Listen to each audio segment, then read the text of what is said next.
Good morning, ladies and gentlemen, here from a rather cloudy but still windy and bright Snetterton circuit here in Norfolk in the United Kingdom. You're tuning in today for the first of 2 days of the summer TCR versus truck events here with the British Automobile Racing Club, and we've got a fantastic day of racing. Whoa, sorry. Who are you? Paul. Where's Ian? Ian's at Goodwood. He's at the Goodwood Festival Speed, I believe. Goodwood? Yeah. Whoa, no, hold on a minute. What's Goodwood got that we haven't got? No idea, to be honest. No. Does he not know what's on here this weekend? It's the British Truck Racing Championship, you know, the headline event, no? I mean, the last time Goodwood had trucks was like 2019, I'm pretty sure. I mean, so you want size, you want speed, you want power. Surely you've got to be looking at the trucks, right? Yeah. So why is he not here? Was he too good for us now, is he? Is that what it is? Oh, look at me, I'm at Festival of Speed. Oh, I'm going to go and interview, like Formula One drivers and stuff. And like big engines, I say, you know what, actually, we don't need you, Ian. We don't need you here, Mr. Festival of Speed. Yeah, Mr. Goodwood. Huh? We're down here at Snetterton, and we've got the British Truck Racing. We've got pickups. We've got brick car. We've got Civics. What else? We've got Audis. We've got Audis, we've got Junior Saloon Car Championship, we've got the Mini Club Sport with Airtech Motorsport as well. I mean, we've got an absolute bumper schedule, and I don't want to miss out either what is. Well, I think, in fact, we've got all of it in there. The TCRs as well, them TCRs, little things. yeah. Have you seen how big their podium is? You want size? Go and look at the TCR podium. You need a step ladder to get onto that thing. You know what, Ian? I'm done with you, mate. I thought we were special. I thought we were friends. I don't want to plough you anymore.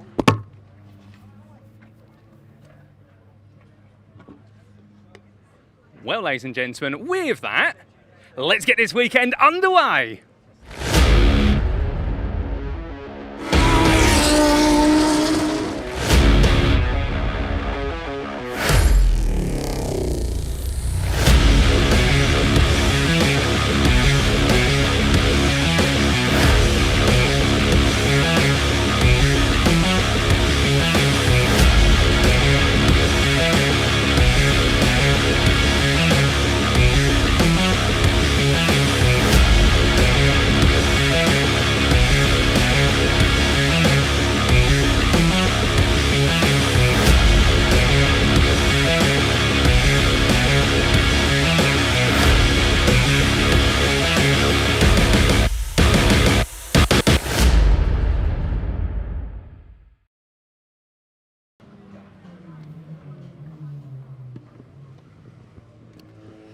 So, sorry about that, ladies and gentlemen. I got a little bit carried away. Anyway, we'll also be joined with Andy McEwen from the TCR and Dave Goddard bringing you your commentary this weekend. But before that, I suppose I better go and suck it in and speak to a few of the truck racing drivers.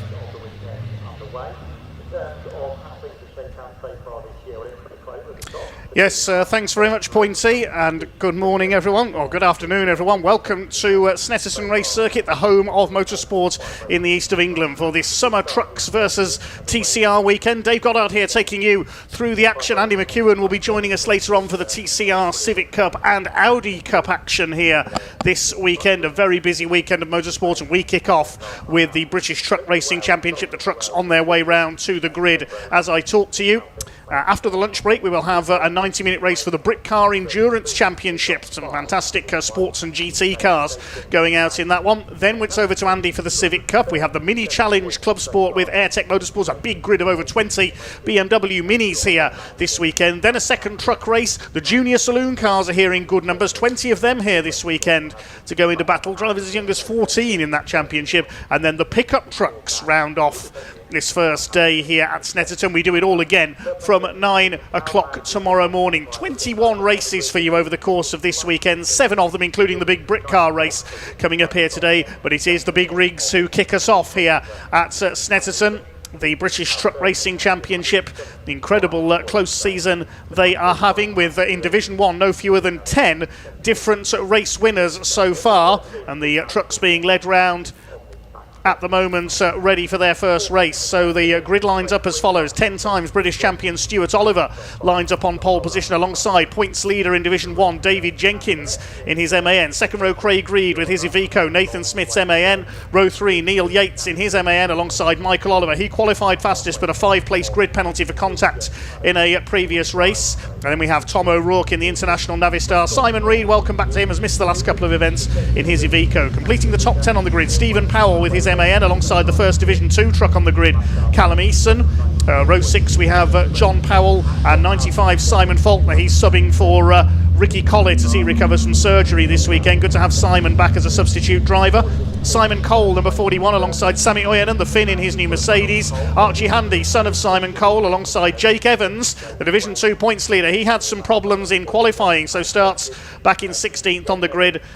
The final row of the grid, the Harveys, Bradley and Warren. Bradley had a gearbox go bang in testing yesterday, so hopefully he's back out in his DAF, and his father Warren starts from the back of the grid as a newcomer this year. So we should see 18 trucks out there for our first truck race of the day on one of the longest circuits in the UK, the Snetterton 300 circuit. The Marshals waiting to greet them on the Senna Straights. Here at Snetterton, the Ayrton Senna took his first race win in Great Britain in Formula Ford, and the straight named in his honour. So let's have a look at the points then going into this weekend. As we said, we've had an incredible 10 different winners in Division 1 so far this year, and it's David Jenkins, second on the grid here, who leads the points. He's on 237, 17 points clear of Stuart Oliver, the 10 times British and 1-time European truck racing champion, with Stephen Powell in third place after an improved weekend last time out at Pembrey in Wales. Had a slightly slow start to his season at Brands Hatch. Craig Reed was a winner at Brands Hatch. His Iveco, the Reed freight truck from Stoke-on-Trent, lies fourth in the standings. Now the driver who's fifth in the points, John Bowler, number 14, is not here this weekend, but for good reason. He's getting married this weekend, so very best of luck to John and his bride Becky. They're getting married over in Greece this weekend, so all the very best to the bowlers. Nathan Smith sits sixth in the points. He's had a strong start to the season, racing his father David's MAN, the white truck there on the second row of the grid. Michael Oliver sits seventh, and eighth in the points is Ryan Smith, who is still there in the championship points, but will not be contesting the rest of the season this year. Neil Yates and Tom O'Rourke round out the top 10 in Division 1. Terry Gibbon in 11th. We saw him do a one-off meeting at Pembrey in Ricky Collett's truck. Ricky currently 12th in the Division 1 points. Had a win at Brands Hatch earlier this year, but Ricky recovering from major surgery at the moment. All the best to the Yorkshireman for a full recovery, and we hope to see him back out as soon as he can. Simon Faulkner, who used to race with the Reed Freight team in their Ivecos, drives his MAN this weekend. In Division 2, the slightly less modified, slightly less powerful trucks, Jake Evans is clear at the top on 294 points, but he did have some issues in qualifying, so starts further back on the grid for race 1 here at Snetterton. John Powell with the number 6 DAF, the Greenhouse Group truck, is second. He's on 211, and Callum Eason, who had problems at the season opener at Brands Hatch but has improved since then, is 11 points behind John. Bradley Harvey is fourth, ahead of Sammy Oyenan, then Warren Harvey, father of Brad, Archie Handy and Simon Cole. They've had quite a few technical problems so far this season, and they're a little further behind. So the pace truck leads them away then. Stuart Oliver in the Volvo VNL on pole position, with David Jenkins alongside him. Incredible noise as they go past my commentary box here on the Senna Straights. These 5-ton beasts, almost 1,000 horsepower under the driver's right foot in each of these beasts. 12 and 13 litre turbocharged engines, all running on environmentally friendly HVO fuel. It was Adam Bint who first introduced that into the championship, but Adam not racing this year. Sadly, lack of budget has prevented him from racing this season. So let's take you on a quick lap of the Snetterton 300 circuit. They go around the right-hander at Rich's Corner, alongside the Farmers Field down there. Very easy to run wide and go off into the field there. Then it's into the Wilson's Hairpin. It was originally called Montreal, but named after IndyCar racer Justin Wilson after he sadly lost his life in America.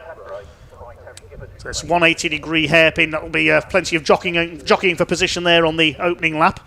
Then it's down to the left-hander at Palmer's, named after Dr. Jonathan Palmer, former Formula 1 driver and the head of Motorsport Vision, who own this circuit here at Snetterton. This is Palmer.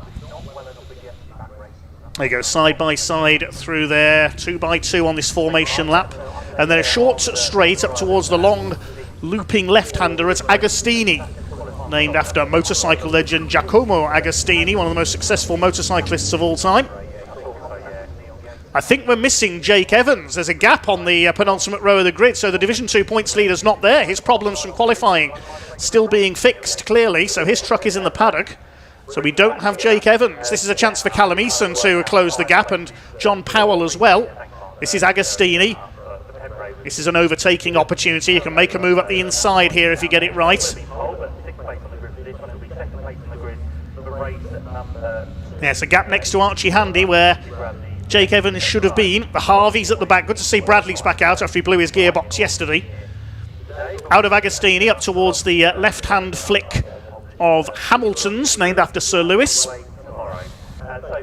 And then it's the right-hander at Oggie's, and out towards the right-hander at Williams, which takes the cars or trucks onto the long Bentley straight, the back straight here at Snetterton. A lap of over 2 miles here, along with the Silverstone Grand Prix circuit, one of the longest circuits in the UK. Keep your comments coming in on YouTube. Thanks for all your comments so far.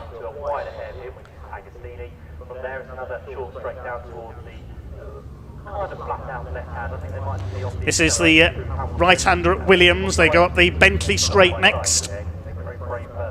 If you want to follow the live timing from today's events, go to tsl-timing.com. That's tsl-timing.com. And you can follow the live timing from there. Down the Bentley straight, under the bridge, and then it's into the left-hander at Brundle, named after Martin Brundle and his son Alex, of course, now a noted historic racer. They are from Norfolk. And then the right-hander at Nelson, Norfolk known as Nelson's County. Quite easy to run straight on if you miss your braking point there into the escape road. And out of this tight right-hander at Nelson. Watch for some of the car racers getting up onto 2 wheels off the curb there. And then you get up this short straight into the right-hander at the bomb hole.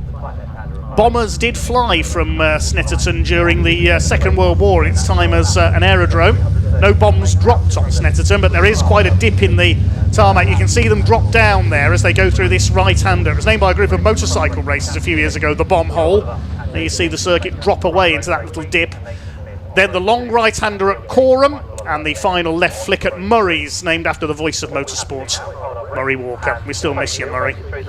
So, 15 minutes then, our first race of the day for the British Truck Racing Championship, round 16 of the season. Stuart Oliver and David Jenkins in the Volvo and the MAN to lead them off. Jenkins, the points leader heading into this round, leads Stuart Oliver by 17 points. The revs beginning to rise then. It's time to go racing here at this Summer Trucks and TCR Weekender here in East Anglia. The pace truck is in pit lane, keeping it steady. The red light is on the marshal's post. When that goes out, we'll be underway. The revs start to rise, the power comes on, and we're underway. The first truck race of the weekend. They charge down towards Rich's Corner for the first time.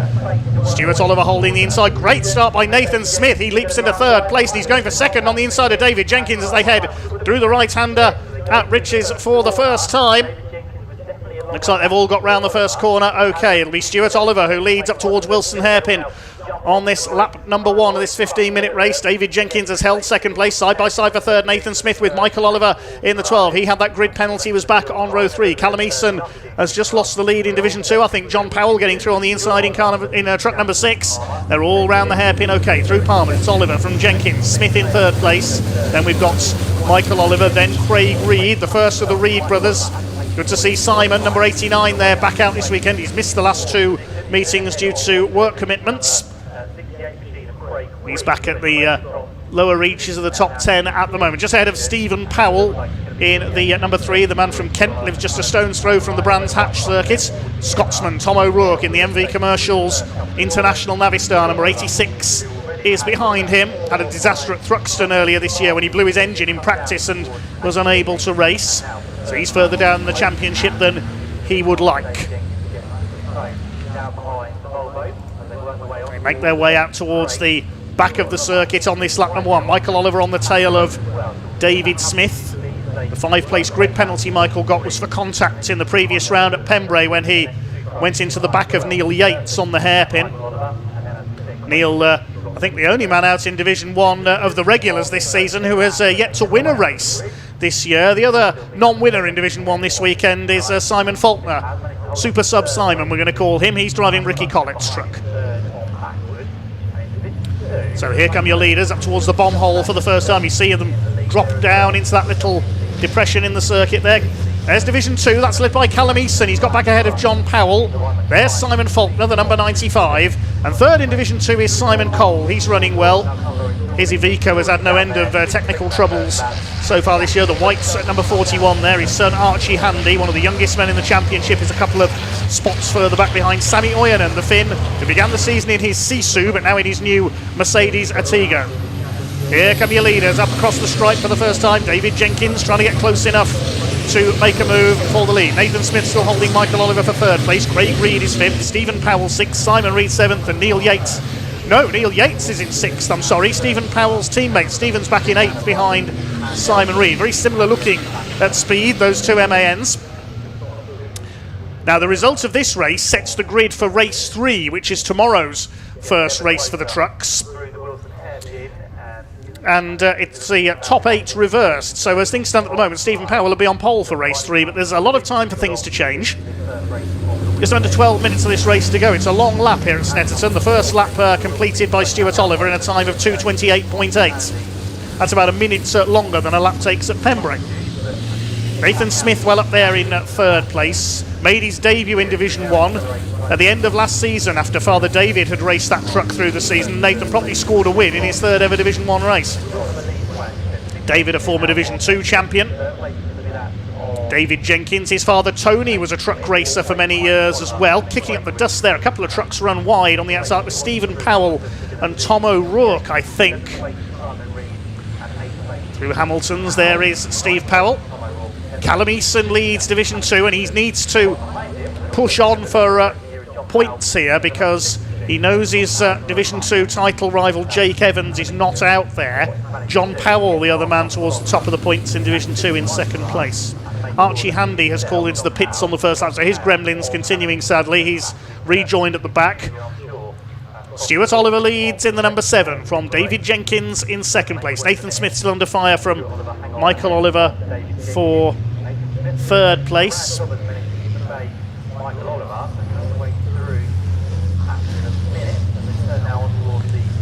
Through the bomb hole comes the third place. There's the drop down through that little depression in that right-hander. Craig Reed still in fifth place, won the season opener at Brands Hatch, won round 1. Through the long right-hander at Corham. It's onto the brakes up towards the left there at Murray's. Used to be a much tighter chicane, the Russell chicane that used to be known as, named after Jim Russell, the famous racing school proprietor, not after George Russell. It would be these days though.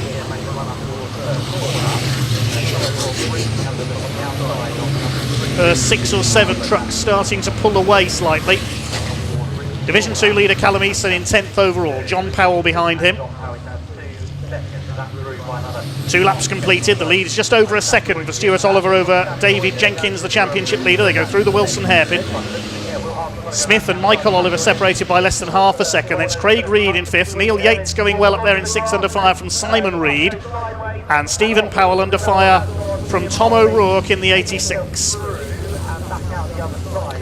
Started off in truck racing as a sponsor through his company MV Commercial, and then took up racing for himself. Used to race an MAN, had a big crash in that at Thruxton a few years ago. There's the third place battle into Agostini. You can see how much dust they're kicking up in the background there. Bit of a dust storm here at Snetterton as to the inside goes O'Rourke and he passes Stephen Powell. That's a good overtaking spot into Agostini on the brakes. Now that's going to put O'Rourke up to 8th place, and as I interrupt myself there, Nathan Smith makes a mistake coming out of Hamilton's, runs wide onto the grass, but he rejoins just ahead of Michael Oliver. As I was saying there, Tom O'Rourke now up to 8th place. That will provisionally give him pole position in the partially reversed grid for race 3 tomorrow.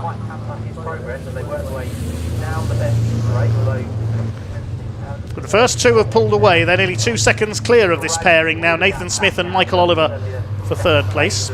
There's the leaders, the Volvo ahead of 3 MANs, and the Iveco of number 68, Craig Reed. Settling in now, just over 8 minutes of the race to go. So we're already coming up towards half distance. Less laps in a race here at Snetterton than we're used to because it's such a long circuit. All races today, with the exception of the brick car race, are over 15 minutes. Brick car is a 90-minute race where the cars will have to complete 2 mandatory pit stops. That's coming up after the lunch break. Neil Yates coming under fire from the returning Simon Reed. The Reed brothers' father, David Reed, was a truck racer in his day as well. Family runs Reed Freight, based up in Stoke-on-Trent. Nathan Smith, after that moment running wide as Hamilton, has been given the black and white flag for exceeding track limits, the driving standards flag. Yes, I can see it out of my commentary box window. Not a physical flag because the marshals have to retreat from the edge of the circuit for safety reasons during truck races, but it's on the light gantry overlooking the start-finish line. So Nathan Smith, who runs wide there on the hairpin. Michael Oliver has a look. Side by side, almost there, and they had to throttle back there. They got onto the grass. Now we'll see what's come out of that as they get towards Palmer's, and the leader's gone wide as well. So Oliver ran wide there, Stuart Oliver. Nathan Smith sliding there. Is there some fluid down?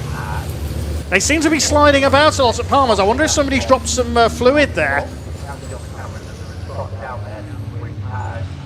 We'll wait and see. Somebody has pulled off. John Powell we've lost somewhere, number 6. He was second in Division 2. Yeah, there he is. Now, I wonder if he's dropped some fluid, and that's why they were sliding around, because that's at Oggie's. He's got round that far, so John Powell has pulled over. Whether he's dropped some oil, but they does seem to be getting very slippery out there. We saw Nathan Smith and Michael Oliver slide off. Stuart Oliver went wide at Palmer. So I wonder, has John Powell dropped some oil on the circuits? But the race continues, 6 minutes of it to go. The smoke in the background there from, I think that was 95 Simon Faulkner, the yellow machine. Stuart Oliver's lead's dropped by a couple of tenths of a second, but he's still out in front, the man from Hexham in Northumberland. 10 times a British champion. Here's the 3rd place fight. Nathan Smith still hanging on ahead of Michael Oliver. You can see the lead gap has opened a little now. David Jenkins dropped back slightly into 2nd. Here's a battle further back. Sammy Oyanen in the Mad Croc energy drink Mercedes ahead of one of the Harveys. That's Warren Harvey, number 97, Harvey Senior. Very much a father and son sport, this, isn't it? Oh, and off goes 95 Simon Faulkner. Super sub Simon is off. Now that's on the infield, I think, coming out of Agostini. I think that's where he stopped. Now that looks more like a mechanical problem to me. I think he's just pulled the truck over.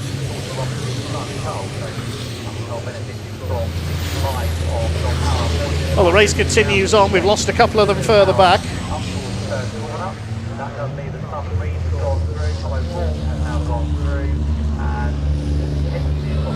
Samuel Innan and Warren Harvey kicking up the dust there as they came through towards the bomb hole out of Nelson. It's a very tight right-hander, deceptively tight Nelson corner as you come out of Brundle.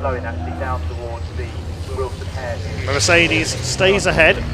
This is the battle further back in the order for 12th place and for what is 3rd in Division 2. Simon Cole's still running well. He's 2nd in the class. Warren Harvey pulls alongside as they head towards the pit straight.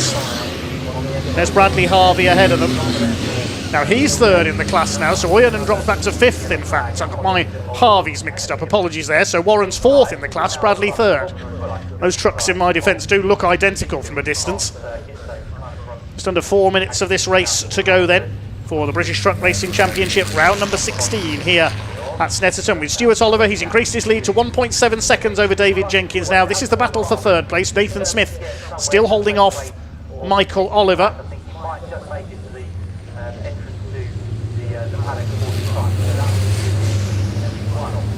Oh, Neil Yates in problems.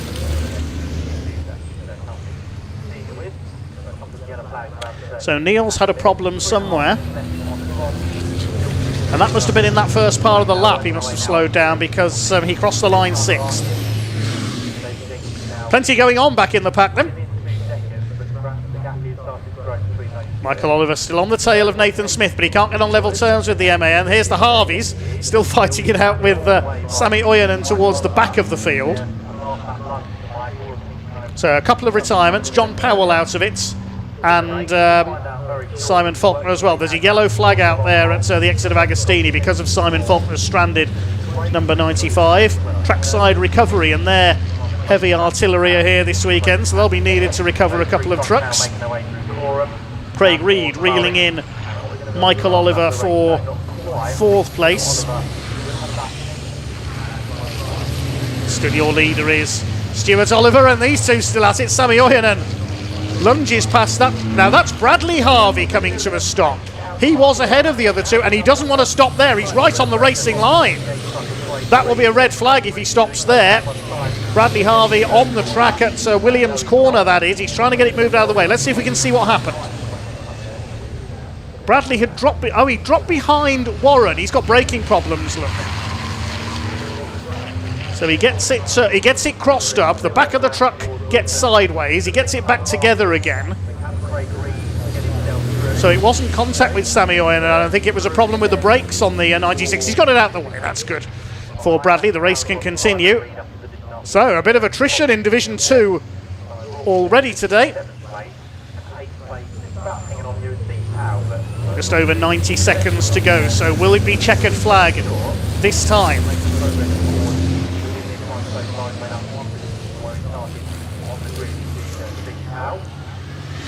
Oliver from Jenkins, then Smith, then Michael Oliver. The Reeds are now 5th and 6th with those problems for Neil Yates. Yeah, he's dropping back down the order. No overtaking at Agostini because the yellow flags are out there. There's Simon Reed. He's got Tom O'Rourke behind him. Stephen Powell back up to 8th. So he will get the provisional pole for race 3. First race tomorrow.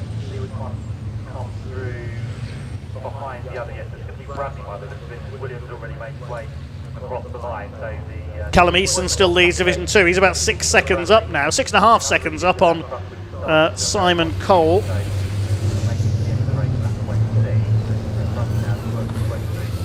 In fact, it might be even more than that. No, that's the difference between Cole and Warren Harvey. Sorry, there are 22 seconds between the two of them now. So Callum Easton is running away with Division 2.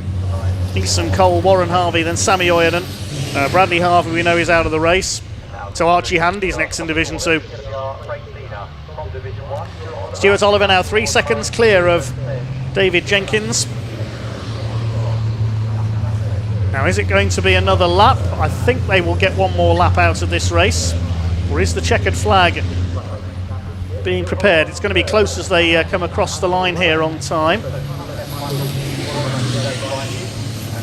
Yes, they will get one more lap out of this. They cross the line. Race continues. The gap is down to 2.5 seconds.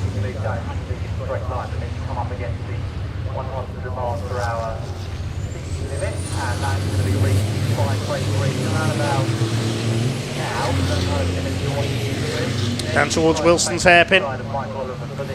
David Jenkins trying to close back up again. The gap was up as high as 3 seconds. It's just over 2.5 as they cross the start-finish line to begin the final lap. Is that a bit of smoke coming out of Jenkins' truck, or is that just steam? Sometimes there's steam coming off the wheels of these trucks because they have water-cooled brakes. So number 7, Stuart Oliver, looking for an 11th British title this year. These two way ahead of everybody else. Here's the fight for third. Nathan Smith has hung on in front of this battle all the way, then Michael Oliver, then the Reed brothers.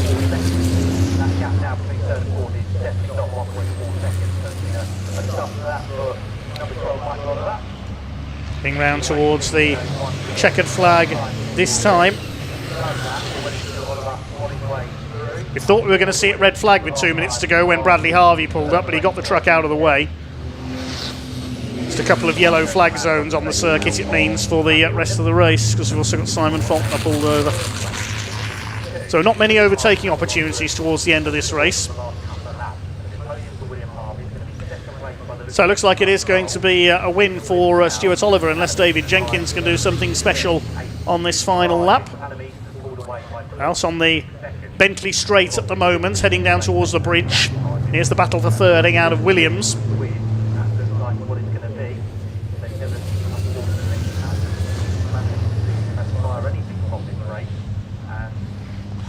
Nathan Smith has pulled away of it from Michael Oliver, so he's safe in third place. But here comes our leader, soon to be race winner.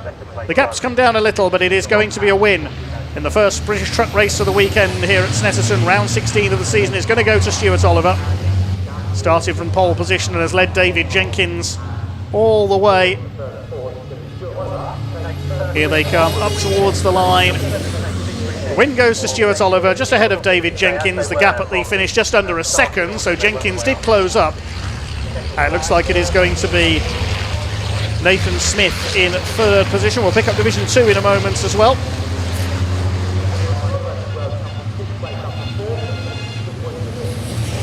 Nathan Smith on the podium, held off Michael Oliver, who just holds off Craig Reed. Simon Reed in 6th, Tom O'Rourke in 7th. 8th place is going to go to Stephen Powell, so he'll provisionally be on pole for our first truck race tomorrow. And here comes our dominant Division 2 leader. Callum Eason has quite simply run away and hid from his opposition at the front of Division 2. He's nearly 30 seconds ahead of Simon Cole.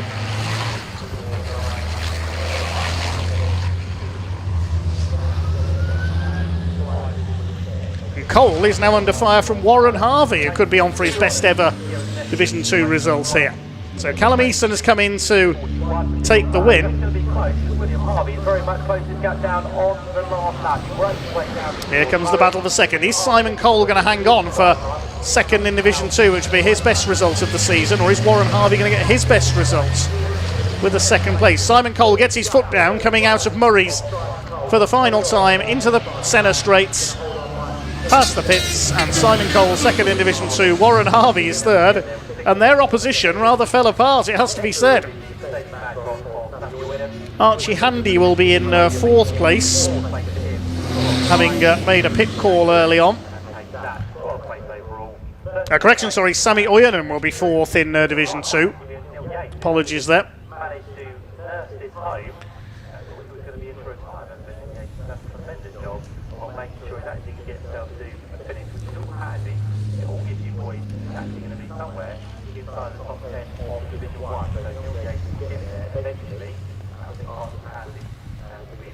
Let's have a look at the provisional results of our first race of the weekend then. Stuart Oliver the winner by just under a second. David Jenkins did close in towards the end. Oliver got the fastest lap, 2:25.412. Nathan Smith completing the podium, ran third all the way. They were a long way behind the leaders at the finish. Michael Oliver fourth, then the Reed brothers, Tom O'Rourke and Stephen Powell takes 8th place. Division 2 won by Callum Eason, way ahead of the battle for second between Simon Cole and Warren Harvey. Sammy Oyanen was next home. Neil Yates, after a few problems, dropped back to 13th place. Archie Handy and Bradley Harvey were classified as the final finishers. Bradley did manage to get going again after that mishap at Williams Corner. Sadly, we lost Simon Faulkner and John Powell with technical problems in that race. We'll see, hopefully, the full field back out for race 2, which is the 5th race today. That's due off at around 4:40 p.m. today. And hopefully we'll see Jake Evans on the grid as well after he failed to start in that one. Let's head down to Pointy in Parc Ferme.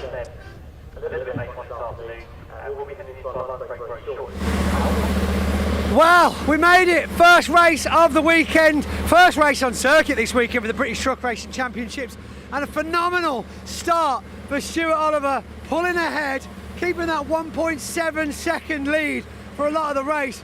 Looks like we're losing some fluid over on Dave Jenkins' truck at the minute though. Hopefully that's not his radiator. There's probably just the jet for his intercooler, which sprays on to cool the air down going through the intercooler. So that's fine. Back over here though, Stuart Oliver, well done sir, very good job. That was, well, what a race. Dave, we get Dave in as well. Yeah, that was good. It was a bit hairy at the last 3 or 4 or 5 laps because it was diesel and oil and I don't know whatever, but it was all over the track, so it was very difficult to get a line. And obviously I had the rainmeister behind us, so when you get a slippery surface, that's when he comes at you, you know. So, but no, it was good. Yeah, it was good. Start the weekend. That's talking about slippery surface. You were right on Stuart's tail. I think it was maybe lap 1 actually, when you come around just past the Parc Fermé here. Lost the back end a bit. Was there something down there, or just getting used to it? Just lack of talent. Then I was insinuating no such thing, Dave. No, and then I got to Stuart a little bit, and then when it went slippy, I think his glasses were misted up. I don't think he could see where it was because he certainly seemed to be going. He was certainly going faster than I was on the slippy bits. And then once we got our eye in, Stuart was managing the race at the end, and I just got back to him again. So it was a good. You know, it wasn't perhaps the most entertaining race from the outside in. It was certainly entertaining from where we were sat. I don't know. I think it was quite exciting watching on from the outside. I'm sure you guys at home will let us know in the comments. Stuart, great start to the weekend for you. Yeah. And of course, yeah. So that's we've got one under the belt. One under the belt. That's right. 4 to go, and you're on the front row of the next one. So see what we can do. Just a repeat, but. You know, Dave's strong, Nathan's strong. Everybody, you know, it's not easy out there. You know, it's without a doubt, and it's a great circuit. I love it, but you've just got to be on it all the time. I believe it is more about the mistakes than the overtakes, isn't it? It's like you're watching the person in front to miss that corner, to go a little bit wide, and then all of a sudden that's your opportunity, isn't it? Yeah, well, it wasn't then, but it should have been. It could have been. It might be later. Yeah. So the gaps are crazy. I mean, we waited a good 20-30 seconds for the second half of Division 2 to come across the line after the top 3. I mean, it really is a very spread out circuit, isn't it? Is it one that you've kind of just got to knuckle down and get on with it? It's a difficult circuit. It's a lovely circuit. It's a driver's circuit. But there's 13 corners, and those little margins or the little mistakes, they add up over the course of a long lap. So, but it's the start of a long weekend. But it is. And what they say, you can't win a race on the first corner, so you probably can't win a weekend on the first race, right? Absolutely. You can lose it, as Dave says. You can lose it on the first corner. But no, it's you know, everybody's come back. I think there was a few on the recovery truck, but yeah, I think we lost Simon Faulkner and there weren't forced retirements, which is a good thing. No, that is indeed right. Well, let's go and have a look with Division 2. We'll get some silverware handed out to you guys in a minute. Let's find out what's going on a little bit further back if we can. Simon Cole, someone we don't get to speak to very often, but I believe you just got a trophy, sir. Second, I think, mate. That's good, isn't it? That's a pretty flipping good result from where I'm sitting. And Archie finished as well, mate. That's 2 sessions we've done. Unbelievable season so far. Worst we've ever had. Yep. But all that hard work. Look at that result. Yeah, I know. So going home with some silverware. And me mojo. And your mojo. The mojo. We speak a lot about Simon Cole's mojo, and it's definitely back. Craig, how did you find it out there? Warm by the looks of it. It's warm now. Yeah. You got to protect your bald head. You have. No way. Back to 50 all Yeah, round. this is it. I've got to put it on this morning, and it's sweated out on me anyway. Oh, he was alright. To be fair to Nathan, he pipped me on the start. I spun the wheels on the start, and he just nipped round me. I thought him and Dave were coming together on the first corner. And then I went defensive, and Michael, rightly so, went down the side and jumped the truck ahead of me on the outside. So he played a good game there, and then literally got going. It was really enjoyable until I looked over and saw John Powell come off, and I thought, that doesn't look good. And then the lad said, I heard him say turn 1. Slippy. So I saw the slippy flag come down, and turn 2 is just a puddle of oil or something. I don't know. So it was listen, it made for good racing. It certainly was. It was someone had put a good theme tune to that race. We'll be able to see my brother said it's great. My brother said Simon. He says, oh yeah. He said you could find the line. You know, it's great. Of course, Simon. He's very used to British truck racing. Simon. Mr. Placid, definitely. Callum, come on in here. So we're coming to love you. Thank you, Craig Reed. Great result. Brilliant win. Yeah, a slippy one at that as well. some of the decisions that were made mid-race probably wasn't for the best. There's diesel or oil or coolant somewhere all the way around it. It's very, very slippy. And to be fair, the championship's very lucky that all of the other drivers used their noggin in that one, because someone could have everyone's been mentioning there's certainly something down. So fingers crossed we can get that looked into. I'm sure the circuit are on it. We've got the lunch break now, so there's a bit of time that hopefully it won't affect the overall schedule for the day. But yeah, I mean, we were just mentioning to some of the drivers actually how far ahead the top 2-3 Division 2s were from the rest of the pack. Do you think that was because they were getting caught out by those slippy surfaces? Yeah, definitely. I mean, we got caught out enough that we actually come to a stop to restart the engine because it stalled on lockup.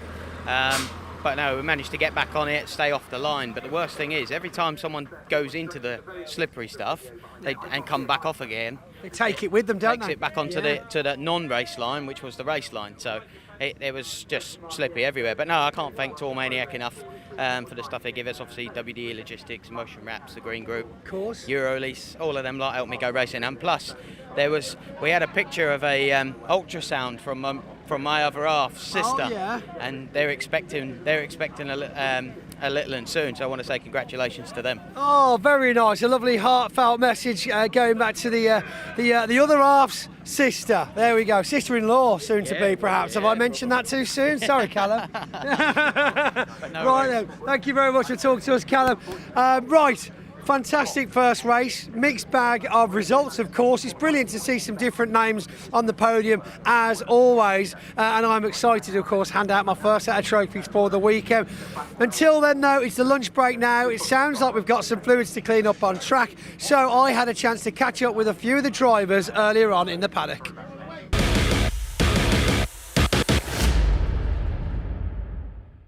Well, ladies and gentlemen, as we get ready for plenty more racing today, indeed over the course of the weekend, I'm joined here with two of our drivers from the Mini Challenge Club Sport with Airtech Motorsport. To my closest is none other than Chris Johnson, and, well, a little bit further away from me is none other than Lauren Fletcher. Thank you, Chris and Lauren, for taking the time to speak to me. Now, of course, it's a bit of an interesting story, the two of you teaming up in these lovely liveried mini machines, in the fact that, whilst you may not be blood related, you've not come too far away from each other in terms of where you're based, and, well, if it weren't for you, Chris, well, you wouldn't have Lauren race alongside. Indeed, yeah, we met over at Mini National Day, and Lauren's there with the blood bikes, and she looked at, first question was, are you from Calverton? I was like, yes, why?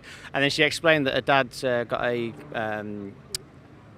garage in the village, so it's like, okay, fair dues. And then we got chatting, and then by the end of the show, they was like, right, we want to race. So I was like, well, no pressure, but if you want to, we'll team up together, and this is kind of where we are now. So what is it, 9 months? Well, it was last August. It was.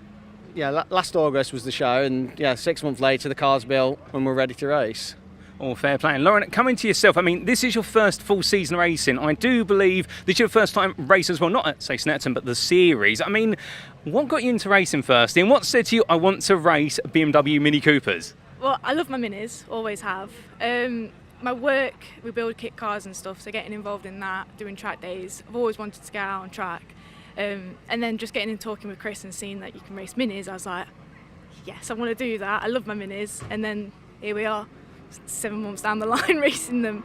But that's pretty much it. Well, fair play. And staying with yourself, Lauren, I mean, obviously, first season in race, and you've competed in a few rounds. Now, you've been to Brands Hatch, you've been to Thruxton and Pembrey, and now here at Snetterton. So every circuit's brand new to you, I presume, or have you had a bit of track time? All tracks bar Donington is new. So, yeah. So what's the things you've been looking to develop over the course of the season? Because obviously everything's relatively fresh, minus Donington Park. So it's almost as if it's a new turn in the book or a new page in a chapter. I'm just going out and learning, that's it. There's no pressure this season, bar just getting the car out there, completing the race, bringing it back in one piece. That's it. And then whilst I'm there, if I can follow people, see how they take the corners, see what lines to take, as long as I can take that information in to go into next season, we should be okay, hopefully. Well, fair play. And Chris, coming to yourself, I mean, this is your second full season racing as part of the Mini Challenge Club Sport. I get the feeling that obviously you're imparting some of your experience onto Lauren. Yeah, hopefully she's taking all the good and not the bad. Obviously, some of you may have seen at Thruxton, I put it into the barrier, so that was a bit of a challenge. We've got version 2.0 here of the car, so that was rebuilt, reshelled. But yeah, hopefully Lauren doesn't learn that bit of the racing line and takes everything else. I don't know, I picked it up on the last race. I went into the field on the last race at Brookston. Well, indeed, if you're going to have off, make sure you go to the fields rather than the barriers at the end of the day, because the car could always be recovered when you do a bit of rallycross. And Chris, going back to yourself, I mean, this season, both you competing in the R53 class of the Cooper S's. For yourself, 2 wins so far, 3rd in the championship, but it's looking very tight. It certainly is tight. Obviously, with a few mechanicals from the other drivers, it's putting us all very close together, which is kind of what we want, really, so that we know that the cars are all performing the same. No one person's going out straight out of the box and being 10 seconds up the road. It's nice to have something to challenge for, especially with Lauren this year, learning everything. Last year for me it was a case of right, let's learn, and throughout the season from last year it was a case of right, I was 12 seconds off the back of the pack, then I was getting closer and closer and closer each time, so it's nice to have that challenge. Oh, indeed. And coming to yourself, Lauren, I mean, right now I do believe no wins so far, but constantly pushing for the podium at the very least. Have you set yourself any targets this weekend, or is it just purely, as you were saying earlier, get to the end of each race and see where you finish? Pretty much get to the end of each race, that's it. I've got no expectations for this track because I've never been to it. I didn't do testing yesterday, so I'm going out into qualifying as a practice. So as long as I can bring the car back, that's it. I'm happy. I'm happy. All fair play. And then if there's anyone listening right now who's perhaps sat there thinking about the same age as yourself, Lauren, I mean, you're a youngster at the end of the day. Not saying Chris is old, to be fair. He looks a day about 15 years on her, so not the youngest, but certainly not the oldest. But if anyone was listening right now and thinking they wanted to get into motorsport and they could see you as a bit of a role model, what would you have to say to them? What advice would you impart? Do it. Try and get it any way possible. Try and get yourself into it because it's a lot of fun. When you come to the paddocks, just the experience of it all, it's amazing. And if you can do it, go and do it. Do it now whilst you can as well, I'd say. Well, fair play. And Chris, for yourself, a bit more of a seasoned veteran. There's anyone out there, not necessarily of your slightly older age, shall we say, but a little bit hesitant, what advice would you give to them? And would it be a Mini for sure? I'd certainly go for a Mini. I've enjoyed it. 4 years ago was the first time I touched a spanner on a car, and that was the Mini, so why not? If you are thinking about it, come down to the paddock, have a chat with the drivers, and see what it's about. Learn how the paddocks are all set up. Find a series that you like, you get on with, and follow your dream. All fair play. Well, thank you to you both. Good luck for this weekend. We look forward to seeing you both out there, and we wish you all the best as the season goes on. Brilliant, thank you very much. Thank you very much. Well, ladies and gentlemen, that being with both none other than Chris Johnson and Lauren Fletcher, 2 inspirations to go racing as part of the Mini Challenge Club Sport, and indeed 2 of our drivers, one at the most experienced end and one at the lesser experienced end, but you'll see them out on circuit having fun throughout this weekend.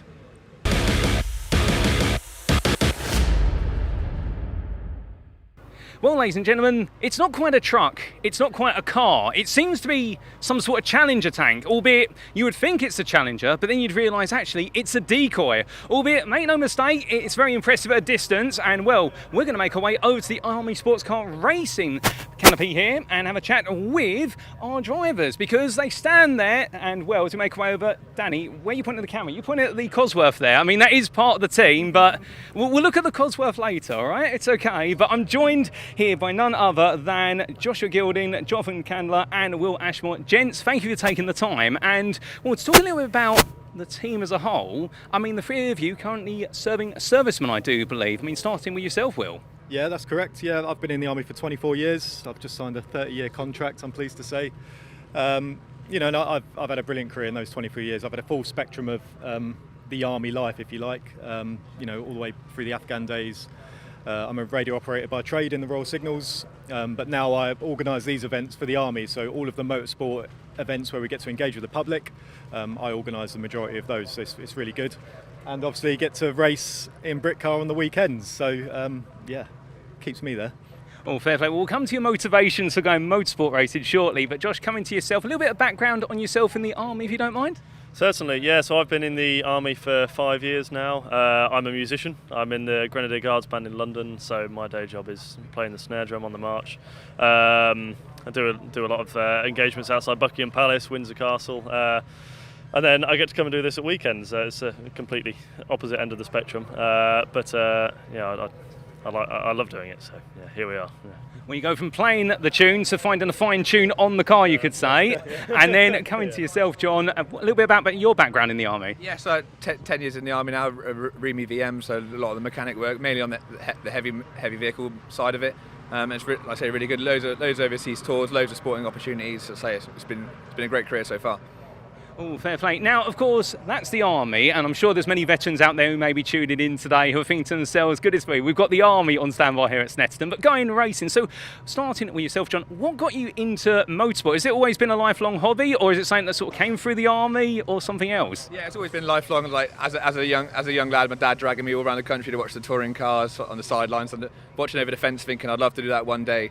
And I kind of built up over time. I started doing stock car racing, and then built up to the circuit racing. And we've got a feeder formula, the Armed Forces Race Challenge. So I've been cutting my teeth there for quite a few years, won a few titles, and it's given the opportunity to step up to Brit car with the boys. And it's amazing opportunity. I'm really loving it. Oh, fantastic. And then coming back to yourself, Josh, I mean, been in the Army for 5 years. I mean, not being disrespectful to your colleagues, you're looking to be the youngest, unless to be fair, they're both young. What are you saying?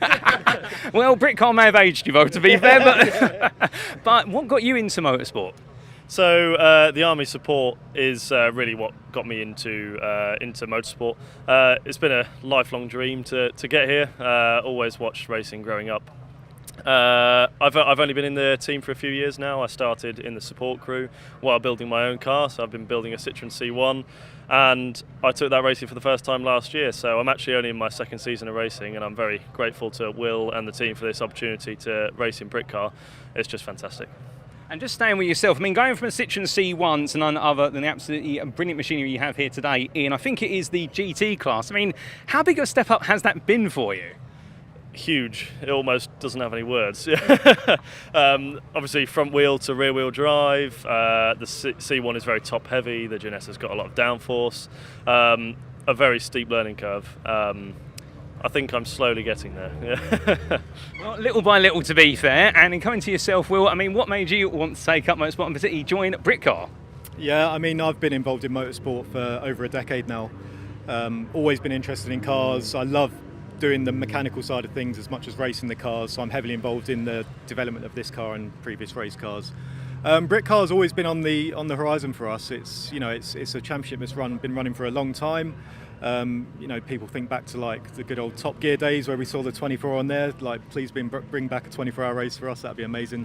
It's just we're always pushing upwards and outwards. Everyone in the team starts in the Armed Forces Race Challenge, which is like our club level. But we're the only team out of the 3 services that are pushing up as far as this, and hopefully we can keep pushing higher and higher. Oh, indeed, and well, we look forward to you guys keep on pushing. And talking a little bit about then the sort of transfer of the skills from the military into racing. I mean, if you had to pick your sort of top 3 skills or even top 1 skill that comes over, what would it be, or what would they be? Crikey, so many skills. No, I think like for me, from my trade, IT and communications. I'm also like the de facto data engineer for the car as well as a driver, so I deal with a lot of the data stuff, and yeah, that's probably one of the key skills that carries over for me. And I just have a passion in mechanics anyway, so it doesn't quite carry over from my trade, but it's all like STEM activity that just gives us all the best opportunities, especially like more so the pit crew. So many VMs and mechanics come across, engineers, but even infanteers come into the team as well, and they learn skills from working on this car that they can then take back to work. So it flows both ways. Oh, fair play. And that's a really good point as well. I mean, you 3 are the stars of the show, if you will, as the drivers. But as you mentioned there's a huge team behind you here this weekend, indeed every weekend. I mean, I presume everyone then, as part of the Army sports car racing team, all serving personnel, or at least relatives of serving personnel? Yeah, so the team's open to serving personnel, reserves and veterans as well. So we've got both veterans and reserves within this team. But what we love about it is that we give the full spectrum of opportunity within the Army, and obviously we're in this particular sport, but you can see the guys, every single member of the team is involved in the forces, and they're all playing their part. Us 3 drivers are just a squidgy thing behind the steering wheel. It's actually those guys that get us across the finish line at the end of the day, and it's a long race, and those guys work tirelessly throughout the weekend, whilst we kick our feet up until it's time to drive. All fair play. And one curious question, John, come back to yourself. I mean, obviously in the military, normally recognised as a very disciplined sphere, whereby you essentially have ranks, hierarchy, etc. Does that apply to the team here, or is it a little bit more general camaraderie? Yeah, I think there's a lot more general camaraderie. I think, like Scots, they always say like there's no rank in sport, and it's so everyone kind of at the level we can all take the mickey out of each other when we're here. Certainly when it gets proper serious, someone might get turned off, but no, it's okay. We're all pretty good.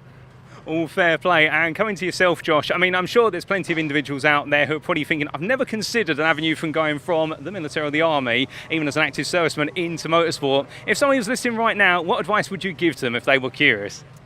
I'd say do it. There's no way I could achieve what I'm doing now in motorsport without the support of the army. Absolutely no way. One, from the team side of it, the teamwork is just fantastic. There's nothing else like it. And obviously the funding as well is immense for this level of sport.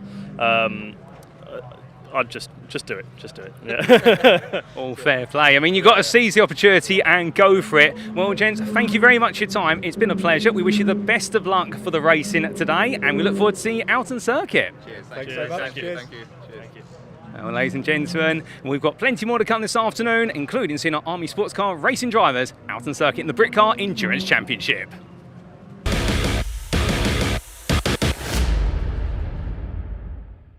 The Civic Cup arrives at Snetterton, approaching the halfway point of the season, and things really couldn't be a lot tighter, with just a handful of points covering the top 5 or 6 drivers in the championship. 2 of our championship contenders with me now. We've got Jake Hewlett, Matt Wilkins, approaching the midway point of the season, Jake, and things are going quite well. Yeah, I think so. Yeah, we've had no end of hurdles, let's say, along the way, but yeah, we're trying to keep consistent, and obviously points mean prizes, right? So we're just trying to remain consistent at this time. Things started so spectacularly at Brands Hatch, didn't they? I haven't seen you since Brands Hatch, and maybe some of the viewers at home haven't been tuning in. If so, why not? Tell the viewers at home and me what's been going on. Christ. We have only got about 30 seconds to sum this up. Yeah, I'm not sure. We had to go back and have the engine inspected. We ended up replacing the engine. So we now have another engine.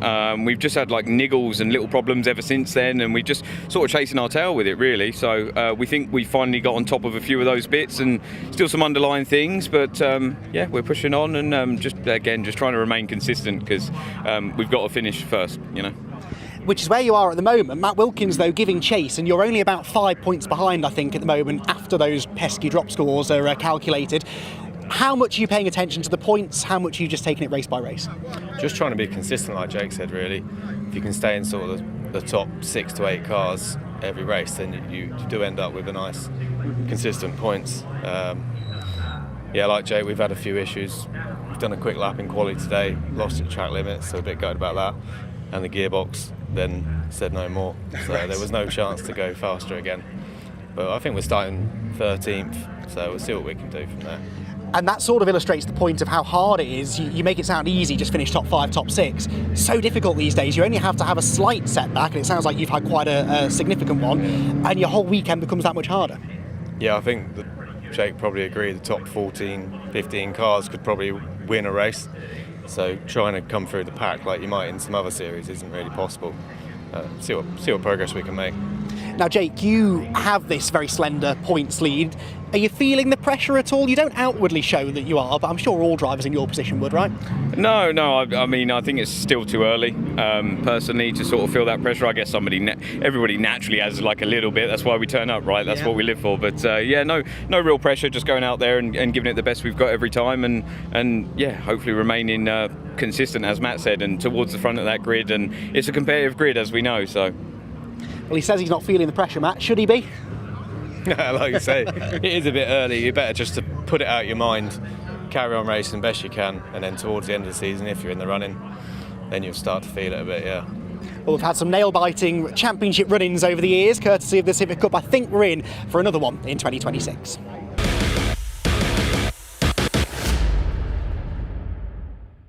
It's a tough old championship, the Civic Cup, and when good fortune isn't running your way, it can, for some, become a bit soul-destroying. But Adam Parker, despite the fact I think it's fair to say you've not had a stellar season so far, you still have a smile on your face. I mean, it can't be easy to stay positive the year that you're having so far, though. No, it's not easy, but it can always turn around very quickly. So just keep going, see what we can do, and hope for the best. You've just been telling me a little bit off mic of a few of the challenges you've had this season. I mean, just this weekend alone you've had a few issues, is that right? Yeah, so yesterday we had an issue where the overflow for the oil was going out into the bottom of the air filter and sucking it back into the engine and then puffing smoke into the cabin and out the back, making things difficult. And then we've had a few issues with braking an injector and a few other bits, so not the best of luck. But that being said, the potential's been there. We saw this last year. We saw how quick you're capable of being. If, and it's a big if, I realise, you can put these mechanical issues behind you, you must be feeling like you can mix it with the big guys at the front, right? Yeah, I am confident if I can get it to work. I'm just struggling for straight line speed and I'm struggling for stability on corners as well. So it's just a case of seeing what we can do with what we've got, and by tomorrow, hopefully, we'll be in a better place. It's worth pointing out that I mean, we're not stood under one of the big Area Motorsport or, BSR awnings. This is a much smaller operation compared to some of the other front-running teams. What are some of the challenges that you and the team, the family essentially, have to face that maybe some of the other teams don't? Mainly, we have budget issues. We're on the third engine of the year because we've had issues with them going out of time and completely going on us and shoving rods out the front of it. So not the easiest one to overcome. But we're backed by some very good sponsors who are willing to put in extra when we needed it and help us finish off the season. So without them, it wouldn't be possible. But that's our biggest issue, I'd say. Who's been helping you out then? This is a chance for you to give them their moment in the spotlight. Our biggest help is Penley Muse. They have put in a lot and supported us a lot this year, and even been to visit us at some weekends and support us. So without them, it wouldn't be possible. Excellent stuff. Well, I hope they continue supporting you. You definitely deserve to have the support. Adam hopefully can start turning his season around and score some points this weekend here at Snetterton.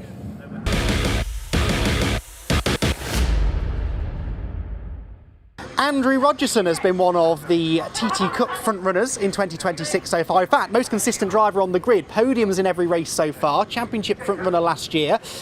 You clearly click with this car, don't you? It works well for me. I mean, it's quite hard to fine-tune it. We've worked very hard. It was my first year back properly racing last year. Worked very hard to get it to where we needed it. And yeah, just me and the car just become one. Had a few issues relating to boost controlling and stuff like that, but finally I found it. We found it. Yeah, so happy days really.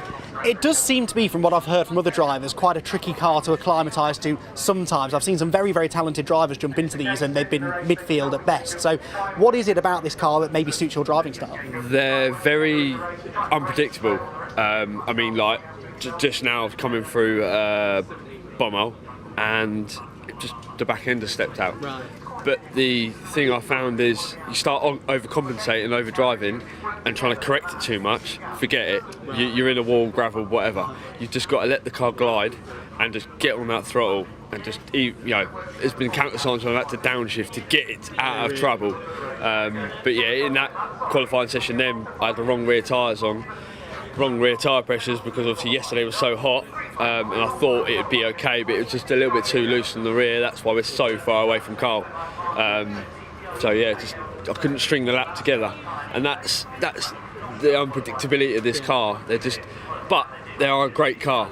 Do you know what I mean? When you've got, like last year we had 30 cars on the grid, and it was fearsome from pole to last. It was like everybody had a battle, and they are mega cars, and they're indestructible to a point.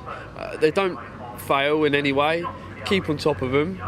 But yeah, they're a really reliable car. Yeah. It would be great to see the grid get back to what we've had in previous years. Obviously, new club this year, inevitably it's taking a few rounds to find its feet. But from the whispers you're hearing in the paddock, is there plenty of interest in and maybe the chance of getting more cars on the grid this year? Well, saying that, in total there's been 100 of these kits sold.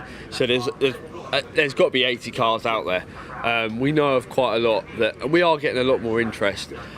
People are a little bit nervous of what to do with it, like they've been stuck in their ways of what they were doing. And there's one main modification. We've changed the diff for this year. Okay. But the old diff I've tried both, and I find that during race situation, it's more. The car will last longer, the tyres, the brakes and stuff like that. So it's not actually much quicker, but it makes the car a better drive basically. But yeah, I mean, to everyone out there, if you've got a TT, come and play with us. I mean, Stuart and Jack, great people. They're really, Stuart's gone out and bought a couple of cars just to get the name out there. So he's really trying to push this. And I think, you look at the way he runs TCR, look at the way he runs Civic Cup, he knows how to make a championship. And I think between some of us here in the paddock, I think we know how to get this back up. And it's just about, I walk round and if anybody, like yesterday, I was welding Carl Swift's exhaust, and then he's over here beating me in quali. But that's what it's all about in this championship. There's none of this closed doors. Everybody just gets involved, and we all sort of enjoy it really. So hopefully, we do. Numbers are looking better for Dollington. Good. I think we're up to about 14 at the moment. So that's another 4 drivers. So we've just got to make sure everyone's there and ready to go. Excellent stuff. Well, before that, you've got Snetterton to get through. Best of luck for the races this weekend. We'll see how he gets on, along with the rest of the grid over the races here this weekend.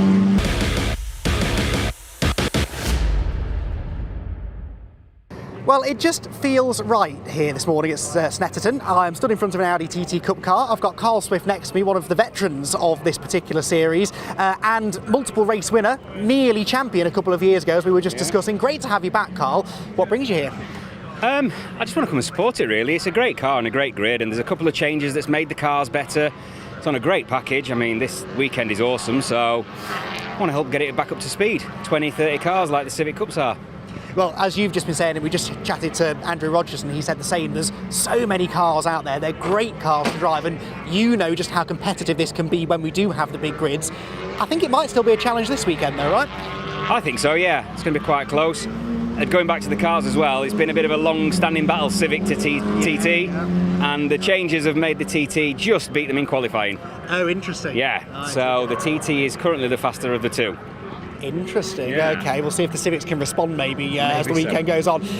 Back on the TCR package for you as well, of course. We've seen you racing in TCR before. You made the move then over into the Audis. Yes, it's another front-wheel drive car, but quite different, right? Yeah, absolutely. It's a lot lower on the cost level, let's say. Call it cost level. Yeah, a lot less pressure. Did that year in TCR and it kind of rinsed me a little bit. You don't realise what it costs to race at that level, so back down to this, higher end club level. Thoughts for the weekend? You've just been out qualifying at time of recording. How did that go? I got pole. Pretty well. Yeah, pretty good, yeah. So 12 months out. To be fair, I thought it'd take a while to get my eye in. Session 1, yesterday and the test day, maybe lap 2, I felt like I'd never been out of it. So, yeah, it's mad how fast it comes back, like riding a bike. I was going to ask you what's the biggest challenge then when you have been out of the car for a while. It sounds like there wasn't a massive challenge, but was there anything you did notice that just took a bit longer maybe? No, the biggest challenge is getting the car ready to go on track. Really? After being sat for 12 months, everything, even though it's been inside in a nice garage, everything's just a little bit more stuck and a little bit less ready to go, yeah. What do you have to do then? Because I'm not mechanically minded at all, and I suspect maybe a lot of people watching at home don't realise just what goes into prepping a car, especially after so long off the track. What kind of things are you looking to doing then in the build-up to a weekend? What should you be doing, or what did I do? You can answer either question. Yeah, you should be doing a lot more, but yeah, it's basically go through and make sure the suspension's free and the bearings are good and that fluids have been changed, and obviously they made the changes, the new diff for the championship, which has made it a different car completely. It's just, that's all it was lacking. It just needed that little bit of extra bite out the corners, and that hopefully will make the racing much better, because they're so difficult to get a toe on because they're so slick that it's been difficult to overtake in the past. I'm hoping that diff's going to make a difference out the corners and just give the ability to do so. Interesting stuff. If not, we need DRS. There's an idea. Stuart, I'm sure we'll be on that. Carl, best of luck for the weekend. Great to have you back in the championship. Tune in over the weekend to see how Carl and the rest of the Audi field get on.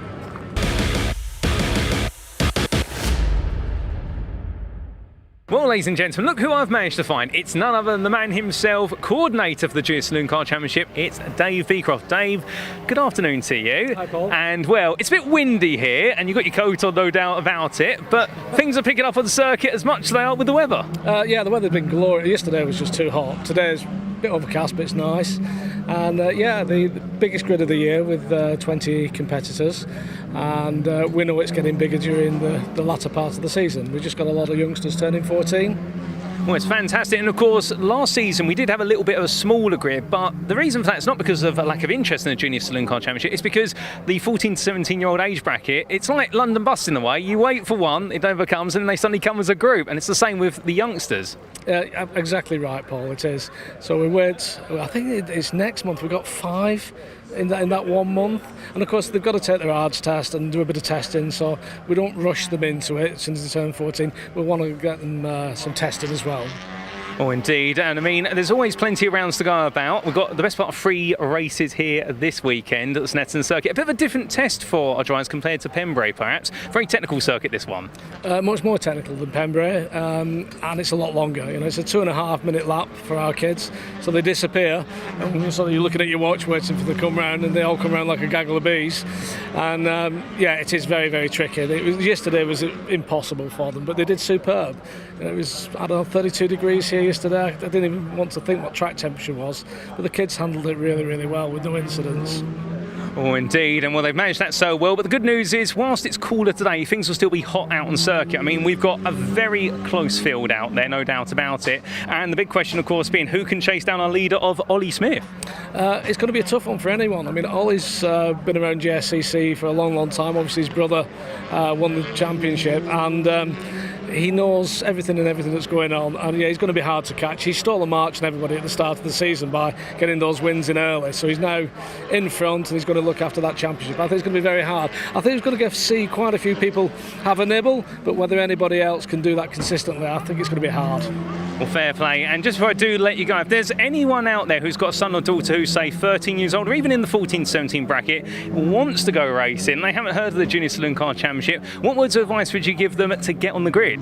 Just give us a Google. We're there, and we'll help everything we can to get the youngsters going, and we'll look after the mums and dads and see them through the whole process. Well, Dave, it's been a pleasure catching up with you. Dave Recroft, ladies and gentlemen, coordinator of the JSCC, and we've got plenty of racing from them this weekend.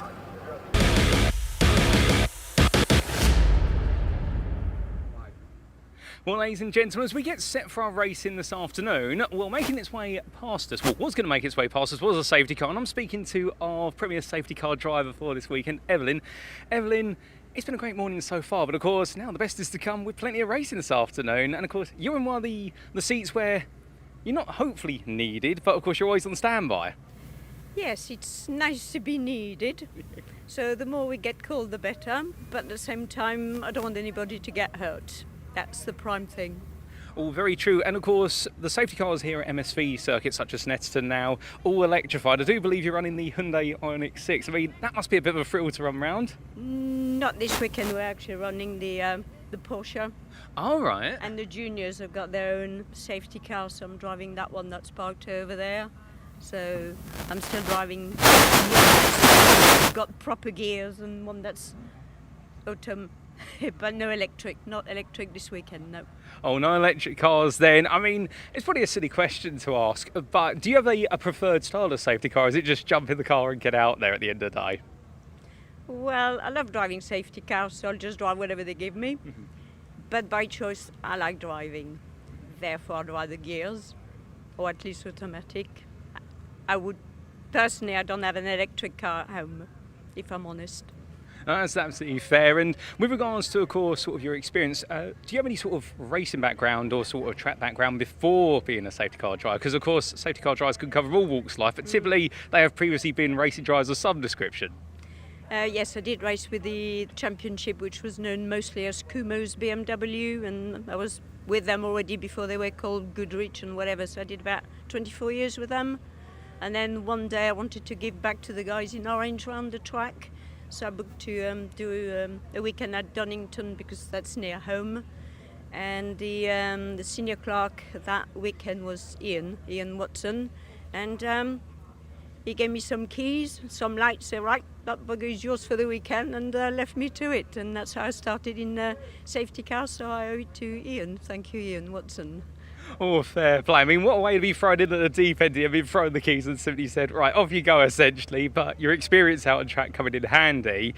And I mean, with regards to circuits, we're here at Snetterton today, but I've bumped into, I think, other circuits in the past potentially. But do you have a preferred circuit in the United Kingdom? As a racing driver, as I was a teacher on a smaller budget, I like those with loads of bends and twists so that the guys with big engines under their bonnet had to go slower. So Cadwell, Alton Park, circuits like that I really like. But I do like here, it's a friendly circuit, Sned, so I like coming here. Oh, fair play. I do like that choice of circuits. One where it's not about power, it's about cornering and how you handle your car best. Well, Evelyn, we won't bother you too much from your lunch break, to be fair, because of course you might need to be, well, you'll be on standby for the rest of the day, but thank you for your time. Thank you. We've got a junior to take for 2 laps anyway, but thank you for your time. Oh, appreciate it. Well, ladies and gentlemen, speaking there to Evelyn, our safety car driver for this weekend, and we've got plenty more action here to come today, of course. In fact, what we're going to do is start to make our way down the pit lane, because coming up next is the Brit Car Endurance Championship. And it is going to be none other, as the wind picks up my notes there, of course it would, but another round of their championship. They've just come back from the Circuit de Spa-Francorchamps for what's been 2 61-minute races there, but now they're here today for a single 90-minute race. So you'll see all your Brit car action as of today. They won't be on the circuit tomorrow.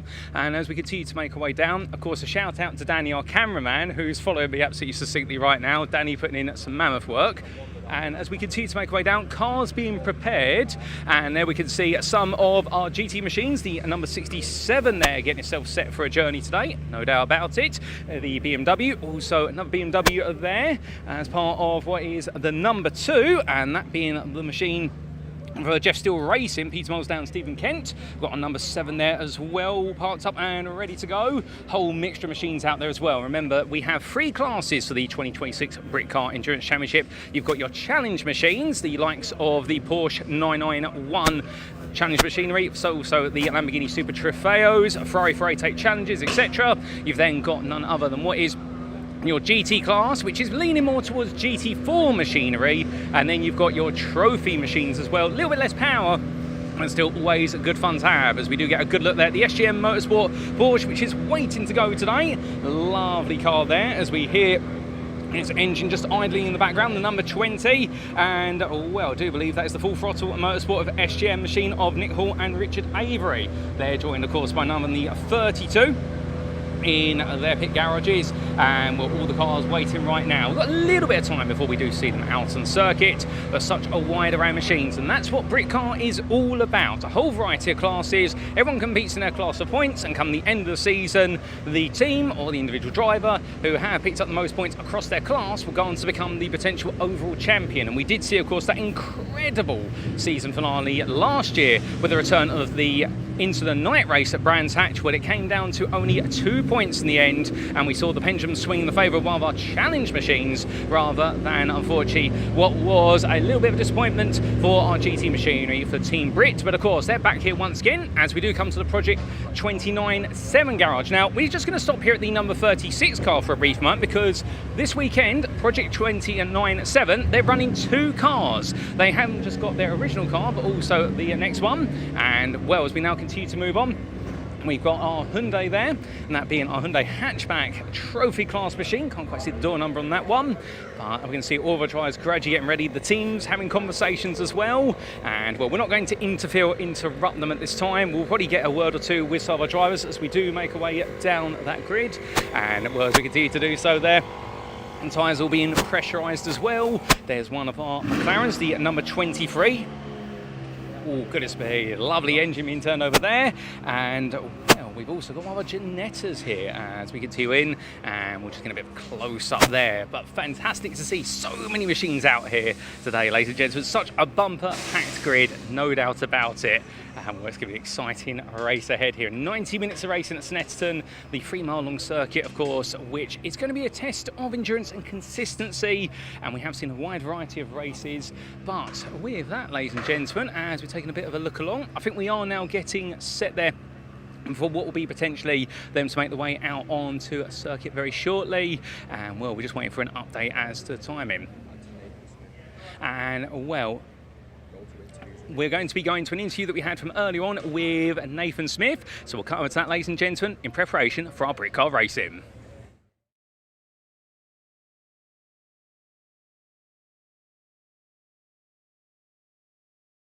Joining us here at Snetterton. Heard you weren't feeling 100% yesterday. A little bit of heat stroke, we think. Yeah, I was a bit rough yesterday. I got out the truck after the second test session, which didn't go very well anyway because we had truck problems and intercooler split. So I was starting to feel a bit dizzy. I thought I need to get out of this. Went and I had a nap between the sessions, and then I just felt rough. So I went to bed early and tried to get my head down as quick. Feeling better today, though? Yes, much better today. A little bit cooler as well. I mean, I'm not a technical guy, but I'm pretty sure that cooler air into the engines is going to do better for boost. Definitely, yeah, it helps massively, and cooler air in the cab helps me. So. I bet, yeah, certainly keeps the focus going, doesn't it? I mean, it must be horrific. I mean, 30 odd degrees outside the cab, but then sitting almost directly on top of a huge engine. Yeah, it's not nice at all. And to be honest with you, there's no airflow in them cabs either. So if only you could take the windscreen out, you'd have plenty of ventilation, wouldn't you? yeah, so I took the window out yesterday. I was tempted to kick the windscreen out as well. I bet, yeah, I bet. So looking back to Pembrey, which I get told off a lot for not saying correctly, so hopefully that was right for everybody down in Wales. That was for you guys. Phenomenal result. Let's be honest. I mean, how did you feel? You know, we did the reverse grid. You came back from the very back in one of the races, taking that trophy home. You know, what a result. How did you feel about that? Yeah, very good. Obviously, double pole in qualifying was extremely unexpected. Out of all the tracks that I'm racing at this year, because obviously it's my first season, Pembrey is probably one I've done the most because I've done a lot of testing there. So although I haven't raced there, I'm familiar with the circuit. So once you get into the race and you get some clear space, it's just head down. And I managed to do that in qualifying quite well, and obviously got double pole, which I was over the moon with. The first race, there was a bit of to do with the lights and whatnot. And yeah, there's been questions about that. I think, yeah, these technical issues happen, but it really does make a big impact to you guys on the circuit, doesn't it? Massively to me, because I didn't know what was going on, so I didn't go. And everyone around me went, so I got swallowed up by the pack quite quick and then got turned around, and it wasn't a good race. I ended up in 10th or 11th, I think, that race, so it wasn't good. But all experience, though. These things happen, and I suppose it's good to learn them early on. It is, it really is, and it's sort of learning about what gaps to go for and what not to go for. I got tangled with a Division 2 truck and just didn't see me, and I went for the gap, and we got tangled, and yeah, in hindsight, maybe I could have waited a bit, or if he saw me. There's always hindsight, so it's educating yourself with those sorts of things and trying to get faster whilst doing it. Well, I say any mistake you can walk away from was actually just a lesson. Exactly. That, yeah, and then obviously,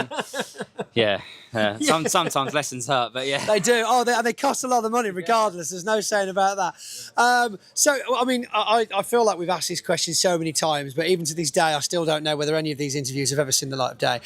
Very quickly onto your career in sim racing and how it's brought you to where we are today. On the subject of Pembrey, you know, is that track on your computer game? I suppose you can call it. That's what it is, racing. It's simulator, yes, but it's a game, right? Yeah, it's on there. It's pretty accurate as well. Some of the circuits on there, I get out, like here, I've got out on circuit and it's like, oh, this is a lot narrower than what it is on the sim. Yeah. And it's hard.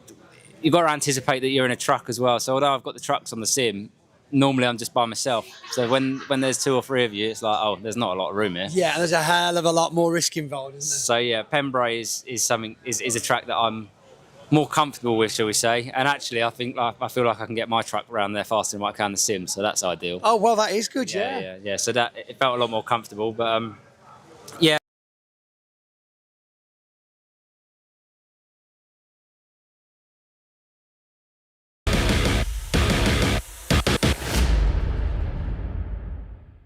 Well, ladies and gentlemen, as we get ready for plenty more racing today, indeed over the course of the weekend, I'm joined here with 2 of our drivers from the Mini Challenge Club Sport of Airtech Motorsport. To my closest is none other than Chris Johnson, and, well, a little bit further away from me is none other than Lauren Fletcher. Thank you, Chris and Lauren, for taking the time to speak to me. Now, of course, it's a bit of an interesting story, the 2 of you teaming up in these lovely liveried mini machines, in the fact that, whilst you may not be blood related, you've not come too far away from each other in terms of where you're based, and, well, if it weren't for you, Chris, well, you wouldn't have Lauren race alongside. Indeed, yeah, we met over at Mini National Day, and Lauren's there with the blood bikes, and she looked at, first question was, are you from Calverton? I was like, yes, why? And then she explained that her dad's got a garage in the village, so it's like, okay, fair dues. And then we got chatting, and then by the end of the show, they was like, right, we want to race. So I was like, well, no pressure, but if you want to, we'll team up together, and this is kind of where we are now. So what is it, 9 months? Well, it was last August. Yeah, last August was the show, and yeah, 6 months later the car's built and we're ready to race. All fair play. And Lauren, coming to yourself, I mean, this is your first full season racing. I do believe this is your first time racing as well, not at, say, Snetterton, but the series. I mean, what got you into racing first? And what said to you, I want to race BMW Mini Coopers? Well, I love my minis, always have. my work, we build kit cars and stuff, so getting involved in that, doing track days. I've always wanted to get out on track. And then just getting in talking with Chris and seeing that you can race minis, I was like, yes, I want to do that. I love my minis. And then here we are, 7 months down the line racing them. But that's pretty much it. Well, fair play. And staying with yourself, Lauren, I mean, obviously, first season in race, and you're competing in a few rounds. Now, you've been to Brands Hatch, you've been to Thruxton and Pembrey, and now here at Snetterton. So every circuit's brand new to you, I presume. Or have you had a bit of track time? All tracks bar Donington is new. So, yeah. So what's the things you've been looking to develop over the course of the season? Because obviously everything's relatively fresh minus Donington Park. So it's almost as if it's a new turn in the book or a new page in a chapter. I'm just going out and learning, that's it. There's no pressure this season, bar just getting the car out there, completing the race, bringing it back in one piece. That's it. And then whilst I'm there, if I can follow people, see how they take the corners, see what lines to take, as long as I can take that information in to go into next season, we should be okay, hopefully. Well, fair play. And Chris, coming to yourself, I mean, this is your second full season racing as part of the Mini Challenge Club Sport. I get the feeling that obviously you're imparting some of your experience onto Lauren. Yeah, hopefully she's taking all the good and not the bad. Obviously, some of you may have seen at Thruxton I put it into the barrier, so that was a bit of a challenge. We've got version 2.0 here of the car, so that was rebuilt, reshelled. But yeah, hopefully Lauren doesn't learn that bit of the racing line and takes everything else. I don't know, I picked it up on the last race. I went into the field on the last race at Thruxton. Well, indeed, if you're going to have off, make sure you go to the fields rather than the barriers at the end of the day, because the car could always be recovered when you do a bit of rallycross. And Chris, coming back to yourself, I mean, this season, both you competing in the R53 class of the Cooper S's. For yourself, 2 wins so far, 3rd in the championship, but it's looking very tight. It certainly is tight. Obviously, with a few mechanicals from the other drivers, it's putting us all very close together, which is kind of what we want, really, so that we know that the cars are all performing the same. No one person's going out straight out of the box and being 10 seconds up the road. It's nice to have something to challenge for, especially with Lauren this year, learning everything. Last year for me it was a case of right, let's learn, and throughout the season from last year it was a case of right, I was 12 seconds off the back of the pack, then I was getting closer and closer and closer each time, so it's nice to have that challenge. Oh, indeed. And coming to yourself, Lauren, I mean, right now I do believe no wins so far, but constantly pushing for the podium at the very least. Have you set yourself any targets this weekend, or is it just purely, as you were saying earlier, get to the end of each race and see where you finish? Pretty much get to the end of each race, that's it. I've got no expectations for this track because I've never been to it. I didn't do testing yesterday, so I'm going out into qualifying as a practice. So as long as I can bring the car back, that's it. I'm happy. I'm happy. All fair play. And then if there's anyone listening right now who's perhaps sat there thinking about the same age as yourself, Lauren, I mean, you're a youngster at the end of the day. Not saying Chris is old, to be fair. He looks a day about 15 years on her, so not the youngest, but certainly not the oldest. But if anyone was listening right now and thinking they wanted to get into motorsport and they could see you as a bit of a role model, what would you have to say to them? What advice would you impart? Do it. Try and get it any way possible. Try and get yourself into it because it's a lot of fun. When you come to the paddocks, just the experience of it all, it's amazing. And if you can do it, go and do it. Do it now whilst you can as well, I'd say. Well, fair play. And Chris, for yourself, a bit more of a seasoned veteran. There's anyone out there, not necessarily of your slightly older age, shall we say, but a little bit hesitant, what advice would you give to them? And would it be a Mini for sure?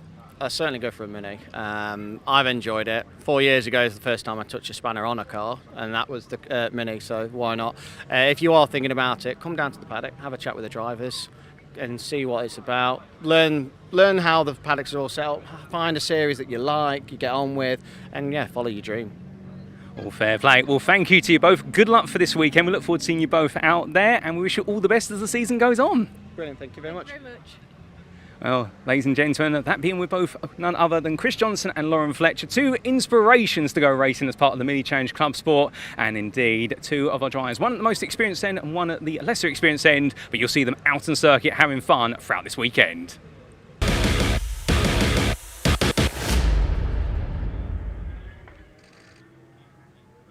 Well, ladies and gentlemen, we've all been getting through the lunch break, and now we are here for another round of the Britcar Endurance Championship. It is time for round number 4, the 90-minute race and the first of 2 visits to Snetterton for the 2026 Championship this year.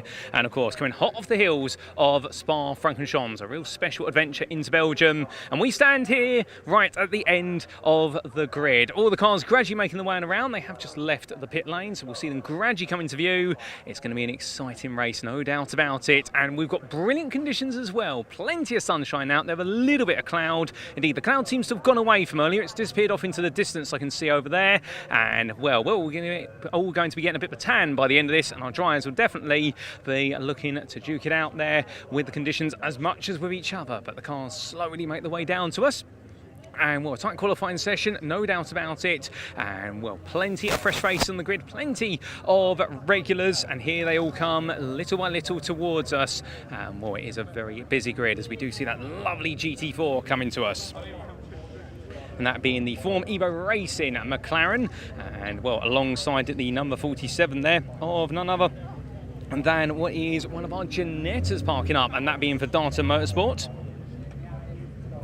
That being the car of Marco Anastasi and Maurizio Cilio, and, well, all gradually putting themselves in position. Also, if you are wondering what that orange car is, a little bit further down the order, just obscured slightly by the 36 Ginetta, that is a Ligier there, and, well, hearing that roar its way past you in person, ladies and gentlemen, is an experience like no other. But there is our pole sitter coming them down, and as they do, we step back.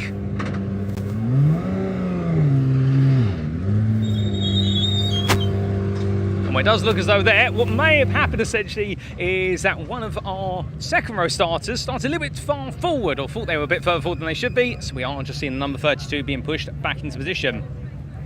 And, well, the Porsche Challenge machine, they're absolutely looking beautiful, no doubt about it. That being the SG Racing machine, as piloted by Mark Cunningham and Peter Cunningham as of this weekend. But as the car gets into position there, waiting for a few more cars to come through. And we're starting to make our way down the grid here, getting some close-ups. I wonder if we've got time for a quick word with our number 23 starter there, or Simon Clark. And just bear in. Simon, you got time for a quick word? Of course. Simon, you're starting on the second row of the grid today and looking very sharp, leading the championship coming into Snetterton. So all signs pointing upwards. Yeah, looking forward to the race. We had a good qualifying session. It's just going to be a case of managing the heat. The sun's come out since, so it's going to be pretty hot. Oh, indeed, it's going to be a hot one, but if you can manage that heat, how far do you think you can go? I'm just on the radio, sorry. Sorry, I didn't catch that because I'm on the radio. Oh, all I'm saying is, if you can manage that heat, looking confident for a win? Yeah, I think, it's a long race, right? So, but yeah, we always aim for that. We're starting from the right place at least. So fingers crossed. Oh, fair play. Well, we'll leave you to it. Good luck in the race. Well, hearing there from our number 23 starter, Simon Clark, of course, the championship leader. 3 years, a 3-year break, and now back as a 2026. But we make our way a bit further down, and we get to look at this absolutely beautiful Ligier. And this is the EDF Motorsport car, I do believe. And behind the wheel of it, we do have none other than, I believe, Dave Farrow. Has Dave got time for a quick word? There. Well, Dave, we come to you, substituting in as of today for Ashley Woodman, but looking good there, and also you're putting in the best sounding car on the grid, many would say. Well, yeah, I mean, qualifying was a good result for us. The car's beautiful. Ash did a really good job buying the car.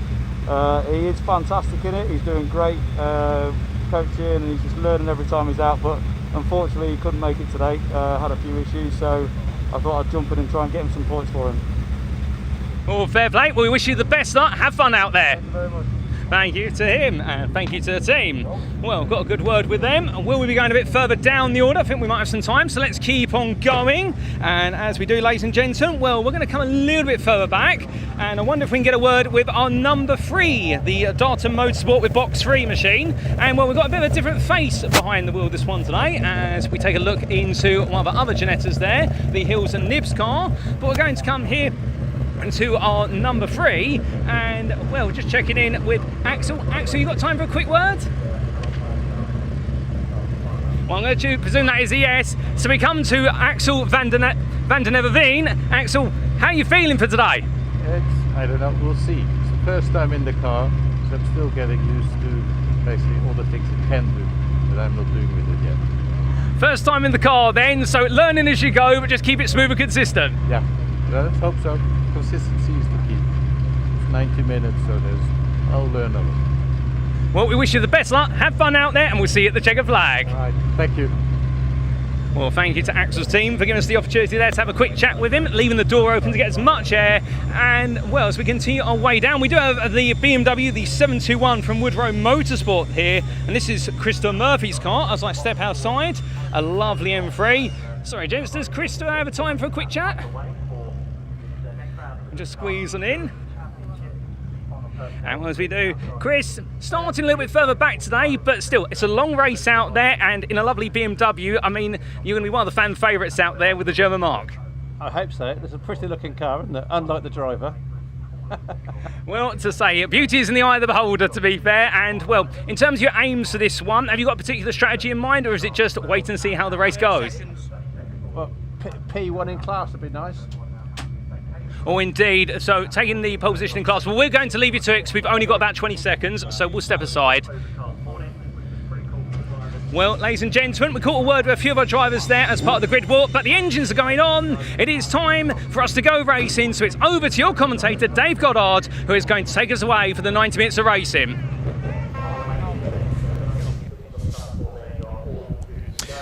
Yeah, thanks very much to Paul Walsh down on the grid there. It is almost time to go racing with our second race of the weekend, the Brick Car Endurance Championship here on the Snetterton 300 circuits.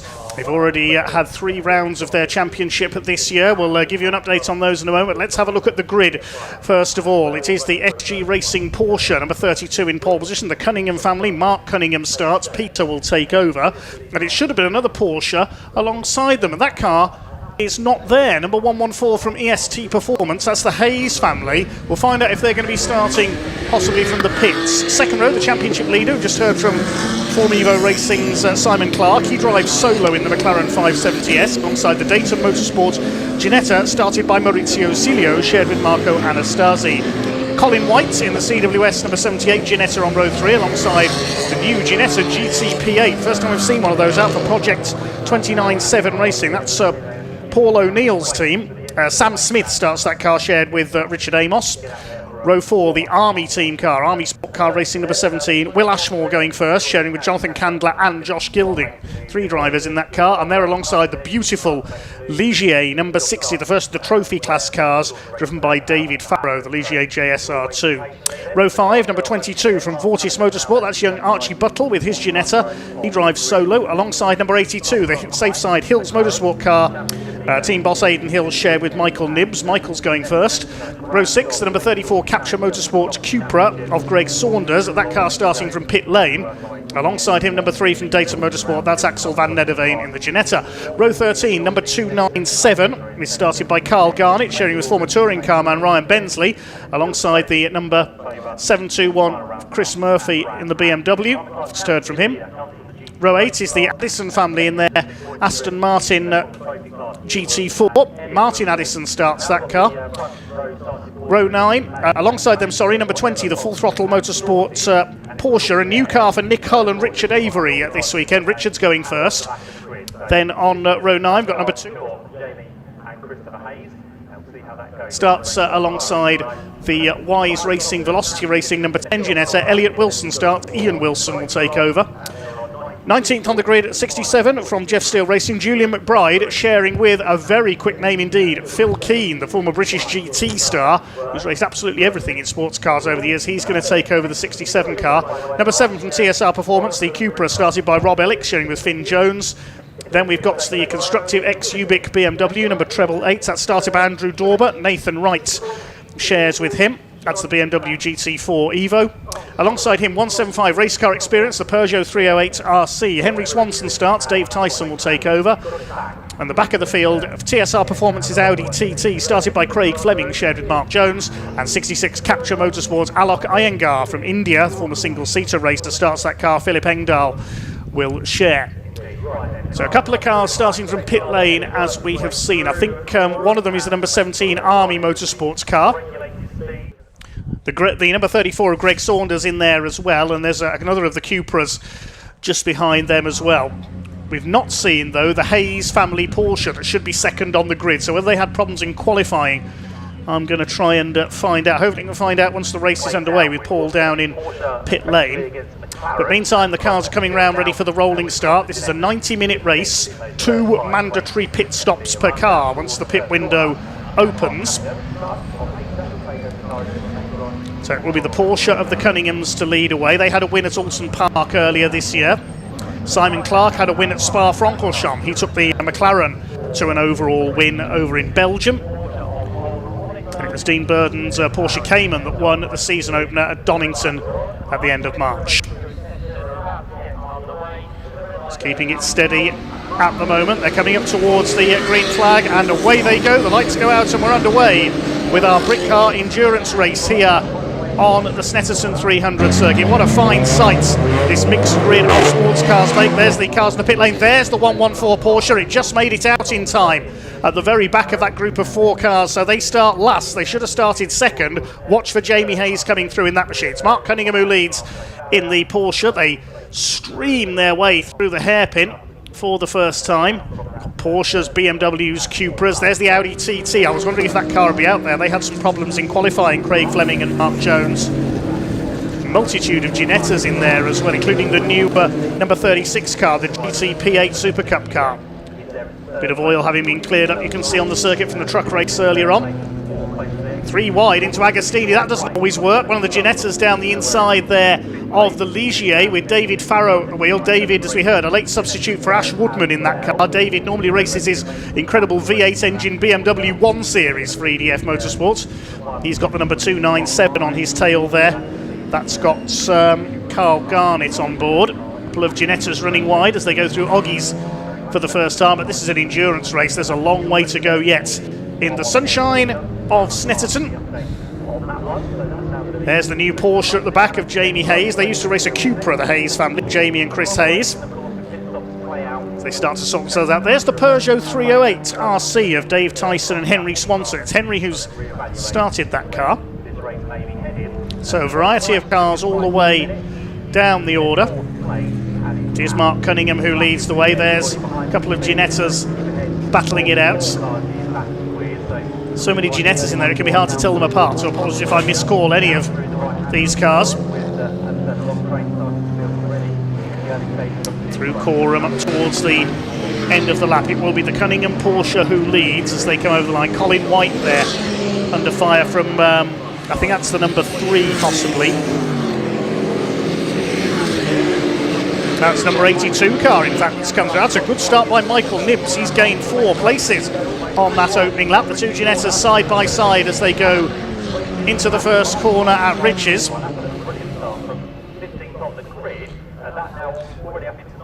So it's Mark Cunningham who leads by over 4 seconds at the end of lap 1 over Simon Clark in the McLaren. He leads the GT class. The 3 Porsche 911s are in the challenge category. The trophy class is led by the Vortis Motorsport number 22 Ginetta of Archie Bundle. He's in 7th place at the end of lap number 1.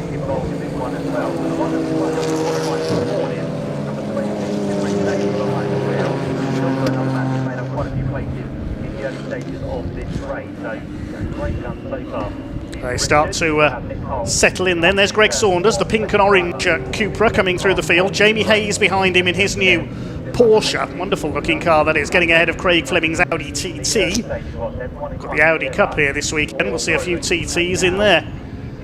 Greg Saunders on the tail of, I think that's the number 2 car, the BMW M2 of Peter Molsdale. One day, elbowing his way up the inside there, Jamie Hayes past the BMW. That's at Oggies.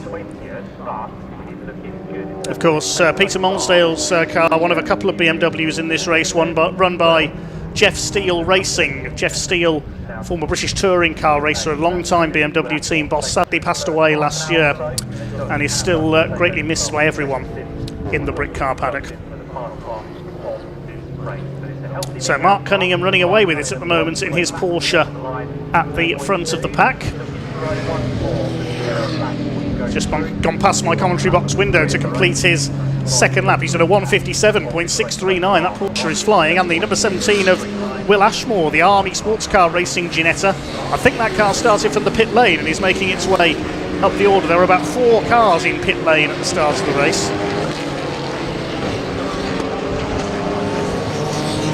It's the Formevo Racing McLaren in second. The lead gap has increased to 8 seconds now. Dayton Motorsports number 47 Ginetta of Maurizio Silio is in third place. He and Marco Anastasi, born in Italy but based in Scotland. They run a sim racing company, the two Italians. And number 36, the brand new Ginetta of Sam Smith and Richard Amos from Project 297 Racing in 4th place. Colin White, number 78, is in 5th place. In his Ginetta, races that Ginetta in just about everything it's eligible for. The former National Hot Rod World Champion and former ASCAR champion at Rockingham. Remember those? Raced on the ovals.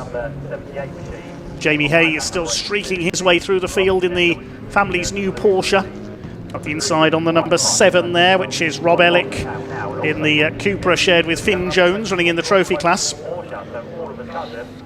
All the cars in this race have a different minimum pit stop time, which is decided by balance of performance within their class, and also if you have a pro-graded driver in the car, then you are given an extra penalty at your pit stop to make things closer and fairer. A couple of Ginettas together, that's the battle for 3rd, and there was contact there, I think, between Cilio and Sam Smith. Sam in the black and red car, Colin White behind them. Then another Ginetta, which is Michael Nibbs in the number 82, the Hills Motorsport car. Run by Aidan Hills, the other driver in that team. Aidan, next Rallycross champion and MX5 champion. And another, I think that's the number 20 car up behind them, the Porsche of Richard Avery, sharing with Nick Hull, the Full Throttle Motorsports car. They've moved up from the trophy class where there it goes. Just charges past the Ginettas, that lovely silver Porsche of Richard Avery. So that's to say there, he's moved up from the trophy class with a Cupra. Used to race Porsche Boxsters several years ago. 3 laps completed, the lead gap is now 13 seconds, so Mark Cunningham is just running away at the front. But what is the 32 cars pit stop time? 128 seconds. There is the Porsche. Our cameras haven't been able to catch up with Mark Cunningham yet, he's so far ahead. The Form Evo Racing McLaren has a 128 pit stop time, the same as the Cunninghams. And the 47 Dayton Motorsport car has a 133 second pit stop. The pit window not open yet, it's a long way to go yet. There is Colin White, number 78. A name I remember watching in my youth at Hensford Hills Raceway in the National Hot Rods. Survived a massive accident at Thruxton a few years ago, coming up Woodham Hill when he suffered some leg injuries. There's the leader. Looking for their 2nd win of the season, the Cunninghams.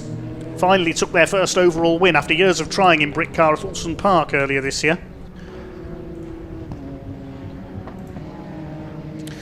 Looking at the point standings, all the classes combined together, it is Simon Clark in the McLaren who leads overall, 2 points ahead of the Wilsons in their Ginetta. They lead the trophy class. The Cunninghams lead the challenge class, but they're only 11th overall. There's the Ligier, number 60 of David Farrow, just getting used to that car.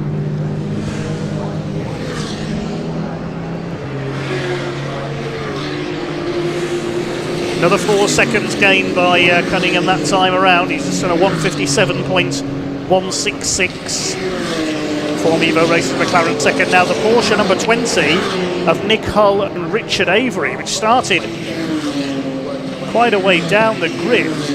Just looking at the grid sheet now to see where that number 20 car started. It started back in 16th on the grid. It's up to 3rd. Richard Avery has ripped his way through the field into 3rd place in his Porsche. So Dayton Motorsport's number 47 Ginetta goes down to 4th. The Project 297 Ginetta number 36 of Sam Smith is 5th. Then we've got Michael Nibbs, Colin White.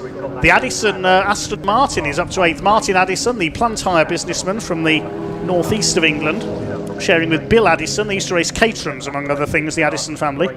They're in 8th place. Here's a battle further back in the order. This is for 17th overall. We've got the BMW of Julian McBride, the disabled driver, up the inside there, sharing with Phil Keane, one of Britain's top GT racers. There's some big names on this brick car grid today.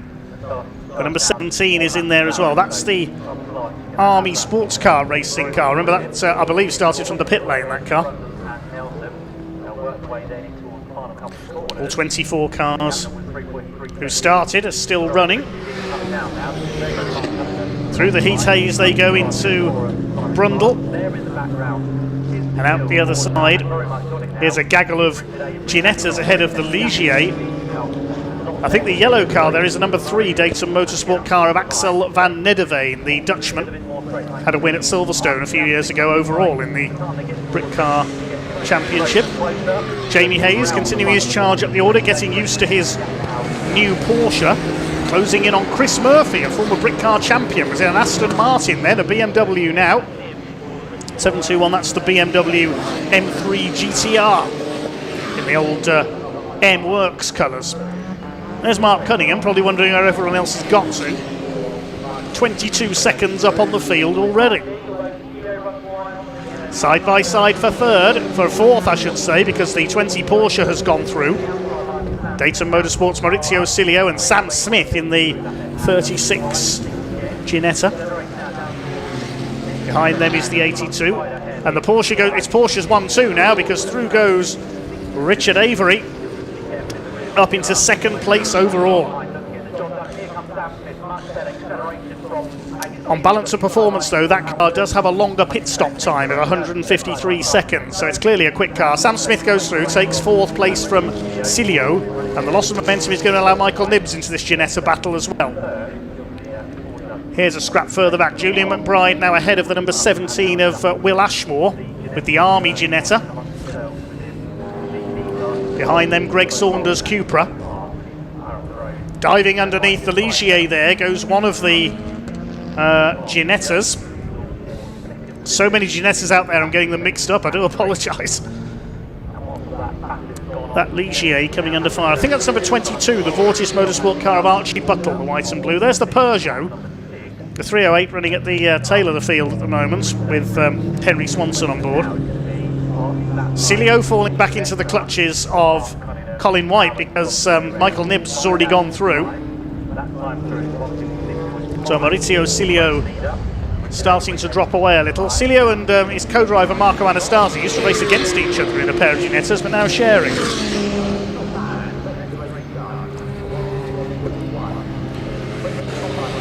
Let's have a look at the lap times between the two leading Porsches. SG Racing, the leader, lapping in the 156s, and Full Throttle in second place, lapping in the 158s. So Richard Avery trying to close in, but he may plateau here in second place. There goes the leader, up towards Hamilton's for the 7th time. We've got a car into the pits, and the pit window is not open yet. It's the 36 car that was battling for 4th. So Sam Smith has come in for Project 29-7 Racing, the new Ginetta GTP8. So I think that car may have picked up some damage. We did see a bit of contact with the 47 car, so whether he's picked up a puncture or something, we shall see. There's Michael Nibbs ahead of Cilio, White, and Martin Addison's Aston Martin up behind the Ginettas. This is the fight for second in class as well, the GT class. They're 6.5 seconds behind Simon Clark's McLaren.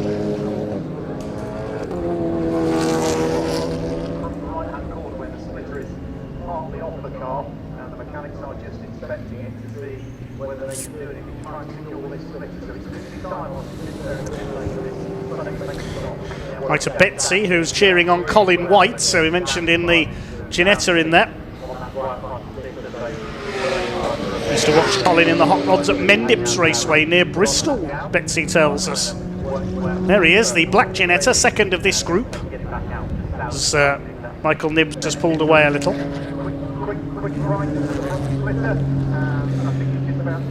1 hour 16 minutes of this race still to go. Being dominated by Porsches from the challenge class. Where's the third of them? Jamie Hayes, who started from pit lane. Already on lap 7, he's up to 8th. Incredible run through the field. Yeah, so the 3 challenge Porsches, the Porsche, well, one's a 992, that's the number 20 car, the silver car. The others are 991s, the 911s. I reckon we could see those 3 Porsches without any issues lock out the podium here. Across the line goes Chris Murphy's BMW, the number 3, the yellow car of Axel van der Veen ahead of him, and the 22 as well. Archie Buttle still leading the trophy class ahead of Chris Murphy and David Farrow in the Ligier. As the pack go flying through. There's the Ligier.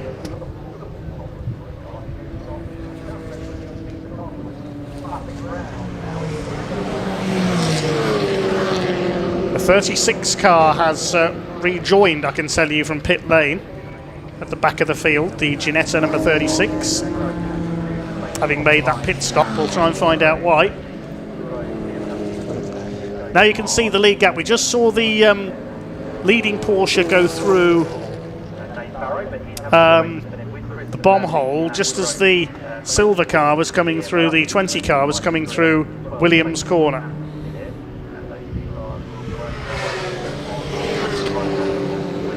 There's the other Porsche, 114, 8th place.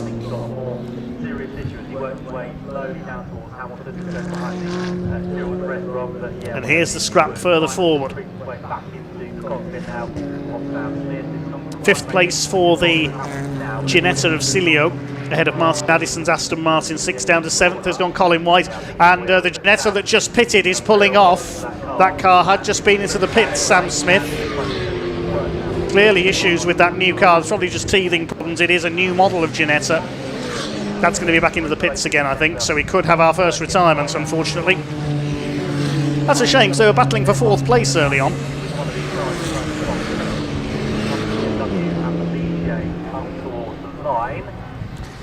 There's the Army Motorsports car, chasing Ginetta number 10. That's the Ian and Elliot Wilson car, who are the current points leaders in the trophy class.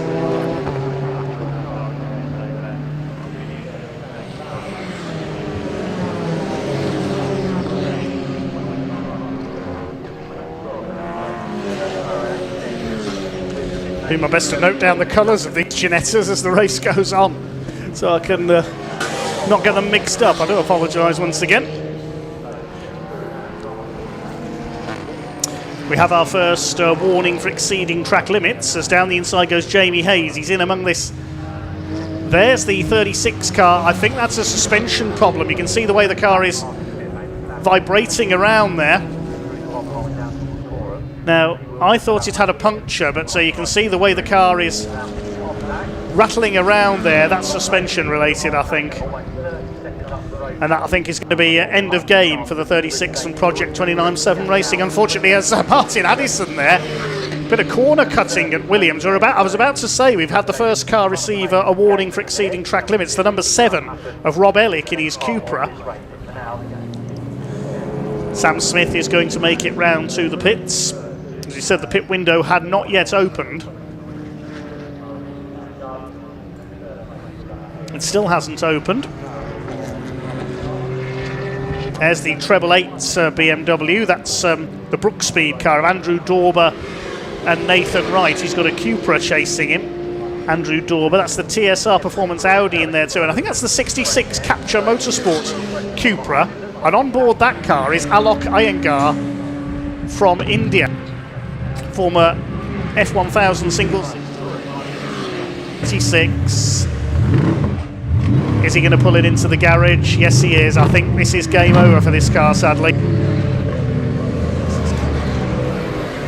That's a great shame for Project 29-7, the team part owned by Paul O'Neill. He heard as the voice of TCR touring cars last season and former touring car racer. There's the number 20 in second place, having flown through from 16th on the grid with Richard Avery on board. But that car does have to serve a longer pit stop under balance of performance. They're 31 seconds behind Mark Cunningham's Porsche. How do the lap times compare? They're still lapping a couple of seconds slower. But there's a long way to go yet, 1 hour and 10 minutes. We could have any number of incidents or safety cars in that time. Quite often what seems to happen in Brick Car, is a bit of Murphy's Law, is the safety car comes out just as the pit window opens and throws everything into a bit of confusion. Confusion for me, that is, because I haven't got a clue who's where after the pit stops. Mathematics was never my strong point. Simon Clark in third place, then Michael Nibbs in fourth. He's pulled clear of the rest of the Ginettas, but they've been taken by Jamie Hayes, who's whipped through from that pit lane start. He's now fifth in his Porsche number 114, the EST performance car. The first of the Ginettas is still Cilio, and the pit window has just opened. So the pit window is now open.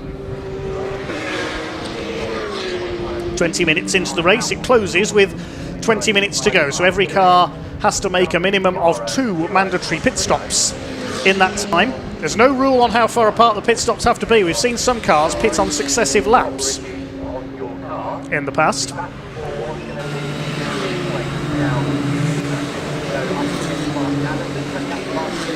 See work going on the right front of the number 36 Ginetta there at the bottom right of your picture. Issues with the right front suspension for that car. Hopefully they can get that repaired and at least get some more laps in, but any chance of success in the GT class has now gone. Here's the treble 8 BMW. That's Andrew Dorber running towards the back of the field, only 20th place. He's got a Cupra right on his tail through Nelson's there. That's Alok Iyengar on his brick car debut this weekend, sharing with Philip Engdahl. As for the inside Indecorum,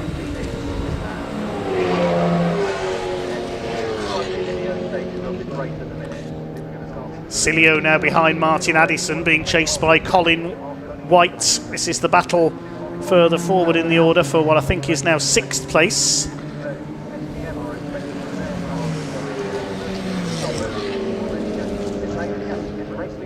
And the leader is in. The leader has pitted, so the leader making an early stop, Mark Cunningham, at the first opportunity. Hopefully Paul can grab Mark Cunningham for a word there. He set the fastest lap of the race, 1 minute 55.674. He leads by 32 seconds, and in comes the number 32. Peter Cunningham will take over at the wheel. There is the Porsche at the bottom right of your screen, fuel going in. Driver has already got out, as we can see. They can't, so for safety reasons you can't refuel with the driver in the car. So that means the full throttle number 20 Porsche will take the lead. Anybody else coming in on this lap, we'll wait and see.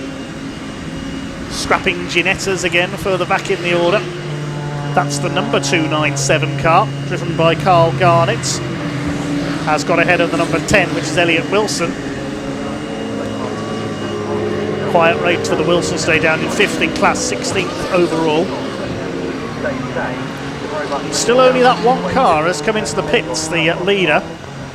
The 36 car, I can tell you, is showing as... is it showing as having gone out? No, it's not, sorry. So the 36 still being worked on, the 32 as well. Still in pit lane. So the lead is now with, on track, the 20 car ahead of the number 23 McLaren by 11 seconds. Michael Nibbs in the Hills Motorsport number 82 is third, 3.5 seconds further back. Then it's the 114 Porsche with Jamie Hayes on board. That's 4.7 seconds back in 4th place. And then a second behind him is this little group of 3. The Aston Martin and the 2 Ginettas.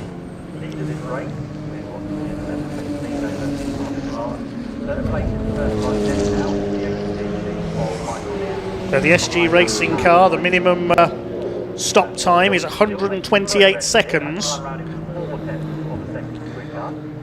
That will seem like an eternity. 2 minutes and 8 seconds. That's more than a lap they will lose here. And the 32 car now ready to rejoin.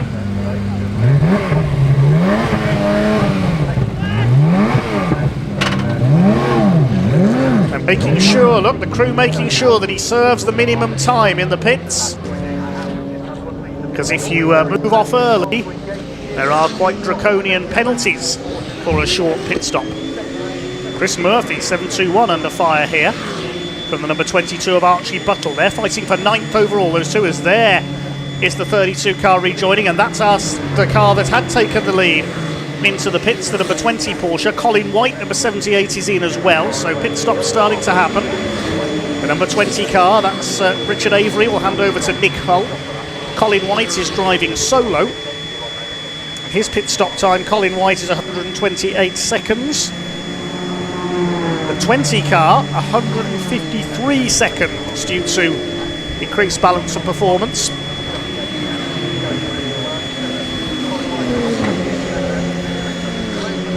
There's the leader. A lap down now on the field, just behind the 114 Porsche of Jamie Hayes, who's now third. It's now the Form Evo Racing McLaren of former Porsche racer Simon Clark who leads. Had an overall win at Spa-Francorchamps when there were no challenge class cars present, so the way was clear for the GT class car.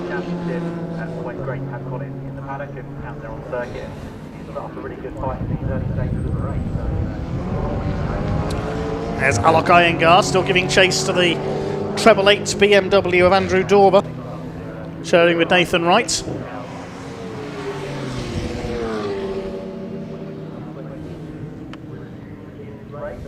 Still the battle raging between Addison and the two Dayton Motorsport Ginettas, with Axel van Nederveen closing on Maurizio Cilio. Through comes the 32 car at Nelson. These two still at it. So the SG Racing Porsche. We'll see how the lap times compare, because I think Mark Cunningham is the quicker of the two drivers, with no disrespect meant to Peter, of course. Been with Brickcar for many years, that Porsche now. Finally got their first overall win earlier this year.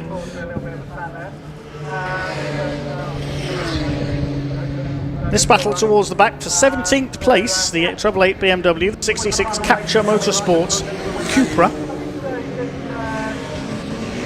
1 hour 3 minutes, or just about to go.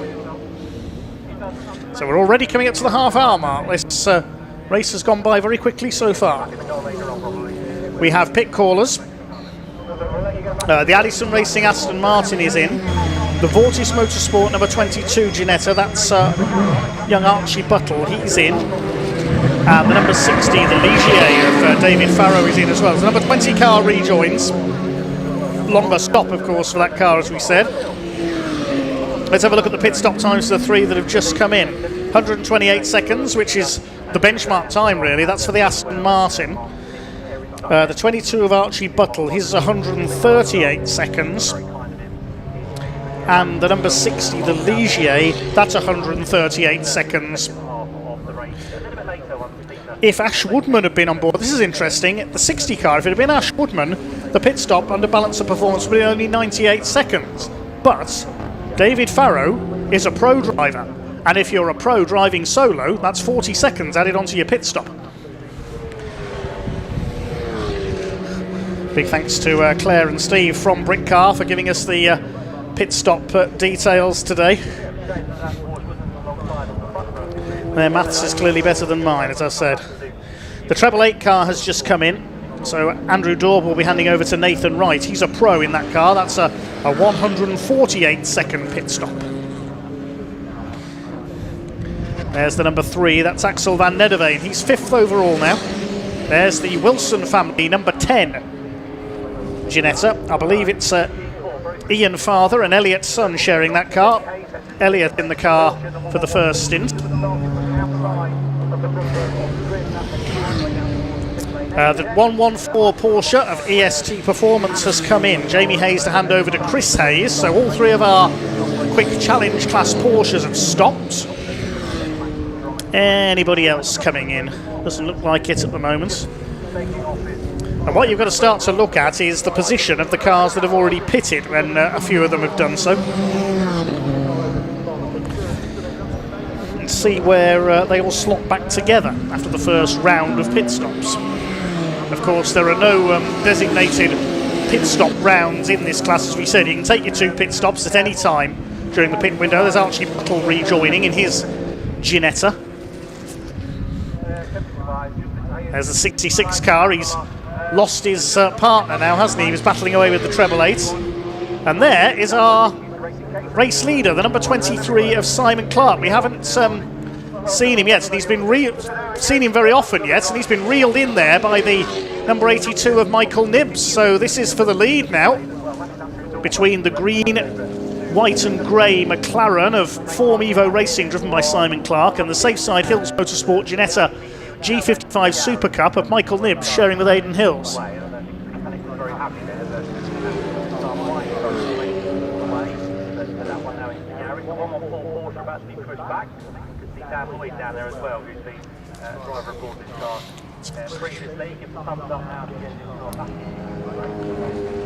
There's number 3, that's Axel van Nederveen.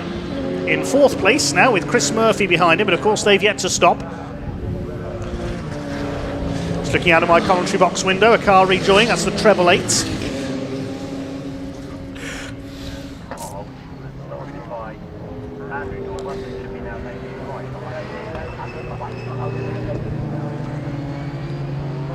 Is that a car going slowly or just a car being lapped? Going down towards Brundle. It's number 66 running down in 13th place at the moment.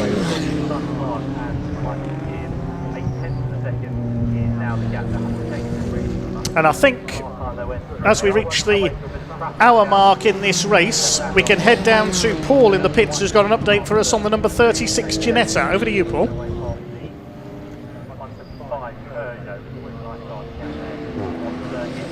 Well, ladies and gentlemen, I'm down here in the pit lane with our number 36 Ginetta run, and sadly a non-run now, Sam Smith. Sam, what happened? Just had some contact with another car, and unfortunately it seemed okay for a lap, and then it was quite apparent straight away there was some form of damage on the car, but when I got past him it was very apparent there's some damage on the car because the steering didn't turn, so he damaged something on the steering and the car won't turn. So. Well, to be fair, you got it back to the pit lane in one piece, which is the most important thing at the end of the day, but a bit of an unfortunate end. So what was the first outing for the 36 car? Yeah, real shame. Always the way we're racing, you qualify out of position and this happens, so we'll need to try and qualify better and then try and get on with the race a bit sooner than intended. Well, we'll hope to see you bounce back in the next round, which I do believe is none other than at Donington Park in only a few weeks' time. Yeah, hopefully, mate. Hopefully we'll be there, I'm sure. Alex and think he can get it going and we'll get back out there. So. Well, thank you for your time, Sam. All the best for the rounds ahead. Back to you, Dave. Thanks, Paul, and bitter luck there to the number 36, a brand new car this weekend, the Project 29.7 Ginetta GT P8 Super Cup car. Sadly out of the race with damaged steering and suspension, and they're our first retirements, unfortunately. Let's have a look, see if we've had any more pit callers. Well, the battle for the lead, as we saw, was between the Form Evo Racing McLaren and the Safe Side Hills Motorsport Ginetta, but the Ginetta has now pitted from 2nd place. Who else has been in? Let's have a look. Number 2, Peter Molsdale with the Jeff Steele Racing BMW M2. He's in. And the number 10, Wise Racing Velocity Racing, that's the Wilson family. They've come into the pits as well. Ian Wilson to take over there. TSR Performance, who are at the back of the field, are in. That car at least a couple of laps down though, so whether that's a retirement, I'm not sure for the 77 Audi TT, Craig Fleming and Mark Jones. We'll have to keep an eye on that, see if it rejoins from the pits, because that car had problems in qualifying, started at the back. We know the Ginetta number 36 is out. We need to look for who's leading of the cars that have stopped. The pit stop time, incidentally, for the number 114 car is shorter than its class rivals. Jamie and Christopher Hayes, under balance of performance in that class, only have to stop for 103 seconds. So they've got the shorter stop time in their new Porsche, and that could work to their advantage against the Cunninghams and the 20 of Avery and Hull, the silver Porsche. They've got the longest stop of all at 153 seconds. Who's got the shortest pit stop time in this race? There it is, Chris Murphy, number 721. He's only got 93 seconds. There he is. He gets past the number 3 of Axel van Nederveen, so up to 3rd on the road now.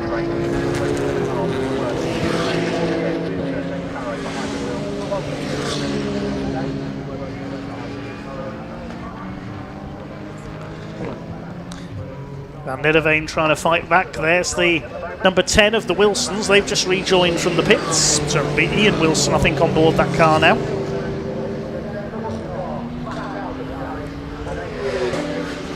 think we've got 10 cars that have yet to make a pit stop in this race. The current highest placed car that has stopped is the number 114 of EST Performance, the Hayes family. So they, I think, when everybody's taken their first stop, could be about to take the lead. There's your leader at the moment on track, the car of Simon Clark, looking for his second consecutive Brit Car Championship win. Car number 60, that's the Ligier, has been given the black and white flag, a warning for exceeding track limits. Well, the way track limits offences work is your first one is noted by the stewards, but no penalty or anything given. The second one you're warned, you're given the black and white flag. Your third offence is a 5-second time penalty to be added on at the end of the race. Your fourth offence rather is 10 seconds. Fifth offence is 30 seconds, and it can actually total up until you are disqualified for repeated track limits offences. Simon Clark continues to lead. And I think we can hand down in a moment to Paul in the pits with our trophy class championship leaders, the Wilson family in car number 10.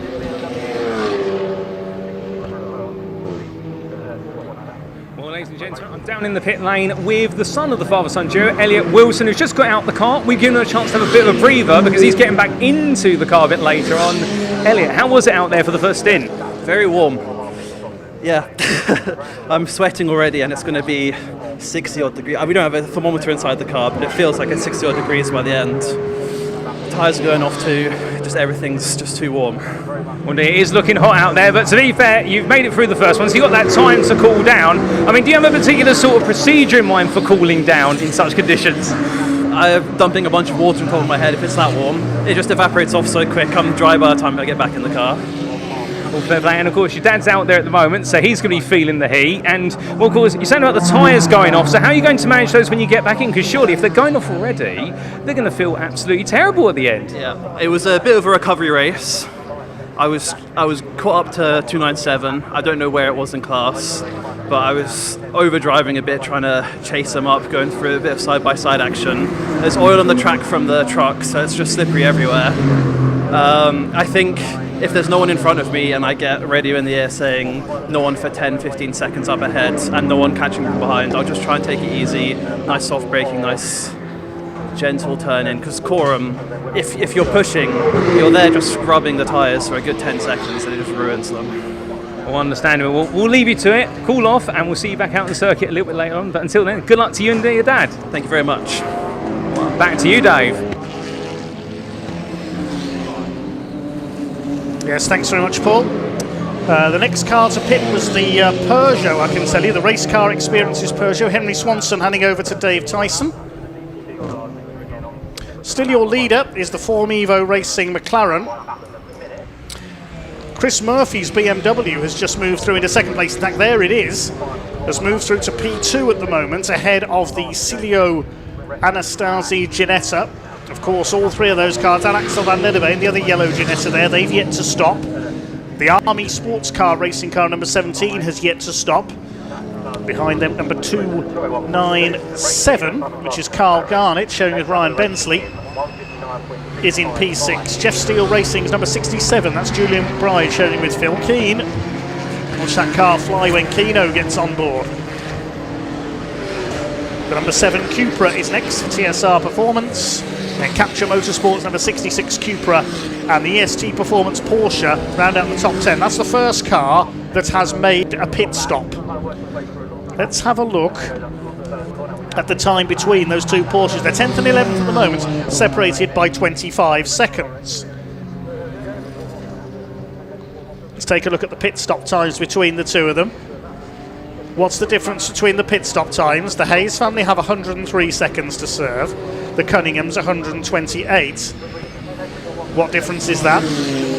25 seconds. So on the strength of balance of performance, the 114 car is effectively your de facto race leader at the moment, because it's leading the cars that has stopped because of serving that shorter pit stop. And that's how balance of performance. Well, what's happened here? we've had a collision among the Ginettas.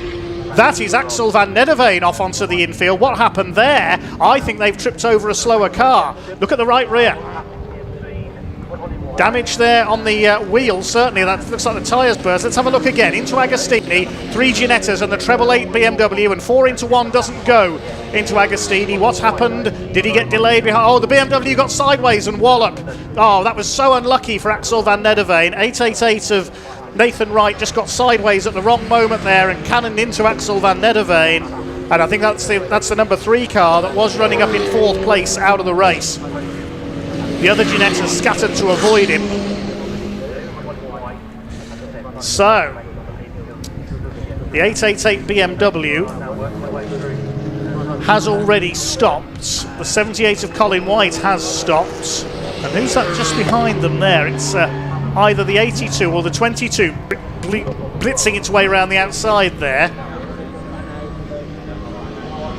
Oh, that's the Cunningham car. What's happened there? Peter Cunningham's had a spin. That's coming out of Murray's, I think. That's an unusual place for a car to go off. Let's see what happened. Did he trip over another car? Oh, he just went in way too hot and cannoned off the side of Chris Murphy. That's a very unusual place to go off. There's Axel van Nederveen's car. The rear suspension broken. He's out of the race, sadly. Well, it's all happening during this first round of pit stops. The Army car has come in now to make it stop. Now, how much did the Cunningham car lose there? It's lost about 20 seconds recovering from that spin, I think.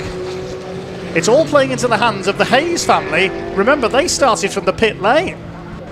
There's Cunningham in the background trying to chase down Maurizio Cilio. He's still yet to come into the pits. Number 67 has now pitted, Julian McBride. Keep an eye on that 67 car because Bill Keane's going to be getting on board.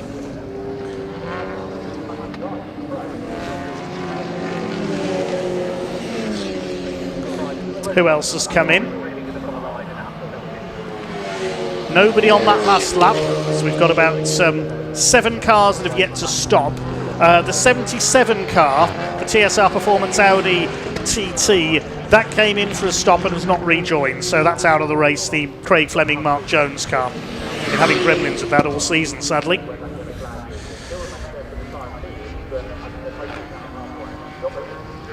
I haven't had time to read any of your comments out so far today. I do apologise there. We are watching, and another car goes off. That's Cilio facing the wrong way at Nelson. Well, a lot of the fancied runners hitting trouble here in the sunshine of Snetterton today. Cilio was 3rd. He rejoins. Was there contact there, or did he just spin it out? He's all on his own, coming into the right-hander at Nelson, just loses the back end, and round goes the Ginetta.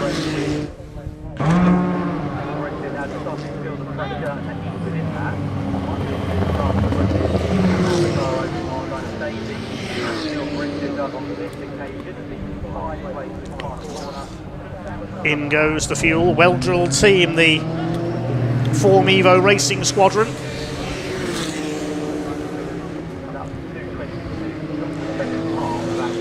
So that means that on track, Chris Murphy's Woodrow BMW M3 has gone into the lead. 30 seconds ahead of the number 47 Ginetta after that spin. The 297 car's in as well. Carl Garnett will hand over to Ryan Bensley. There's a Cupra in the background there as well. That's the 66 car, I think. Yes. Alok Iyengar handing over to Philip Engdahl. There's your leader. For the time being, anyway. We've only got 3 cars yet to make their stops, plus Axel van Nederveen, who sadly never got far enough to make a stop. So the BMW 30 seconds ahead of the Dayton Motorsport Ginetta after that car spun. In fact, just glimpsed it there on the right coming through Agostini. That's so you can see visually what the gap is. Chris Murphy always leaves his pit stops fairly late, I've noticed in Brick Car. Track limits warning has gone out to the number 66, which is currently in pit lane.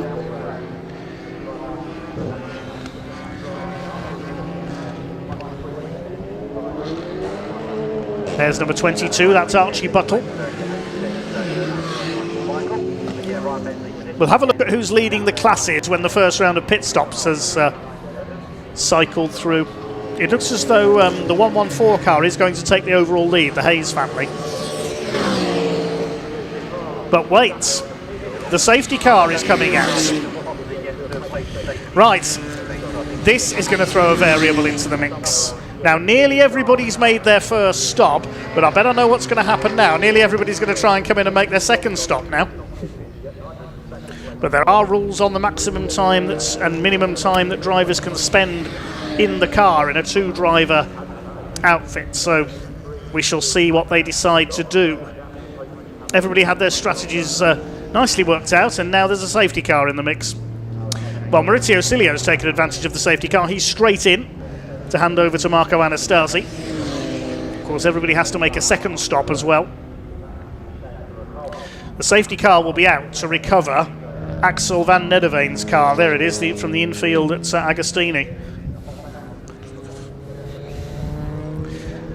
The safety car, the Porsche, driven by former BMW racer Evelyn Buanik this weekend, has picked up one of the Ginettas. It hasn't picked up Chris Murphy.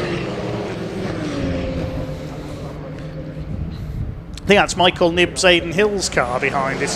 There's the Cunningham Porsche behind them as well. That lost some ground with that off earlier on at Murray's.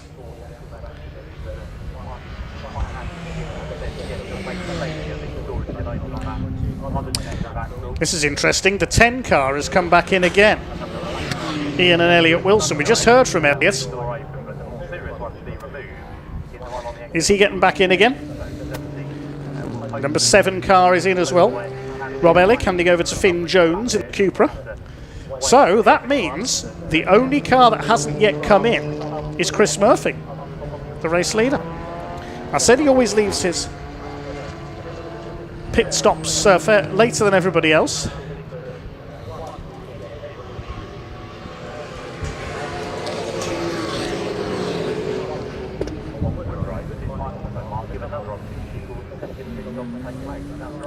So I assume the safety car is for Axel van Nederveen's Ginetta that's gone off.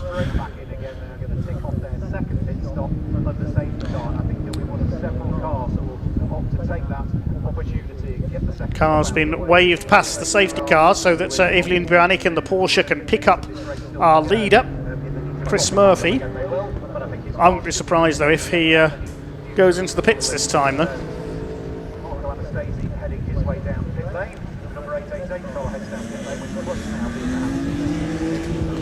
So once he's come in, your leader is going to be the number 114 Porsche.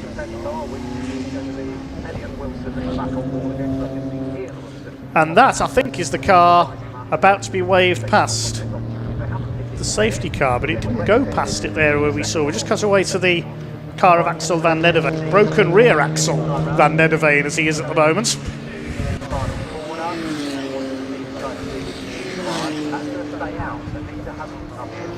So, yes, I know. He is our third retirement of the race, unfortunately. Commiserations to Axel. And I think we can head back down to Paul in the pits. Paul, what have you got for us?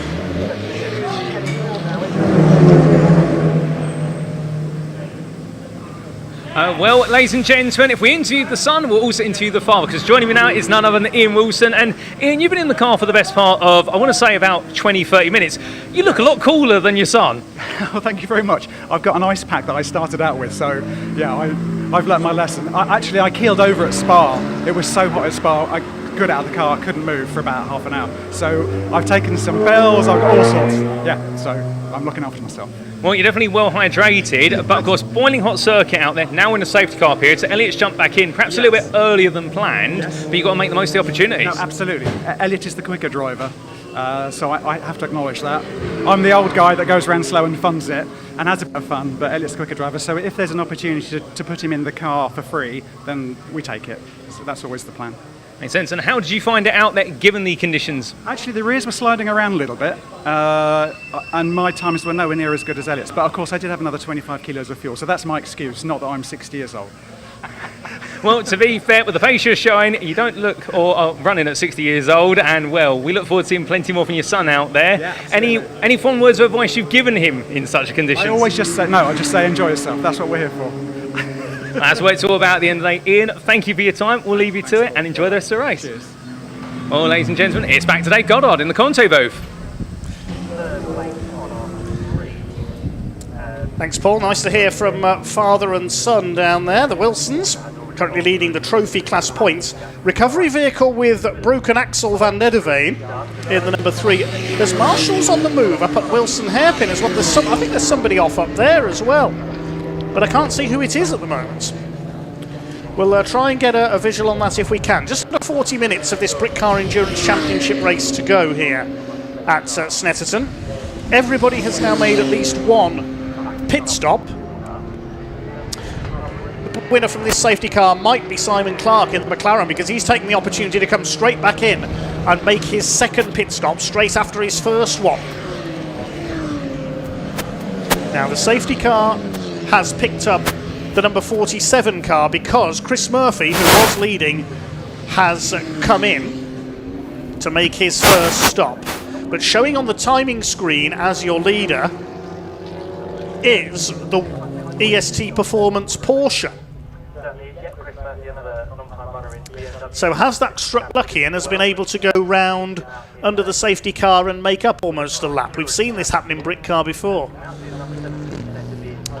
So the safety car has picked up the 47 Dayton Motorsport Ginetta, which was able to make up time by pitting under the safety car. So they've effectively undercut everybody else here. There's the Porsche, number 32 of the Cunninghams. Now where are they? 6th place at the moment.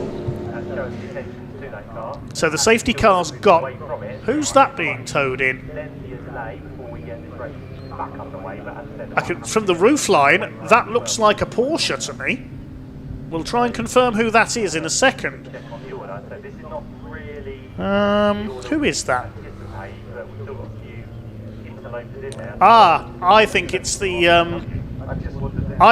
Army sports car Ginetta, looking at the colour scheme that I can see there. Yes, number 17, it's the Army car, unfortunately, so that's the other reason the safety car came out. 2 stranded Ginettas. There it is, revealed from behind the barriers. Oh, that's a shame for the Army team. Will Ashmore, Jonathan Candler and Josh Gilding. I think it was Jonathan who was in the car when something went wrong for them up at Wilson Hairpin, so that car's out of the race.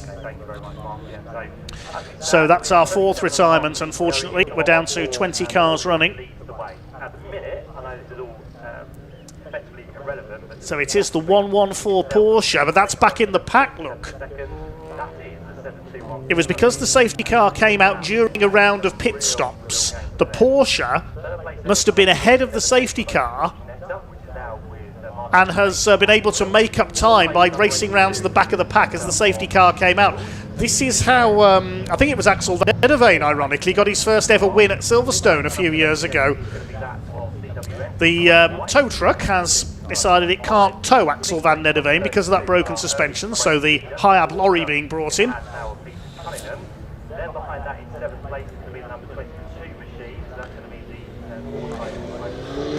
Let's get through a few of your comments there. Yes, thanks Richard Moxley. He spotted that was a Ginetta.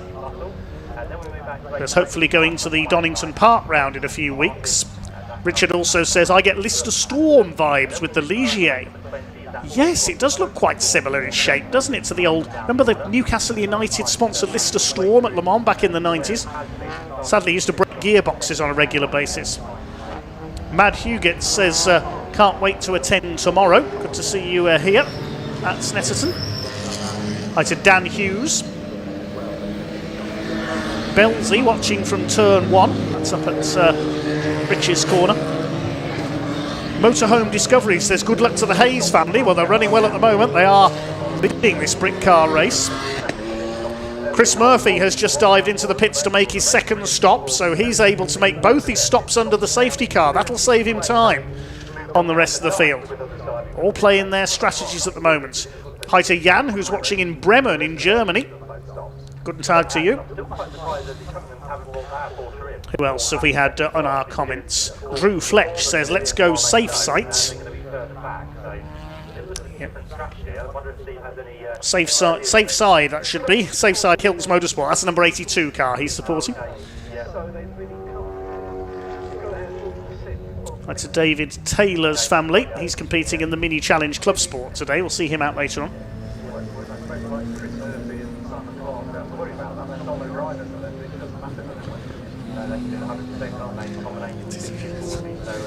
Safety car still out then while the two stranded Ginettas are cleared. And it is the Porsche with Chris Hayes now on board, which leads the way. And it will be the Dayton Motorsport Ginetta, which is behind the safety car in second. There's the leading Porsche behind the red Peugeot. There it is. It's back in the pack at the moment, so it's a long way ahead of its nearest rival. You can see nearly a lap in front. There's the Ligier at the back of this group.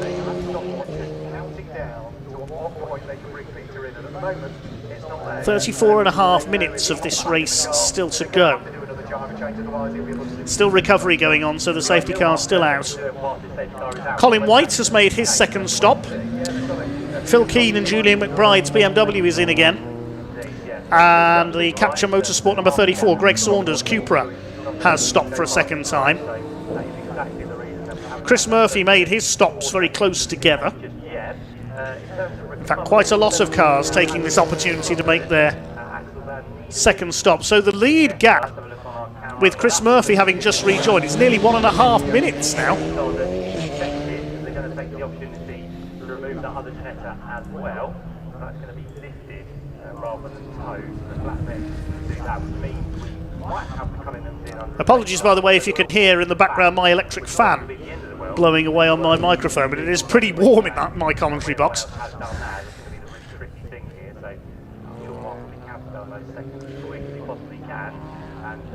Might also be the opportunity for a wave around as well. Still haven't got the 114 Porsche, which is in the lead of the race. Not running the same time. That is another car which still has to do its second pit stop as well. So they're going to be ones that need to kind of wheel the time down. But they can be the Hello to Gordon Snell, who's watching from Guernsey in the Channel Islands. Very popular for hill climbs. And hi to LNK25 watching in Hamburg. Quite a few German viewers. There's the 47 Ginetta, and I think Paul is down there with their crew at the moment. So over to you, Paul.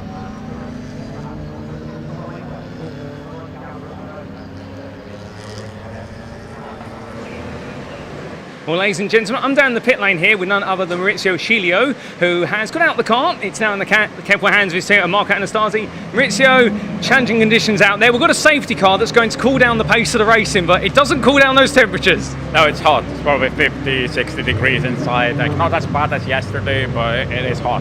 Seriously hot. Now, given how hot it is, and we know it's a 90-minute race, how have you been managing the car? Because obviously tyres and brakes are probably getting very hot. Yeah, tyres are not happy. Like towards the end, like after 40 minutes, it was basically sliding. It was drifting more than circuit racing. But yeah, it was fun, yeah. And safety car periods like this, in your experience, are they a good thing or a bad thing for the car? Because of course, you're going a lot slower, but you're not getting as much air coming into the car necessarily. It definitely helps, like fuel. Like I said, we're at the limit now, but yeah, it definitely helps the tires. Yeah, it's brand new tires, so it's really fine. But the car definitely appreciates the safety car. Hopefully not for much longer. And were you happy with your stint in the car today? So-so. Yeah, let's say yes. I mean, it's always fun. So I'm happy and lucky, but yeah, it could have been better. All fair play. Maurizio, thank you for your time, and best luck to you and the team for the rest of the day. Thank you. Thanks. Thank you very much. Well, ladies and gentlemen, we hand you now to Dave Goddard. Thanks, Paul. Cheers to Maurizio Sciglio there for having a quick chat as his car came back in for its second stop while we were talking to him there. It's Inc25, not LNK, watching in Hamburg. My apologies there. And hi to James Kirshner, watching in Texas, USA. Hope you enjoyed the Independence Day celebrations last weekend, James. As the recovery operation continues here for Axel van Nederveen, the Dutch-born racer in his Ginetta. Broken rear suspension after contact with the treble 8 BMW of Nathan Wright.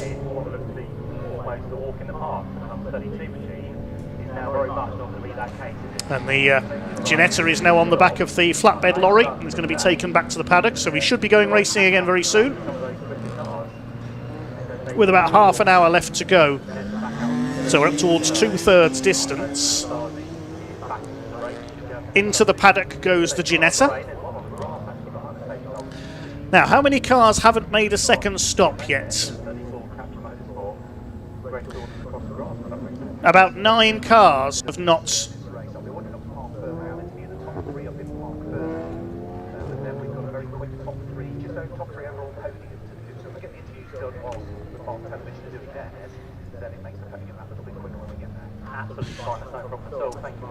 Now, of course, we go racing once the yellow lights have gone out on top of the safety car. And Evelyn Buanik switches the lights off just as I say that, as they come through Nelson. Which car is behind her? It's the 888 BMW. That's the Nathan Wright's car. They're running towards the back of the field.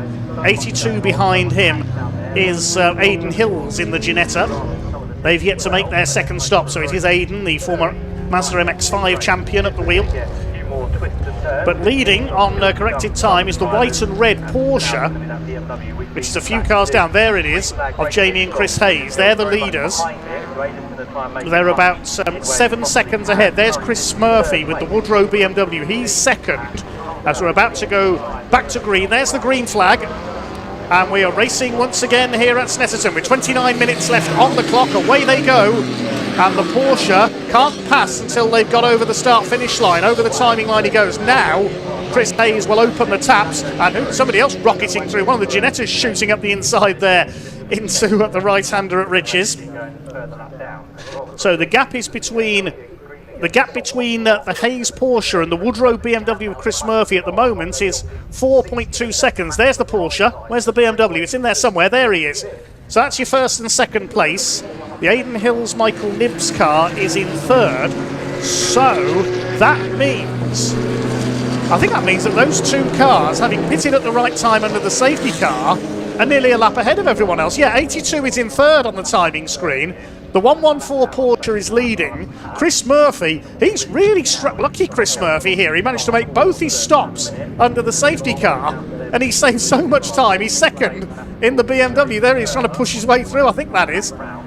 There's a few BMWs together in there at the moment. He's in there somewhere in second place behind Jamie and Chris Hayes. The Cunningham Porsche came in as the safety car went in to make its second stop. There's Simon Clark in the McLaren. Where's he in the classification? 7th at the moment.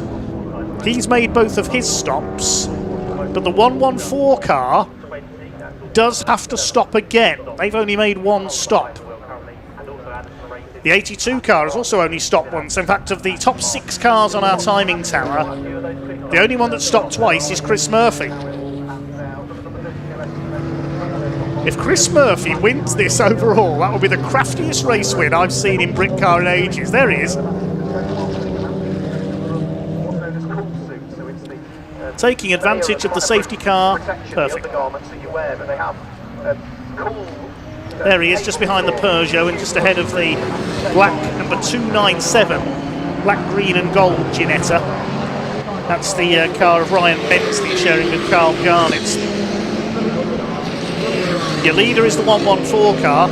What's it got now? 6.2 seconds, so he is pulling away Chris Hayes in the 114 Porsche. Archie Buttle, number 22, brings his Ginetta in for its second stop. That's on through. There's the Cunninghams. They've made their second stop. Have we lost any more cars while the safety car's out? No, still 20 cars running. 26.5 minutes of this race still to go. And it's number 114 from EST Performance who leads the way. Coming down towards Agostini. There it is, the white and red Porsche. It's got the other Porsche, number 20, in front of it there. Where is that car running? 4th place, so there's a lap between the 2 Porsches, but they're together on the track. It's the 2 cars that were the big winners under pitting under the safety car that are so far clear. There's your leader. He has lapped the number 23 McLaren in 5th place. But all these cars, except for the 23 and the 721, have to stop again. Simon Clark managed to make his second stop under the safety car in the McLaren. You can see the BMW not as quick as the cars around it, but all about timing of the stops for Chris Murphy. There he is. Porsche's fighting it out with the McLarens. But the 114 car is the lap ahead of the other two. Number 20, Nick Hull, lets him through. Simon Clark's going to go through. Now, Nick Hull doesn't want to let Simon Clark through there. That's for position. So whether Nick Hull's having problems with that Porsche, I'm not sure. There is your leader. The Hayes family Porsche. Used to race a Cupra in Brick Car. They've moved up to this car. It's new to them for this race. It's running beautifully at the moment. See what his gap is this time by. Number 20 Porsche has come in for its second stop, so that's why it dropped back a bit. They were coming in for their second stop. Nick Hull would have been told on the radio. The Addison Aston Martin. Martin and Bill Addison have come in. They've raced everything from Caterhams to a Peugeot 106 over the years, the Addisons. And I think we can hand down in a moment to the pits, because Paul is talking to Peter Cunningham of SG Racing.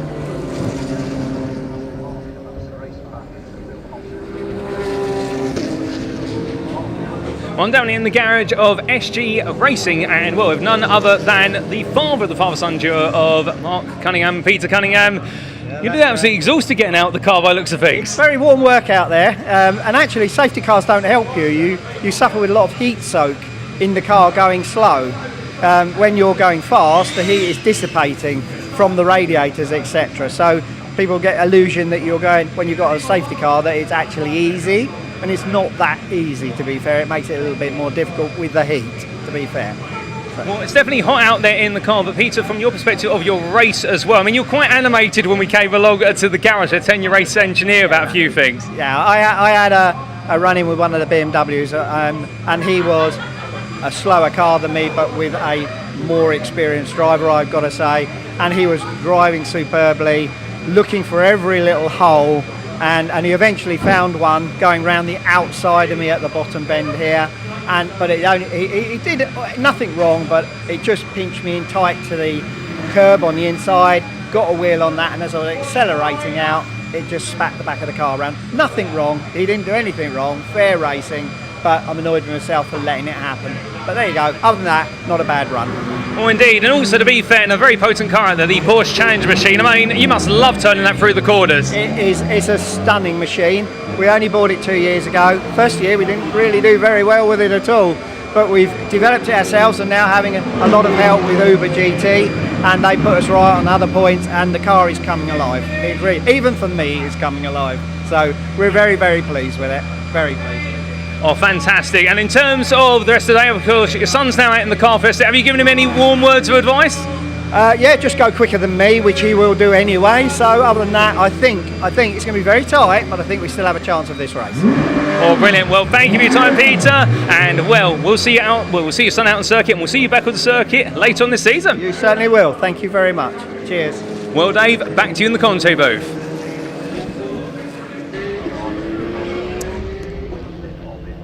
Yeah, thanks, Paul. Great to hear from Peter Cunningham there, as his son Mark launches an attack here on Simon Clark in the McLaren. That's up at Oggies, and he goes through. Now, is that for position? I'm trying to work out. I think that might be. I think the Porsche might be a lap down on the McLaren. We'll have to wait and see as they come across the line this time. But good to hear from Peter Cunningham. He's been racing Porsches for many years now. He's been racing with Brick Car for many years as well, along with his son Mark. And I know how overjoyed they were to finally get that first overall win earlier this season. Simon Clark, the current championship leader in the McLaren. Yes, and Mark Cunningham very quick in that Porsche, certainly the quicker of the father and son duo. As we said, no disrespect to Peter, but Mark is the faster of the pair, getting past our leading car there to try and unlap himself. And the 114 car, which remember should have been on the front row, started from pit lane, is going clear. There's the number 67 car. Now, I would imagine, looking at the lap times, that it is Phil Keane on board that car at the moment. And he's raced just about every GT car you can think of over the years. I remember seeing Phil Keane as well about 4 years ago at the Donington Historic Festival, racing a Group C Silk Cut Jaguar. My favourite racing car of all time. And yes, I was very jealous. Just got past the treble 8 BMW there, Nathan Wright and Andrew Dauber's car. Most cars have now made their second stop. The only one that hasn't is the 82 car. I imagine team boss Aidan Hills, the pro driver in that pairing, is trying to get as much time in the car as he can. He's 1 minute 45 seconds down on the 114 car, which is now in the pits, making its second stop as I talk to you. So they've just come in, the penultimate car in the race, to make their second stop. Jamie Hayes, I imagine, will get back behind the wheel. That's put the 721 car back into the lead. Chris Murphy's Woodrow Motorsport BMW. And I think we can now hand down to the pits and catch up with a driver who is sadly out of this race. Problems earlier on for the Army sports car racing team, and Paul's catching up with them in the pits.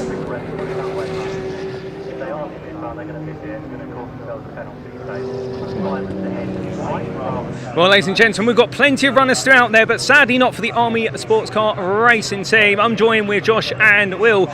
Gents, what's happened? Start with you, Josh.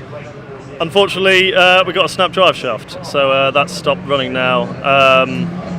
Firstly, an incredible stint by Will. After starting from the pit lane, coming back to we were fourth in class before coming into the pits, and we were going back out in a good position. But unfortunately, the drive shaft's gone. Stopped running, but there's still a bit of time left. We'll stay optimistic for now. The lads are working. Hopefully we can go and do one lap to cross the line and get some points at the end.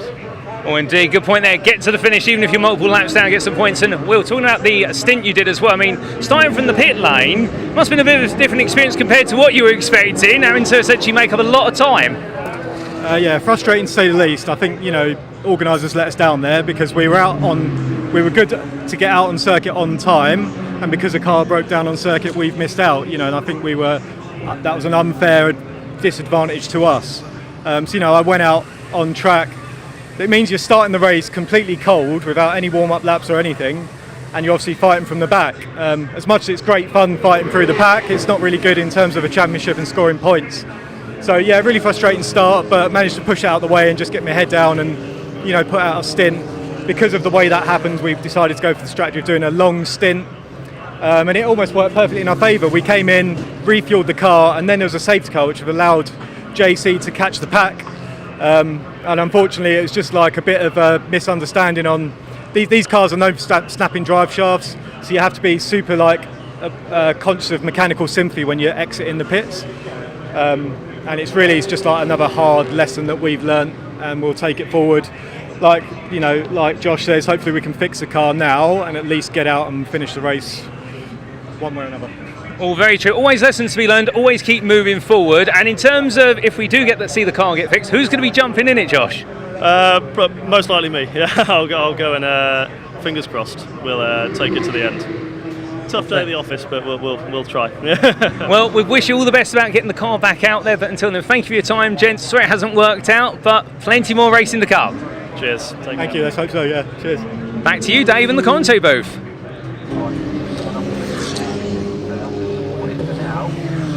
Developments in the battle for the lead of the race. We saw that the 114 Porsche had made its second stop. The Woodrow BMW of Chris Murphy has just been in for a third stop. I'm wondering if he had a stop-go penalty. The 78 car of Colin White got a stop-go penalty of 2 seconds. I imagine that's for a short pit stop. We'll confirm that when we can from race control. But no confirmation as yet. There's the 721, and yeah, he's come out behind the 114 car. So whatever that extra stop was for, I think it was for a penalty of some sort for Chris Murphy. We don't have any notification as to what at the moment, but it's wiped out his advantage, and he's down at, or was it a penalty? That BMW, is that slowing down? I thought he was very slow through Oggies there, but no, Chris Murphy back up to speed again. So he's had his advantage wiped out by some sort of transgression, whether he was slow at his pit stop or too short or something. But his advantage by pitting twice under the safety car has been wiped out, and the Hayes Porsche is back in the lead. I was about to say, when I saw it come in, that we were going to have a race on our hands with the Porsche chasing him down after their second stop. But no, we're not. Third place is this man, Simon Clark, and he's just over 9 seconds behind the 721 BMW now. There's second place, there's third over the line. Fourth behind them. Let's have a look back down the order. It's the BMW of McBride and Keane. I knew that would be up there towards the end. Phil Keane has brought it through into fourth place. The number 34 car of Capture Motorsports, the Cooper of Greg Saunders, is in fifth place. So the order's really been shaken up by that safety car, as I thought it would. So the challenge class is led. We said when the pit stop's all been completed, we'd look at the class leaders. The challenge class is led by the Hayes Porsche, the trophy class by Chris Murphy, and the GT class by the McLaren.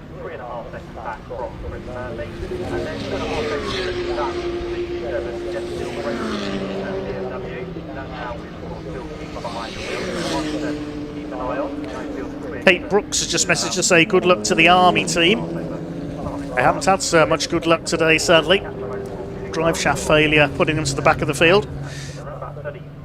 There's Mark Cunningham. Now where's he at the moment? They're down in 10th place in their Porsche. The off they had earlier on and a longer pit stop delaying them. 33 laps completed by our leader. The lead gap was 5.9 seconds. I'm sure it'll have increased this time through.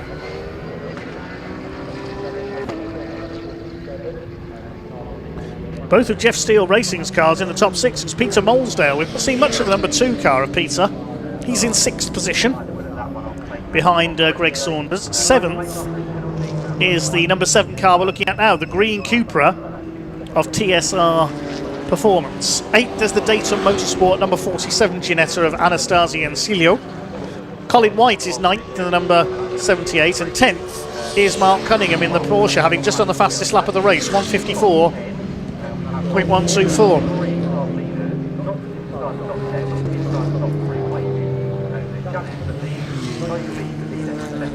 And it's GT, the leader of that class, is third place overall. So got a real mix of categories up there. Great to see.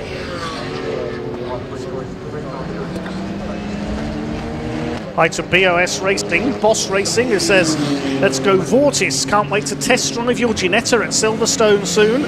That's Archie Buttle's car. Testing that car at Silverstone. How lucky.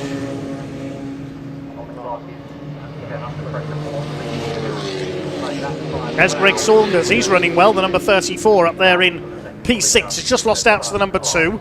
There's Peter Molesdale's M2. Haven't had much of a look at that car, and there's the 22. That's Archie Buttle in the Vortis car. That's Peter Molesdale in the car run by the late Jeff Steele's team. Very sad loss to the brick car paddock was the very popular Jeff Steele. I first encountered him in 1994 when he was a privateer in the British Touring Car Championship in an ex-Steve Soper BMW. I was 8. That car was the one that was also raced in 1993 in the Toka shootout by musician extraordinaire Chris Rea, who was also sadly lost to us last year. There's the Datum number 47 Ginetta. And yes, number 721 confirmed they did receive a stop-go penalty, Chris Murphy.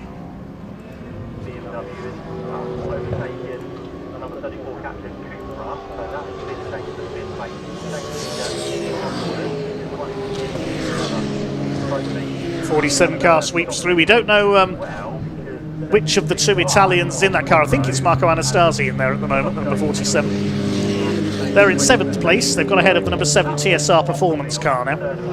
Drive-through penalty for car number 20. That's the silver Porsche further down the order, the Holland Avery machine. It does not say on my timing screen why, though. Drive-through penalty is all we know. Yeah, confirmation from race control. Pit lane infringement for Chris Murphy. That's why he had a stop-go penalty that dropped him out of the lead of the race. There's always a twist in the tail when it comes to Brick Car.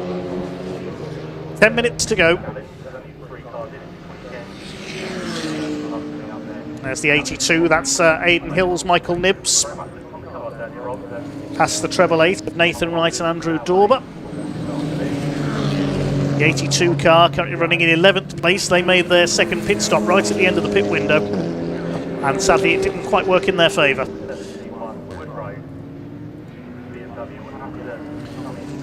Car 82, I've just received a message, car 82, penalty for pit lane infringement.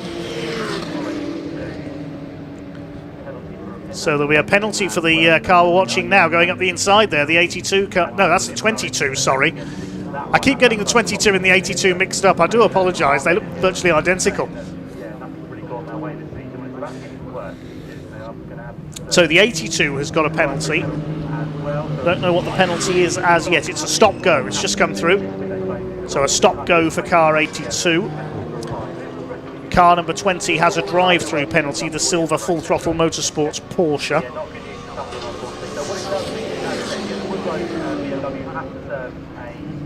There's a good scrap going on here, and the Ginetta very sideways there, and look out, Martin Addison. Archie Buttle nearly making contact with the Aston Martin there, and Martin had to throttle back. They've got Peter Molsdale's BMW in behind them.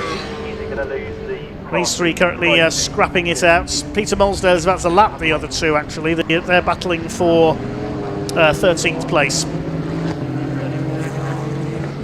But it's going to be a win for, barring any major disaster, for EST Performance in their Porsche.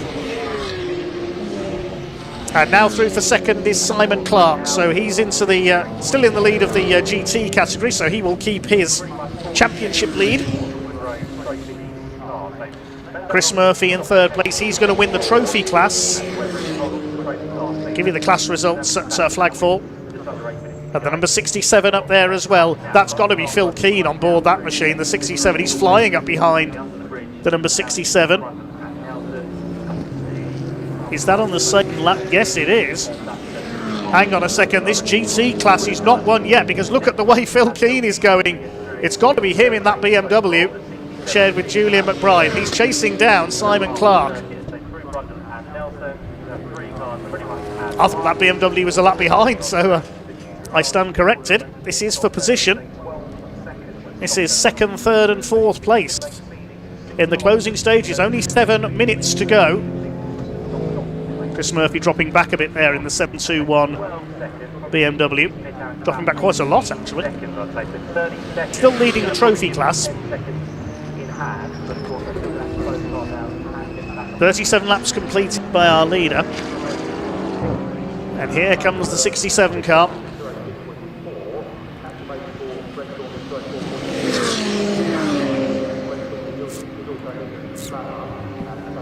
Over the line they go. Chris Murphy into the pits once again.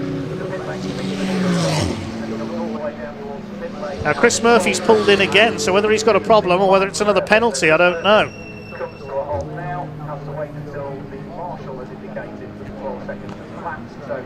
So that's put these two up into second and third places now. So 67 BMW, Jeff Steele Racing is third. Yep, there it is in the penalty box, Chris Murphy. I thought he'd already taken one stop-go penalty. Has he got another one? Or was it a problem that saw him pit earlier on? I saw the car head into a third time. So that's 4 times Chris Murphy's been into the pits now. Slightly confusing end to this race.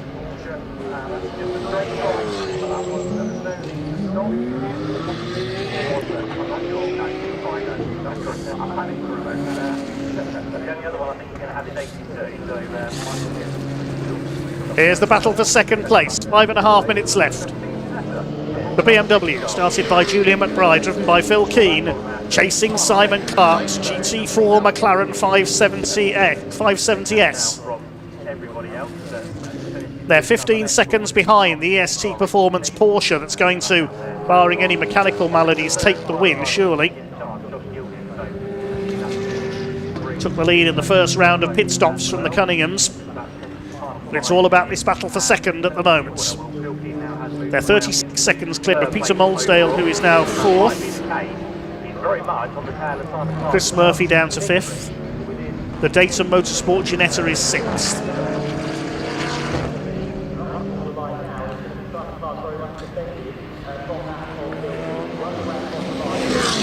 Over the line goes the second place fight, so we're just a couple of laps to go for our leading Porsche.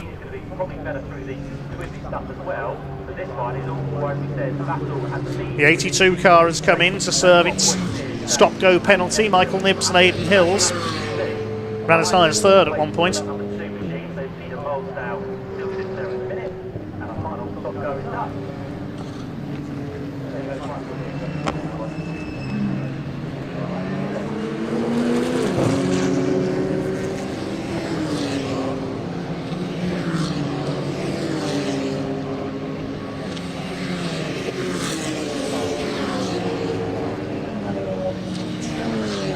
Still, the 67 car continues to pressure the 23 of Simon Clark.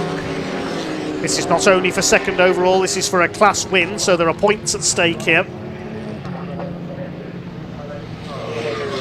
Simon Clark trying to keep his overall championship lead. Where are the Wilsons in the trophy class?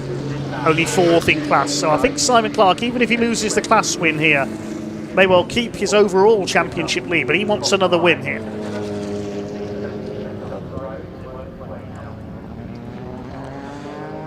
Pulls away a little bit down the straight. It's in the twistier bits on the infield where the BMW seems a bit stronger. They're 16 seconds down on the Hayes family in their Porsche. They're going to take the win and the challenge class.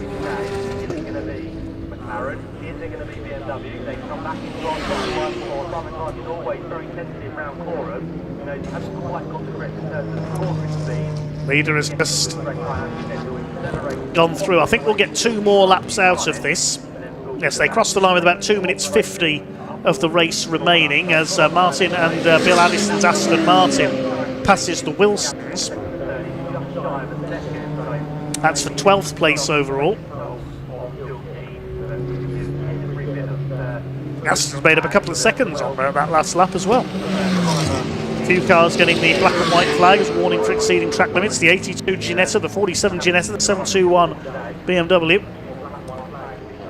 The fastest lap of the race remains with the Cunningham Porsche, and their best lap over 3 seconds quicker than anyone else's. Here's your leader. 2 minutes to go for Chris and Jamie Hayes. They've had class wins in the past with their Cupra, but this is going to be their first overall victory in the Brit Car Endurance Championship. The Porsche 991.1 Cup car, wonderful to look at, isn't it? Classic 911 shape. Down the Bentley straights, and here's that battle for second. Simon Clark still hanging on in second place ahead of the 67 of McBride and Keane.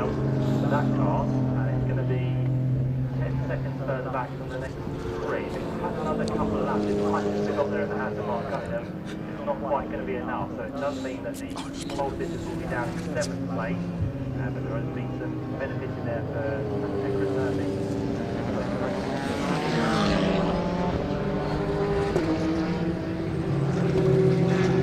Second place battle through the bomb hole.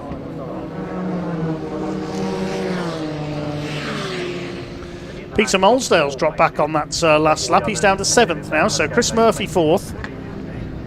Greg Saunders in the Cupra that started from pit lane is 5th. He's having a great...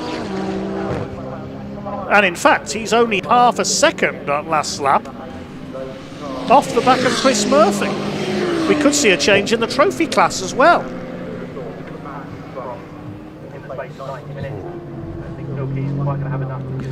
There they are.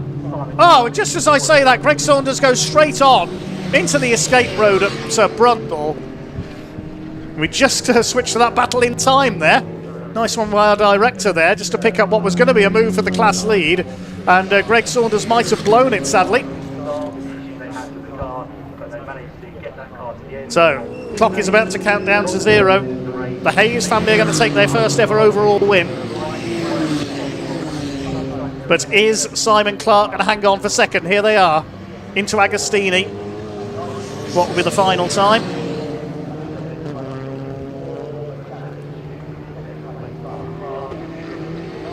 Through Hamilton. I don't think the BMW has quite got the straight line pace of the McLaren to close in on it.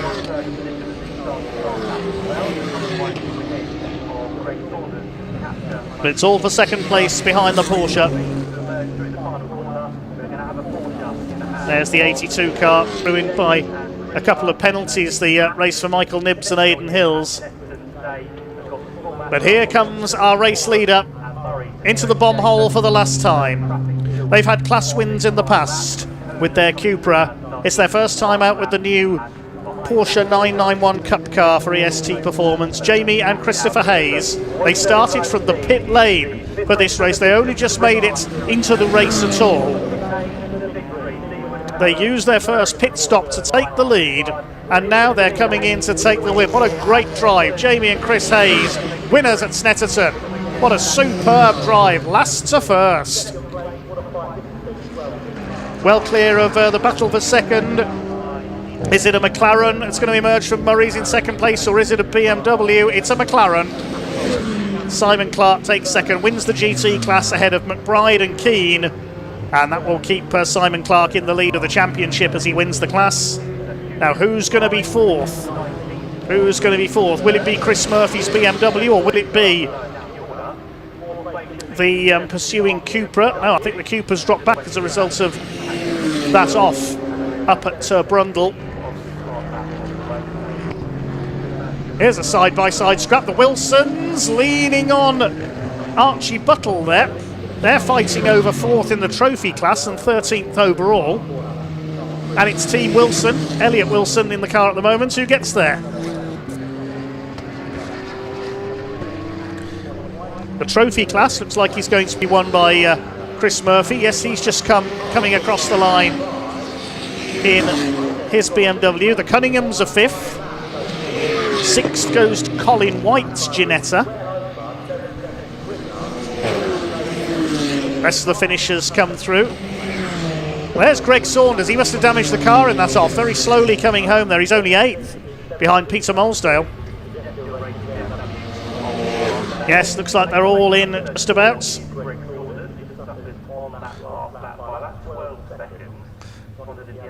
The Army team, I can tell you, did manage to rejoin, but a long way behind after their drive shaft failure. Number 17. There is our winner. Number 114 in the Porsche EST Performance, from pit lane to victory. Yes, they're all in now. The Peugeot, the last one across the line. Second went well, number 32, with Mark Cunningham, and third place down to 15th place overall, with the Norfolk Motorsport machine of Nick Cole and Avery. It's not very often, even in Brick Car, you see a race winner having started from the pit lane. Race winner completed 41 laps in those 90 minutes. The ST Performance Porsche winning by just under 16 seconds ahead of the Form Evo Racing McLaren of Simon Clark, which held off the Jeff Steele Racing BMW for second place and the win in the GT class. The trophy class won by Chris Murphy's BMW. Used his pit stops to score and moved up to fourth place in his BMW. He wins class trophy. The SG Racing Porsche, the Cunninghams led early on. They end up fifth. Sixth is Colin White in his Ginetta. Then seventh, Peter Molsdale in the number 2 Jeff Steele Racing BMW. Greg Saunders ran as high as fifth in the Capture Motorsport Cupra. That's started from the pit lane as well. He ends up 8th. 9th for the Dayton Motorsport Ginetta. and completing the top 10, number 7, which is the TSR Performance Cupra of Finn Jones and Rob Ellick. A total of 21 cars went the distance in that one. We sadly lost Axel van Nederveen with broken suspension. The TSR Performance Audi TT never rejoined after its first pit stop, and the 36 car, of course, broken steering, put that new Ginetta out of the race. I think we can hand down to Paul in Parc Ferme to speak to our race winners.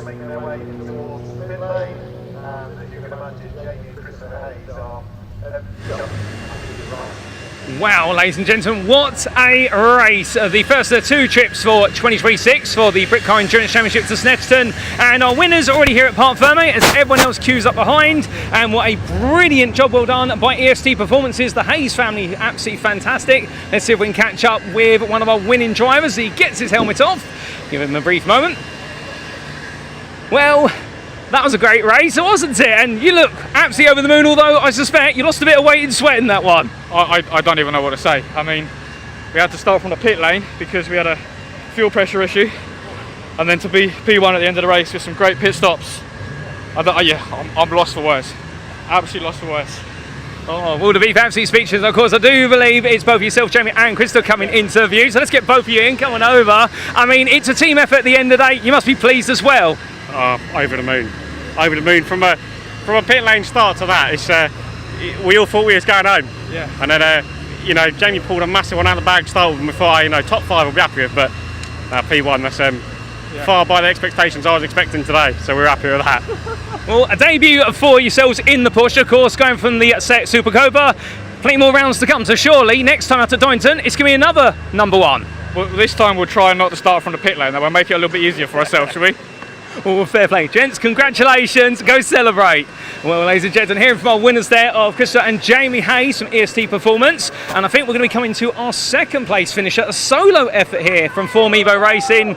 And well, he's absolutely over the moon as he gets out the car and being shouted on there. Let's see if we can get a word with Simon Clark. One moment, as he gets his gloves off there. And his glasses as well. Just give him a brief moment there. Oh, goodness me. And all this lovely McLaren, of course. And Simon, as you finally get yourself free of your helmet, I mean, we've seen a lot of 2 or 3 driver teams out there, but you've done it a solo effort in this heat. I mean, you must be crazy, but proud of how brilliant you've done. I'm really proud of it. Yeah, we had a brilliant race. I'm really proud of the team. Like, Velocity have done a great job. Form Evo, SP1, Express Legal Services and Intact. So yeah, it's one big team, and yeah, amazing to deliver a result for them. Really, really chuffed, as you can see from our face. Well, indeed, a huge result, and not just, of course, winning the GT class, but second overall as well. Not too far behind our Challenge class winners overall. I mean, it must feel unreal. Yeah, that's awesome. It's nice to get on the overall podium always. So yeah, it's been yeah. I mean, we're halfway through the season, still a long way to go, but. Yeah, really positive race that. Oh, fantastic. Simon, congratulations, and we'll see you, of course, at Donington Park in a few weeks' time. You will indeed. Thank you very much. Well done. And well, ladies and gents, of course, now we come to our Jeff Steele racing machine. And well, I think we're just waiting for our driver there to get a bit of a debrief. And it's going to be none other than, I think, Julian McBride, who is going to be coming to us. And well, Julian, if you've got a brief moment, of course. Yeah. Jeff Steele Racing being represented as always synonymous with Brit Car, and I can see on the side of the car they're racing in memory of Jeff Steele. Second place in GT and so close to taking the win at the end. Yeah, I mean, it was a lot of fun, and Julian's done a great job, and the guys from Jeff Steele have done a great job as well. So, yeah, the old girl's done all right, hasn't she? Oh, indeed. Apologies for mixing up with Julian, of course. You being part of the 2-part team, and yourself being Phil Keane, of course, and well, you being the pro driver out there bringing the car home. Yeah, very lucky. So my job to look after and make sure it gets to the flag. So yeah, it was a lot of fun. I like Snetterton. It's one of my favourite circuits, and to drive an E46 M3, they're great bits of kit. So a lot of fun. Will we get to see you both together again at Donington? Well, I don't know. That's up to Julian. So we'll see. Well, we'll leave it to it. Congratulations once again, and a well-earned third place overall and second in GT class there for Phil Keane and Julian McBride as part of Jeff Steele Racing.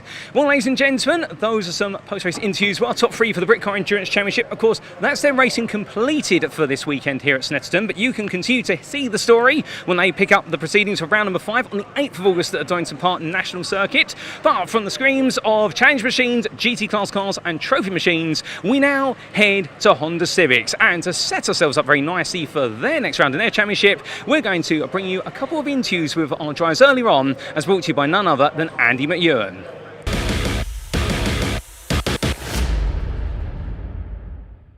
The Civic Cup arrives at Snetterton, approaching the halfway point of the season, and things really couldn't be a lot tighter with just a handful of points covering the top 5 or 6 drivers in the championship. 2 of our championship contenders with me now. We've got Jake Hewlett, Matt Wilkins, approaching the midway point of the season, Jake, and things are going quite well. Yeah, I think so. Yeah, we've had no end of hurdles, let's say, along the way, but yeah, we're trying to keep consistent, and obviously points mean prizes, right? So we're just trying to remain consistent at this time. Things started so spectacularly at Brands Hatch, didn't they? I haven't seen you since Brands Hatch, and maybe some of the viewers at home haven't been tuning in. If so, why not? Tell the viewers at home and me what's been going on. Christ. We have only got about 30 seconds to sum this up. Yeah, I'm not sure. We had to go back and have the engine inspected. We ended up replacing the engine. So we now have another engine. We've just had like niggles and little problems ever since then, and we're just sort of chasing our tail with it, really. So we think we finally got on top of a few of those bits, and still some underlying things, but yeah, we're pushing on, and just trying to remain consistent, because we've got to finish first, you know. Which is where you are at the moment. Matt Wilkins, though, giving chase, and you're only about 5 points behind, I think, at the moment, after those pesky drop scores are calculated. How much are you paying attention to the points? How much are you just taking it race by race? Just trying to be consistent, like Jake said, really. If you can stay in sort of the top 6 to 8 cars every race, then you do end up with a nice, consistent points. Yeah, like Jake, we've had a few issues. We've done a quick lap in quali today, lost at track limits, so a bit gutted about that. And the gearbox then said no more, so there was no chance to go faster again. But I think we're starting 13th, so we'll see what we can do from there. And that sort of illustrates the point of how hard it is. You make it sound easy, just finish top 5, top 6. So difficult these days. You only have to have a slight setback, and it sounds like you've had quite a significant one, and your whole weekend becomes that much harder. Yeah, I think that Jake probably agreed the top 14, 15 cars could probably win a race. So trying to come through the pack like you might in some other series isn't really possible. See what progress we can make. Now, Jake, you have this very slender points lead. Are you feeling the pressure at all? You don't outwardly show that you are, but I'm sure all drivers in your position would, right? No. I mean, I think it's still too early, personally, to sort of feel that pressure. I guess everybody naturally has like a little bit. That's why we turn up, right? That's what we live for. But yeah, no real pressure. Just going out there and giving it the best we've got every time, and yeah, hopefully remaining consistent, as Matt said, and towards the front of that grid. And it's a competitive grid, as we know. So. Well, he says he's not feeling the pressure, Matt. Should he be? Like you say, it is a bit early. You better just to put it out of your mind, carry on racing best you can, and then towards the end of the season, if you're in the running, then you'll start to feel it a bit, yeah. Well, we've had some nail-biting championship run-ins over the years, courtesy of the Civic Cup. I think we're in for another one in 2026. It's a tough old championship, the Civic Cup, and when good fortune isn't running your way, it can, for some, become a bit soul-destroying. But Adam Parker, despite the fact I think it's fair to say you've not had a stellar season so far, you still have a smile on your face. I mean, it can't be easy to stay positive the year that you're having so far, though. No, it's not easy, but it can always turn around very quickly. So just keep going, see what we can do, and hope for the best. You've just been telling me a little bit off mic of a few of the challenges you've had this season. I mean, just this weekend alone you've had a few issues, is that right? Yeah, so yesterday we had an issue where the overflow for the oil was going out into the bottom of the air filter and sucking it back into the engine and then puffing smoke into the cabin and out the back, making things difficult. And then we've had a few issues with breaking an injector and a few other bits, so not the best of luck. But that being said, the potential's been there. We saw this last year. We saw how quick you're capable of being. If, and it's a big if, I realise, you can put these mechanical issues behind you, you must be feeling like you can mix it with the big guys at the front, right? Yeah, I am confident if I can get it to work. I'm just struggling for straight line speed and I'm struggling for stability on corners as well. So it's just a case of seeing what we can do with what we've got, and by tomorrow, hopefully, we'll be in a better place. It's worth pointing out that I mean, we're not stood under one of the big Area Motorsport or, BSR awnings. This is a much smaller operation compared to some of the other front-running teams. What are some of the challenges that you and the team, the family essentially, have to face that maybe some of the other teams don't?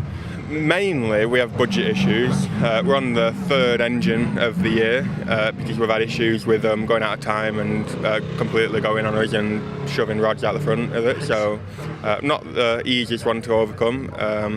But we're backed by some very good sponsors who are willing to put in extra when we needed it and help us finish off the season. So without them, it wouldn't be possible. But that's our biggest issue, I'd say.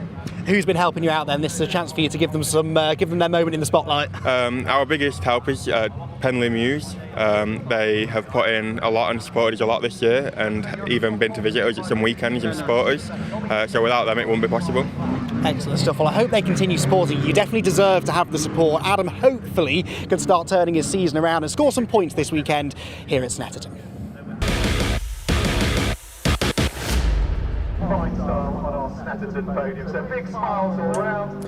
Well, here we go then. The Civic Cup is back in action. It's been a busy first half of the season for the Civic Cup, and we are racing once again here on the Snetterton 300 circuit. Alistair Camp gets pole position. He had loads of pole positions last season. He's back on top again here today, alongside former TCR Europe race winner Josh Files, then Sean McGovern and Dave Marshall with a good qualifying effort in his FN2. Jake Hewlett, championship contender, has Josh Bromley, one of his best qualifying efforts, alongside him on row 3. Row 4, Jake Renshaw and Wilf Butler, he's been a revelation so far this year, has the former junior saloon car championship front runner, and he starts on the outside of row 4. Fifth row of the grid, we will have Wesley Swain with Jack Riddell. Jack Riddell, one to watch, I suspect, from the back end of the top 10. Disco Howitt, good to see him starting to qualify quite well as well. 11th on the grid alongside Daniel Petters. Then Matt Wilkins, who is up there in the championship, only 13th on the grid though, alongside Charlie Constable. Aidan Mitchell and Spencer Stevenson, also a championship front runner, way down in 16th on the grid. Remember, we've got this success ballast, which is new for the championship in 2026, and it's clearly having an effect. The 9th row of the grid shared by Louis Austin and Freddie Ingram, whilst the top 20 is then completed by Jamie Petters and Charlie Budd. Paul Luty down in 21st position, the former MG man, with Harry McGovern for company. Then it's Joseph Dalgano and William Butt, Ben Bateman and Adam Parker, with newcomer Imitar Morag and Mark Hughes at the back of the field. The cars then lining up on the grid. 15 minutes is the distance. Very quickly in the championship, after drop scores are calculated, it's 176 points for Jake Hewlett, the championship leader, 4 points ahead of Spencer Stevenson, but Spencer, as I said, along with Matt Wilkins, who's third in the points, qualifying well down the order. So revs then start to rise. 15 minutes of Civic Cup racing gets underway here on the Snetterton 300 circuit, and it looks like a good start from Alistair Camp in the black, white and pink FN2 from pole position, but he will have company from Josh Files, I'm sure, as they head into the double apex right-hander at Rich's corner. Some real shuffling in the middle of the pack, as we've come to expect in Civic Cup. It's a busy field and always a lively first lap. It is Campy that leads. Files there in second position. Dave Marshall is very late on the brakes in 35. No, that wasn't Files second, it was McGovern second, except Dave Marshall nuzzles up alongside him and goes into P2 as we exit the Wilson hairpin for the first time. So not entirely sure what happened there to Josh Files from the outside of row 1. He seemed to get off the line well, but then lost some ground through the first few corners.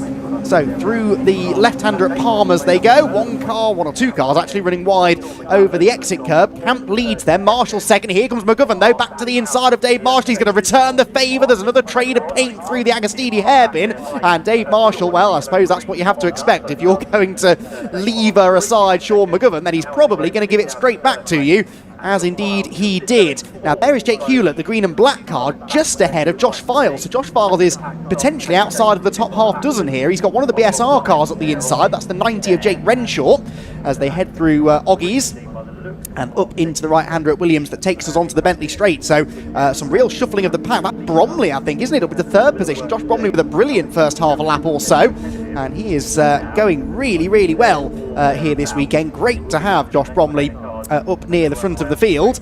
We know he's quick, but qualifying not always his forte. He's actually fourth, isn't he? Because it's Camp that leads. It's McGovern second, Marshall third, Bromley there in fourth, Jake Renshaw in fifth. Lots of locking of brakes as they head through Brundle and Nelson for the first time. And it's side by side again. Look for second position. Marshall round the outside of McGovern. Brilliant opening lap duel between those two. And Dave Marshall's back ahead now into second position. So, excellent stuff, as we've come to expect from the Civics, but it's all playing nicely into the hands of the race leader, Alistair Camp, who's building a lead already over the grey FN2 of Marshall. Then McGovern and Bromley right in tow, and Josh has a good exit there from Murray's Corner. He's going to have a go here, I think, for third position. He's less than a Civic length behind McGovern as they cross the line at the end of lap 1. Then it's Hewlett, Renshaw, Butler files down to 8th. I don't know what went on for Josh through that first sequence of corners, but he's lost a huge amount of ground from second where he started. And he is barely hanging on to a top 10 position at this stage. Championship contender, of course, a year or so ago was Josh Files in this championship, having made the move over from TCR Europe competition. He's been hung out to dry again, look, as they head through Wilson. He must have a problem, surely, because I think he's out of the top 10 now. That was, I'm almost certain, Daniel Petters slipping up the inside, and Wesley Swain, who were 11th and 10th respectively at the beginning of the lap. So Camp then with a 1.4 second lead at the beginning of the lap over Dave Marshall, who seems to have established himself now in second position. I would argue that maybe Jake Hewlett and Jake Renshaw are starting to close in on that second place squabble. Speaking of squabbles, look at this in the midfield. It's an absolute mess, isn't it? But it's why drivers love racing in the Civic Cup. That's not why they like racing in the Civic Cup. Someone getting elbowed very wide out of Agostini. But the drivers love the close quarters, no-holds-barred competition. You cannot afford to give an inch in this category because someone will take a mile if you do so. The marker post goes flying at Oggies. I'm surprised it survived the first lap, in all honesty. It hasn't survived lap 2 as the field bears down on the Bentley Straight once again. There is Spencer Stevenson, the silver, blue and black number 12 car. Spencer Stevenson, who comes into this weekend in second in the championship. He was 18th at the end of the opening lap, so Spencer Stevenson with some serious work to do in his Ben Sharp Racing prepared car.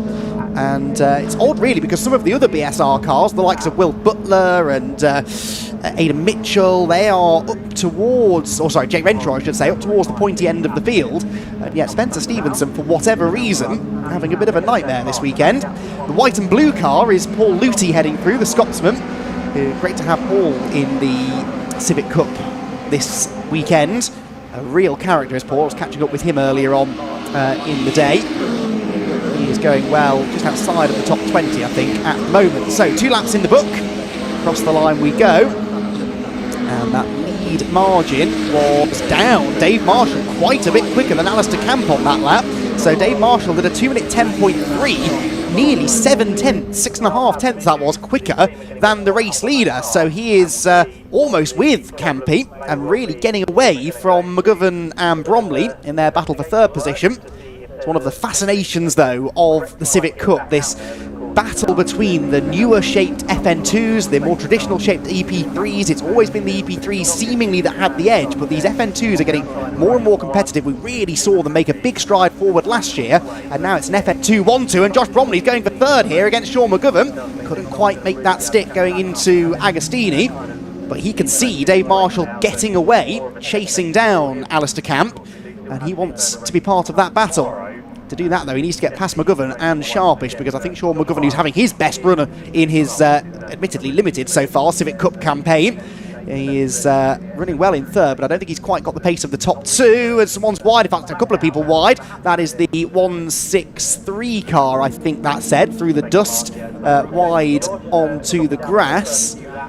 And who was that? We don't have 183, that would have been Imitar Morag, who was beyond track limits a little bit, heading out of Agostini. Look at this for the lead, though. Dave Marshall is with Alistair Camp. 2 absolute veterans of Civic Cup racing are about to go toe-to-toe for the race victory here with just under 9 minutes to go. Wesley Swain there being overtaken by Jack Riddell. No, trying to overtake Jack Riddell, actually, for 8th position.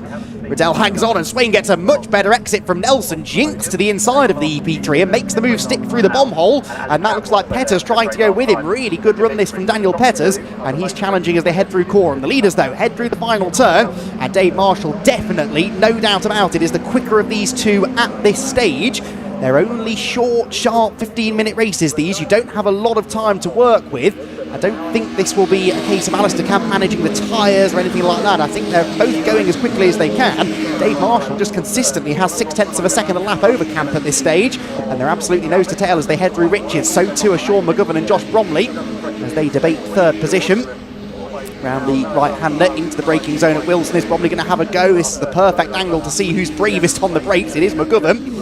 Oh, Marshall there having a little nibble at Camp for the lead as well. We need to see the leaders because Dave Marshall is going to be looking to make a move, I think.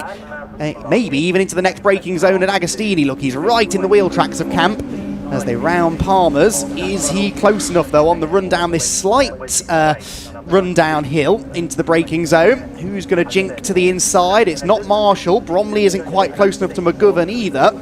And so actually the first of the side-by-side battles is still that Wesley Swain and Jack Riddell's scrap for 9th position.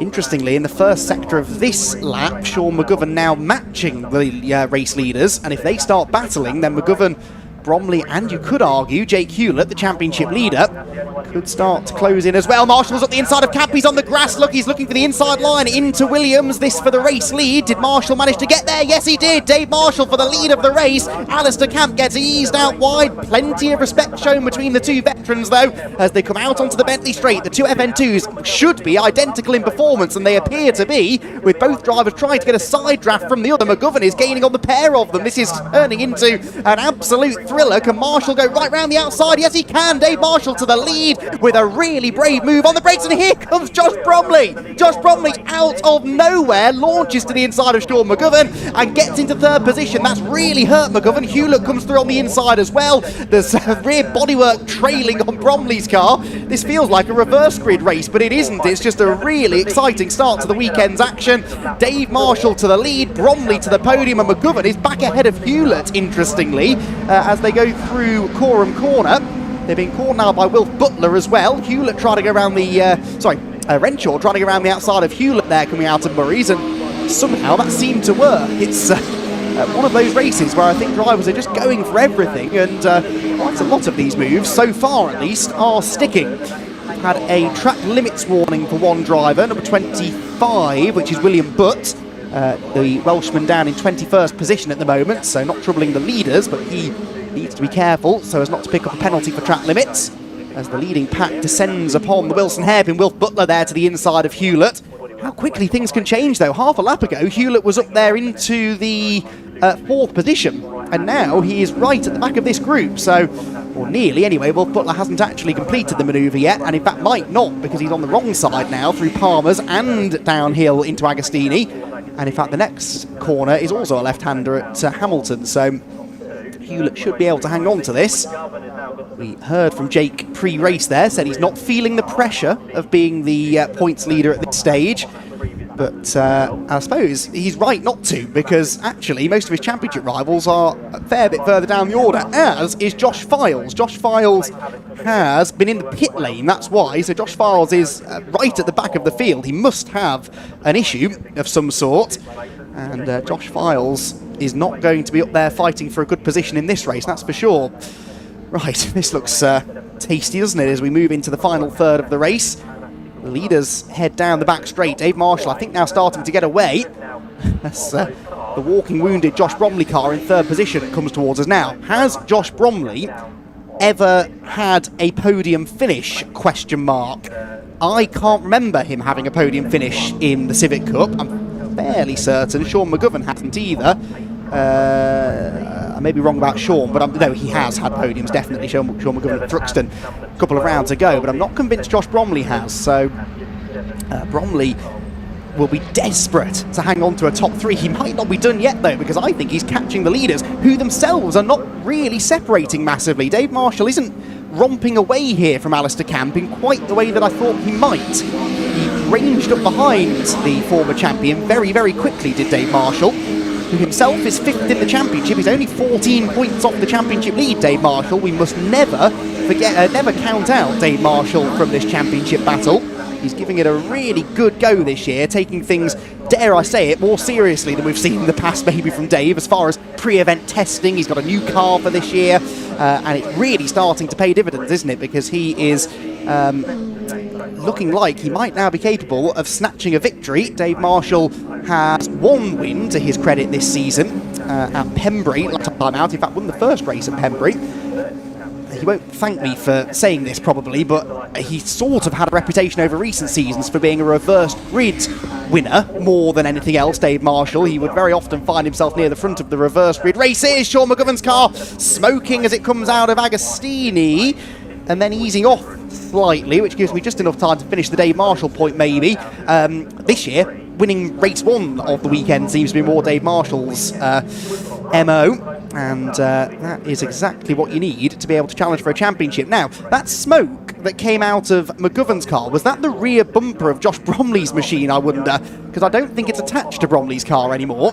I think McGovern might have hit the rear bumper of the Bromley machine.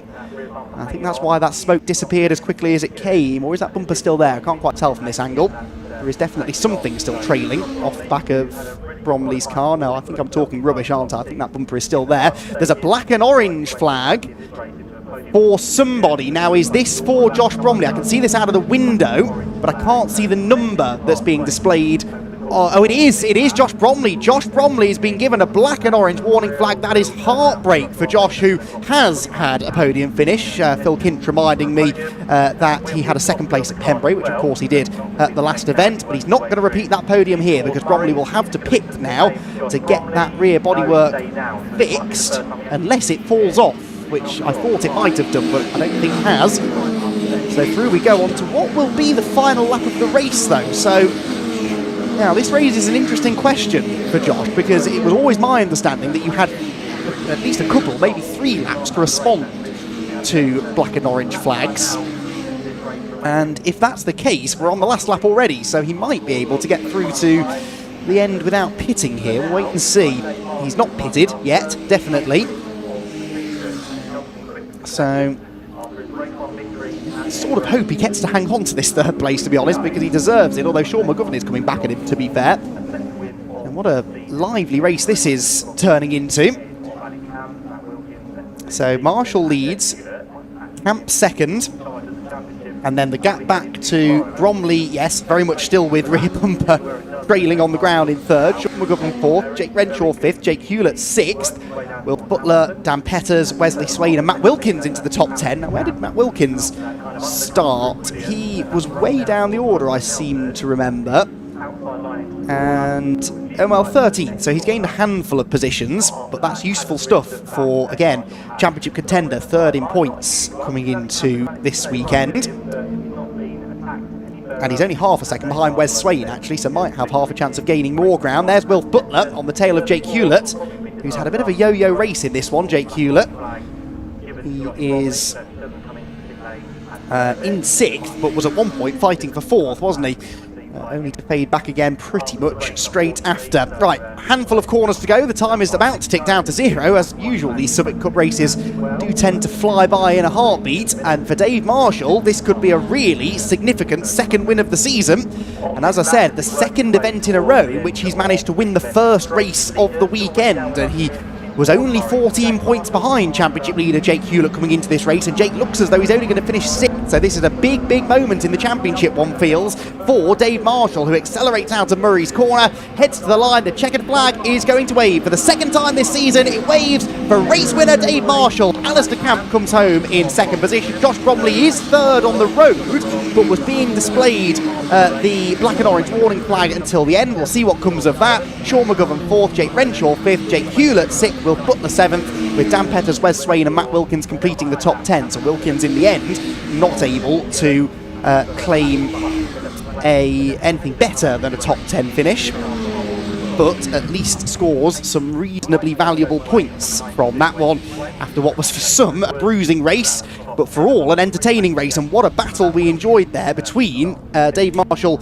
and Alistair Camp for the race victory. That was absolutely splendid stuff, and Dave Marshall will be absolutely thrilled with that. And I've known Dave for quite a long time through both Civic Cup and his sim racing escapades. I'm very much looking forward to going and interviewing him, as I will have the pleasure of doing in a moment or two. I need to dash over to Parc Fermé, which means I'm going to hand over to go through the results to our own Dave Goddard. the second of our McGoverns, that being Harry. Yes, thank you very much, Andy. Let's take a look at the provisional results then. Dave Marshall takes his second win of the season in the 66 car, just under a second ahead of Alistair Camp, who won the previous round at Pembrey. Josh Bromley finishing in third place, but he did get that black and orange flag, so we'll see what works out there. And then behind them, Sean McGovern in the 67. Jake Renshaw rounding out the top 5 ahead of Jake Hewlett, the points leader coming into that race. Wilf Butler was in 7th position, and Dan Petters, Wesley Swain and Matt Wilkins completing the top 10. There was a 5-second penalty for Freddie Ingram, number 57 further down the order, presumably for track limits offences. The rest of the finishers, Francisco Howitt was 11th ahead of Charlie Constable in number 6. Then 13th place to Louis Austin, then Spencer Stevenson, Aidan Mitchell. 3-2-2 of Jamie Petters was 16th. 17th went to the other McGovern, that's Harry in the 56.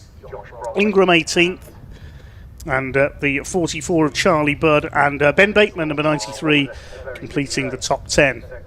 Outside the top 20 was Joe Dalgano in the number 39, the Doodle Signs car. 25 of Will Butts, the Welshman. Adam Parker, Mark Hughes, the number 183 car of Morag. Paul Luty, number 69, making his return to the series this weekend. Then Josh Files in the 99 after his couple of pit stops with a few issues there. And we lost Jack Riddell, unfortunately, in the number 19.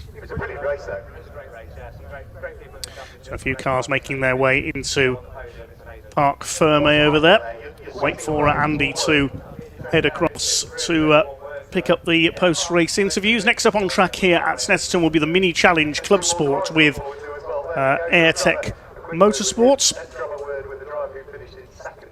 And that is followed by the British Truck Racing Championship for their second race of the weekend.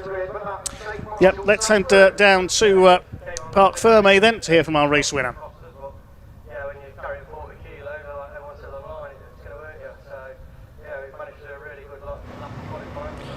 Well, what a fabulous opening Civic Cup race of the weekend. We've got our podium finishers gathering behind us, and we get to start with Dave Marshall, who for the second event in a row, Dave, wins the first race of the weekend. You're making a habit of this. What a battle you had to get that one, though. Yeah, that's racing, isn't it? Yeah, sorry to Sean for that contact the first lap. One of them where I'd seen that he was sort of setting up a bit wider for the hairpin, and I was committed up to the back of Campy, and it looked like he just tried to close the apex a bit. But he got me farewell back at the next hairpin, so tit for tat, but yeah, really pleased to just get my head down. I don't think I've ever raced Campy in 3 years of Civic Cup. Wow. I don't think I have. I might be wrong in saying that, not properly anyway. So yeah, he was really strong under the bridge, I noticed that, but yeah, it was just one of them, not push too hard, keep the front in, and yeah, what a car. Huge thanks to K Car Sales, all the sponsors, MJB, Sportscars for the engine. It all comes together and the results show. What's making the difference this year then? Because I said in commentary, we've seen you win reverse grid races a lot, you know, sometimes the start of the weekend isn't quite as strong as the end, but you've really turned that around this year. You're qualifying well, you're racing well right from the get-go. Yeah, don't know really. I mean, is it the car? Because I don't or feel the driver. I don't feel like I've changed as a driver. I honestly don't feel like I drive any different than I did 3 years ago. Right. But it's just a case of, you know, having a slightly lighter car now. The other car was a bit of a brute. I've lost a little bit of timber, not enough, and a strong engine. It does help just having that punch. For instance, like last corner, I'm third gear all the other times. I was second gear in the old car, and you don't think it, but just that one shift, it's half a car length down past the straight. So, yeah, no, can't complain with that, can I? You shouldn't really. Fantastic job, Dave. Congratulations on the race win. Right, Campy was second. Let's go and find him if we can. Alistair, can we grab you? Sorry. Well, great battle. Dave enjoyed it. Did you? Of course you enjoyed it. You smoked me. Yeah, no, really good, mate. And like, I was glad he didn't pull away, if that made sense. Yeah, He just kept the gap. But I suppose it's the same for him in the start. I pulled away and I made a mistake at Coram, and it cost me dearly. That's where I lost a lot. But just felt like it pushed. But yeah. So it was a moment rather than the pace disappearing then, it was just that one little thing? Yeah, one little thing, and obviously Dave got on the bumper, and then he just literally managed to get the cut back, coming through as I locked again going into there, but yeah, heat doesn't like the weight, that's for sure. But yeah, so like I say, it didn't affect us in quali, but definitely, yeah. But we've seen that the other day testing, that was only doing 10s, so yeah, it's all good. It's good fun, isn't it? I mean, the racing's always been good in Civic Cup, but you guys really seem to be enjoying yourselves this year. The regs are working, aren't they? Yeah, 100% the regs are working, and everyone's clean racing, which is what we want to see. Do you know what I mean? Like, you're going to get the odd battle scan, and don't look in the back, guys. It's coming out, don't do it justice. But yeah, it's that close. You're going to get the odd bit when you do 100 mile an hour, aren't you? But yeah, but like again, you look behind us, 3 different people on the podium again, so it's really good every round. Like, I'm sure it'll change again for race 2 tomorrow. We're looking forward to it. Campy, well done on the second place now. Turning up as well on this Yeah, well, I'm not going to give you the microphone for that bit, Alistair. Right, third position was Josh Bromley, who is over here, not by his car. Josh, can we grab you over here? We should probably be stood by your car, I suppose, but we'll wander over there. It's all right, Josh, we've got all day, it's fine.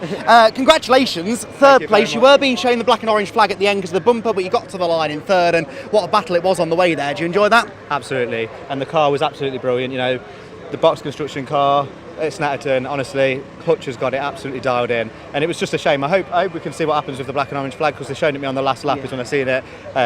So yeah, third on the road, first EP3, and first proper podium of this year, so I'm absolutely over the moon. And you were on it right from the start, weren't you? You clearly felt confident right from lap 1. Yeah, we had an issue in qualifying, we had no fifth gear, so we knew there was more pace in the car, so I managed to pick a few off the start, I really got it away, and yeah, great to bring it home in third. Congratulations, Joss, and we'll let you know what goes on with the black and orange. Hopefully you get to keep it. That is a wrap on Civic Cup. We've got minis heading out on track then. Back over to Dave.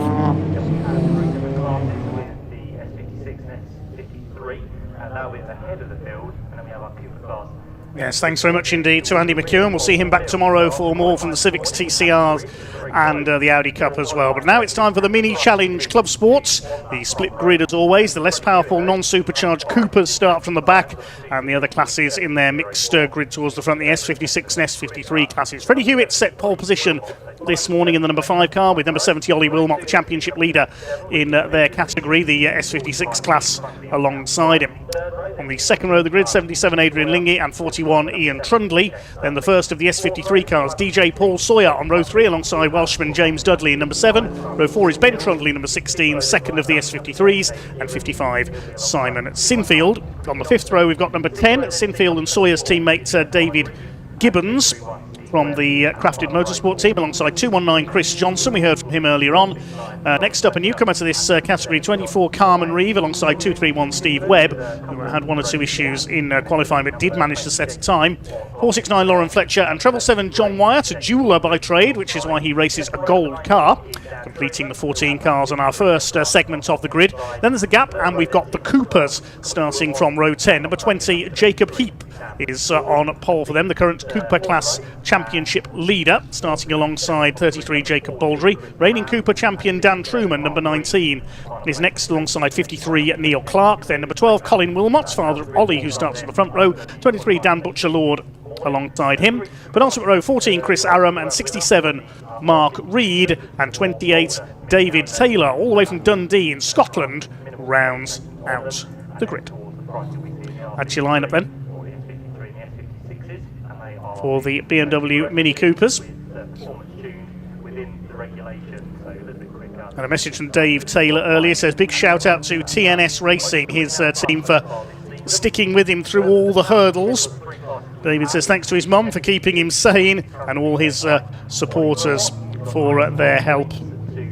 Also mention his backers, Drive Out the Stigma, the late Aidan Taylor, and Men's Mental Health. Fair play, David.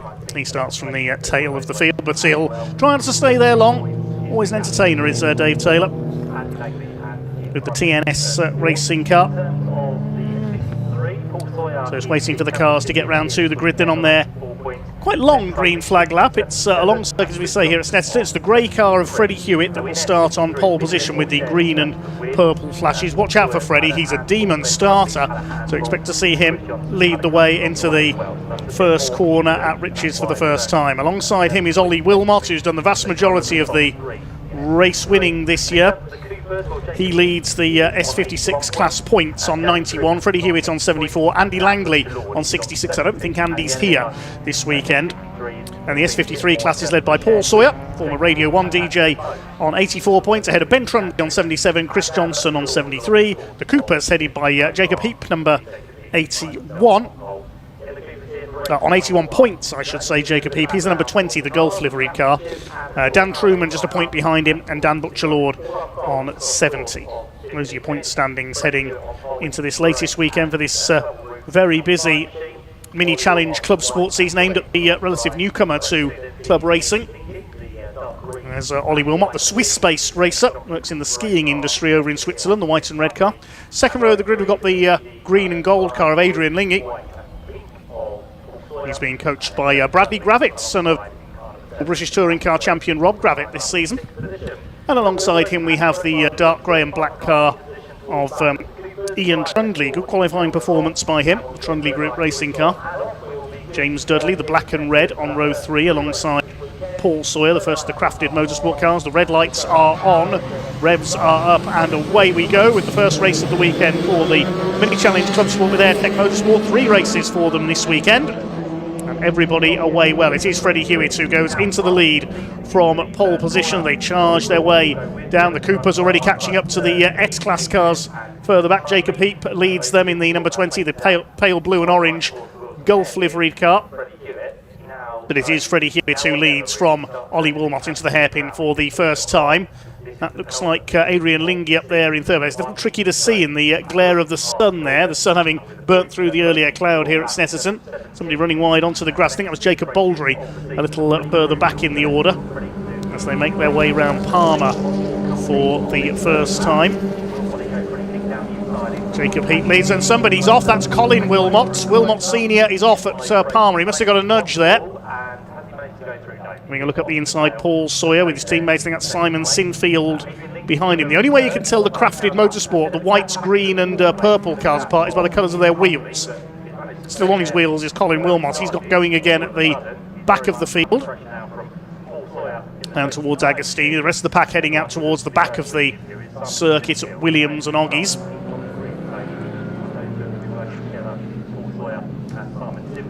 Your early leader is the number 5 of Freddie Hewitt. Everybody else files through behind. Here they come down the Bentley straight up towards the bridge. Hewitt leads from Wilmot. They're already pulling away from Adrian Lingy, who's in third position. They turn into Brundle. These 3 have pulled well ahead of their opposition, battling it out for 4th place.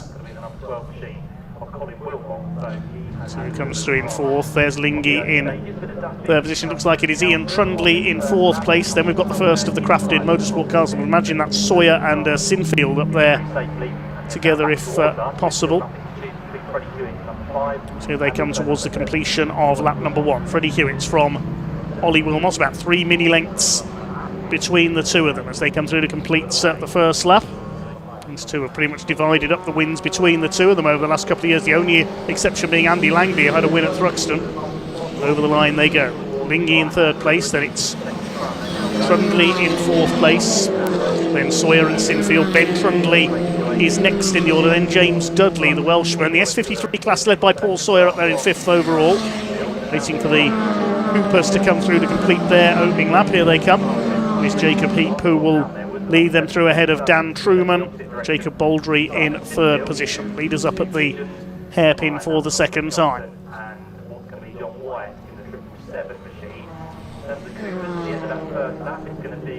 Sawyer ahead of his teammate Sinfield. They're in different classes, S53 and S56. There they are, 5th and 6th place. Sinfield with the purple wheels ahead of Ben Trundley with the pink roof. There's James Dudley in the red and black at number 7 car, the Welshman. He's in S56. Ben Trundley is 2nd in the S53 class, and 3rd is Chris Johnson. There he is, number 219. That car rebuilt after a smash on the very first lap of the weekend at Thruxton. Behind him is, looks like David Gibbons up there in 10th position. Behind him, John Wyatt, who made up 4 places on the opening lap. Also got a VW Golf he competes in various events. There he is, the gold car. The jeweller from Brentwood in Essex. Here come the leaders down towards the bridge once again. Ollie Wilmot sticking with our race leader. They pull clear of Adrian Lingy in 3rd position. It's Ian Trundley in 4th. Still no change in the order at the moment, although having a look further back, Wyatt on the tail of James Dudley, I think that is, of up into Brundle and Nelson. That's for 8th place. Chris Johnson has dropped back slightly in the 2:19, I note. Cooper still led by Jacob Heap. He's half a second ahead of Daniel Truman. Jacob Baldry in 3rd. All still running at the moment. It's 23 cars took the start of this race. 24 on the entry list. The one missing is Andy Langley, sadly not able to be here this weekend. Over the line go the leaders. Freddie Hewitt does a 2:16.360, completes lap number 2.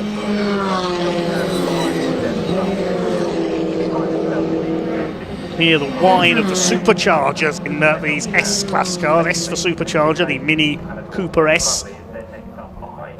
All 1600cc. Enormous fun to drive, the BMW Minis. Very popular in rallycross as well. There is a dedicated class in rallycross for BMW Mini Coopers.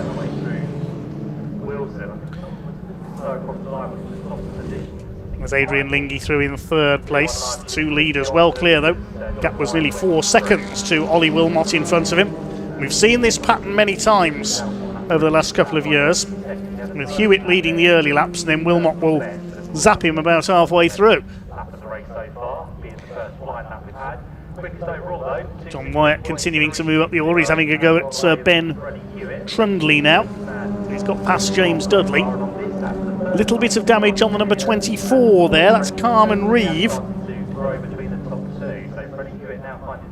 Carmen just behind Jacob Baldry, the top 3 of the Coopers. Carmen's in an S56 but is a newcomer to the series. Gets up the inside there, will take Daniel Truman. Nicely done. So making their way through the Coopers there. A couple of the slower S56s. All of those supported the British Truck Racing Championship.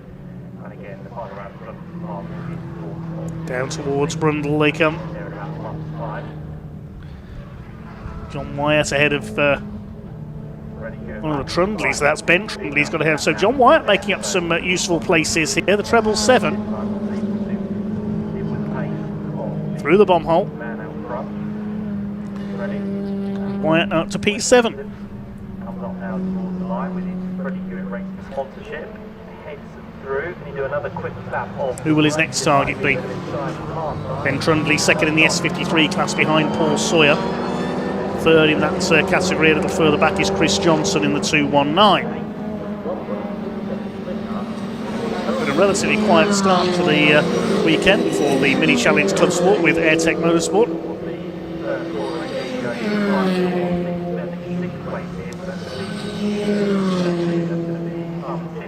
Waiting for the Cooper pack to come through. You can see them in the background there exiting Murray's. Let's see if Jacob Heap is still in front there. He's certainly got the measure of Dan Truman, who won the category title last season. They're on the tail there. A couple of the bigger class cars, Lauren Fletcher and Carmen Reeve. Still Heap who leads the class by 0.3 of a second. 29 is Paul Sawyer, a racing DJ.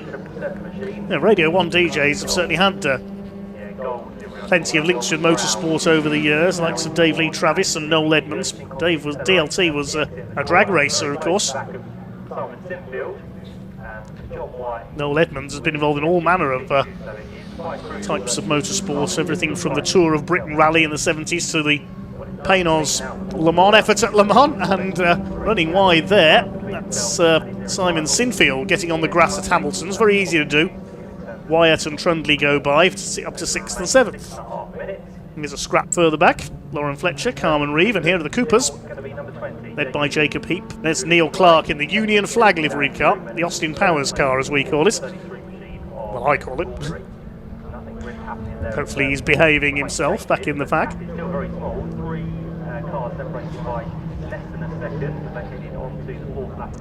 This battle headed up by Ian Trundley, who's being reeled in by Paul Sawyer. 6 seconds off the top 3. So Hewitt, Wilmot and Lingy, the top 3 runners in this Mini Challenge Club Sport with AirTech Motorsport's opener of the weekend. There's Lingy in 3rd position, the green and gold machine. Coaching from Bradley Gravett certainly paying off. Over the line go the leaders. Still 2 seconds in it between Hewlett and Wilmot.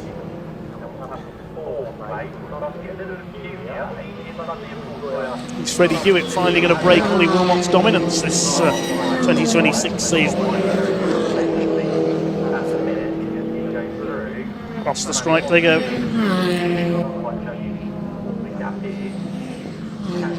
Still all 23 cars running safely.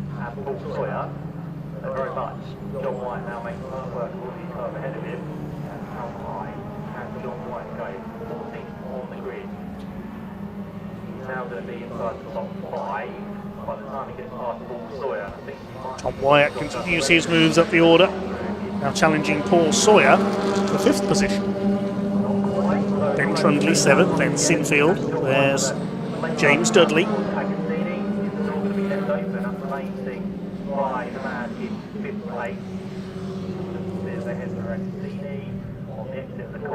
Wyatt gets a tighter line there coming off Agostini. He's got Ian Trundley in his sights here as well, John Wyatt.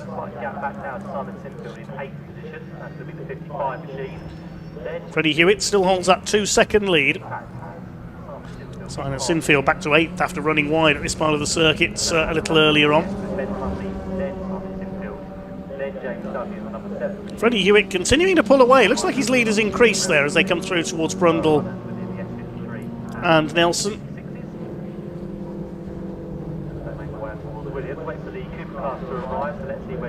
There's a battle in the Coopers. Jacob Baldry closing up on Dan Truman with Jacob Heap just ahead of them. That's the top 3 in the class. Jacob Heap and Jacob Baldry, both former junior saloon car competitors. They're out on track a little later on today.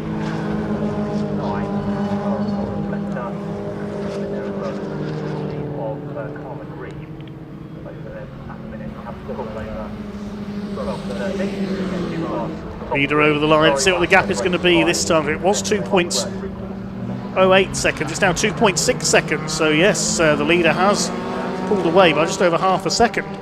Freddie Hewlett. He thinks there's been a bit of contact in the Coopers. Look at Jacob Heap. His number plate cover is hanging off, I think.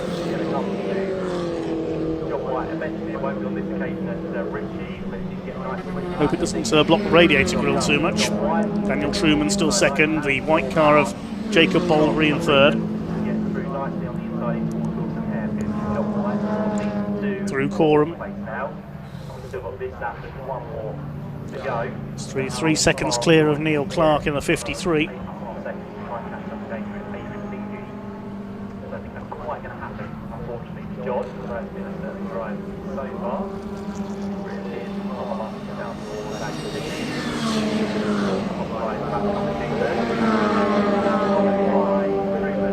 Three Coopers over the line, clear of. There's Clark in 4th place, Dan Butcher-Lord in 5th, and Chris Aram in the green car in 6th. Still no catching the 2 out in front. They're over 7 seconds clear of Adrian Lingy in 3rd now, and he's and who's that going off? The 55, Simon Sinfield in trouble. That's coming out of Palmer up towards Agostini. He's pulled over onto the grass. So there'll be yellow flags there. You can see the yellow light board flashing. Simon Sinfield, unfortunately, who was running 6th in class, 8th overall, is out of the race.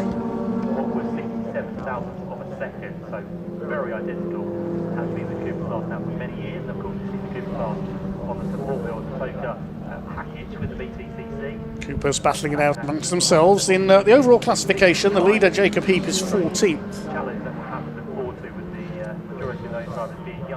They're keeping pace with Lauren Fletcher and Carmen Reeve ahead of them.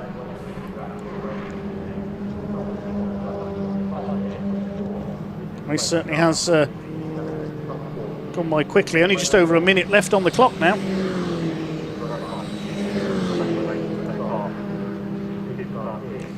As the leaders go through over the line, just over 2 seconds in it, so it's looking good for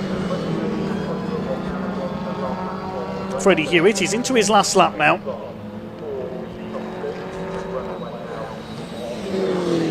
Eight seconds clear of Lingy in 3rd position. Through the hairpin they go. Is Freddie Hewlett finally going to pick up a win in 2026? Can Ollie Wilmot catch him? Wilmot was a few tenths quicker on that last lap, 6/10 of a second to be precise. He was quicker, but he's not really closing in on Freddie Hewitt. So there'll be a yellow flag there at Palmer and at Agostini, of course, because that stranded car of Sinfield.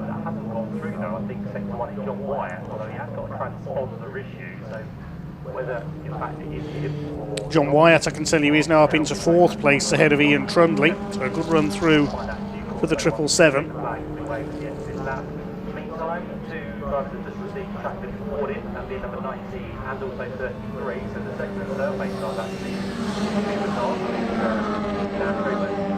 Freddie Hewitt flings his car, and flinging onto the grass there. Who was that? Ian Trundley, I think. Paul Sawyer has a look up the inside. It's one of the Trundleys. I'm just trying to see the number there. It might be Ian, it might be Ben. No, I think it's Ben. Battling with the low sun is causing a few issues here. Unfortunately on my monitor. Sorry about this. But it's going to be a win for Freddie Hewitt. He's finally going to hang on and hold off Ollie Wilmot for a victory.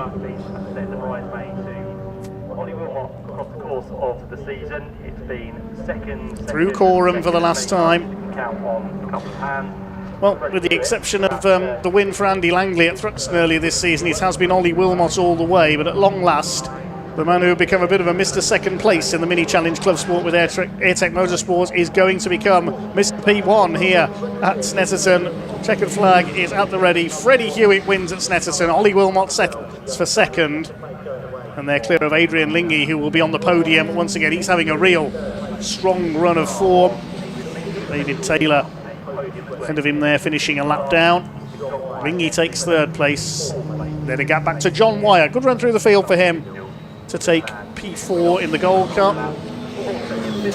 Ian Trundley is 5th. Who's going to be 6th though? It's Ben Trundley, and he wins the S53 class. So he and Paul Sawyer must have had a bit of coming together on that final lap, because Sawyer only 8th behind James Dudley. Chris Johnson takes 9th. Wait to confirm 10th place. I think it'll be David Gibbons. Yes, there he is, the number 10. These two still at it. Fletcher and Reeve. Behind them will be the Coopers. Is Jacob Heap going to hang on all the way for another victory to extend his points lead in the class? Ahead of them we've got Lauren Fletcher slugging it out with Carmen Reeve in the 24.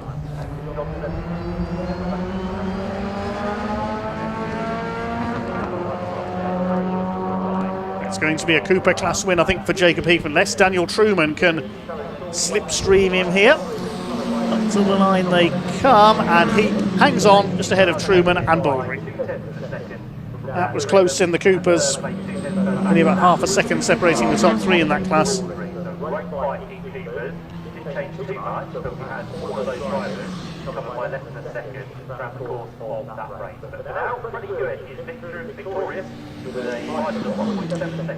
Waiting for the last couple of cars to come home, including Colin Wilmot, who recovered from his off at Palmer on the first lap. Just the one retirement there. Bad luck, Simon Sinfield.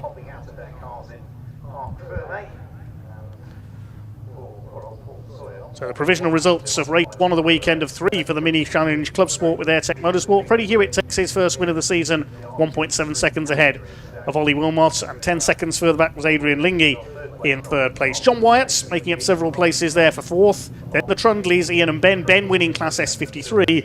7th overall going to James Dudley. Then Paul Sawyer has to settle for 2nd in Class in 8th. Chris Johnson and David Gibbons round out the top 10. Lauren Fletcher held off Carmen Reeve for 11th. And then the Coopers were won by Jacob Heap in 13th. Extends his points lead ahead of Daniel Truman and Jacob Baldry. Then it's Neil Clark, Dan Butcherlord, Chris Aram, Steve Webb in the 231 after a few issues in qualifying earlier. Then we had Mark Reed in the 67, Colin Wilmot and Dave Taylor finished the lap down. Sadly we lost Simon Sinfield. He pulled over on the run to Agostini.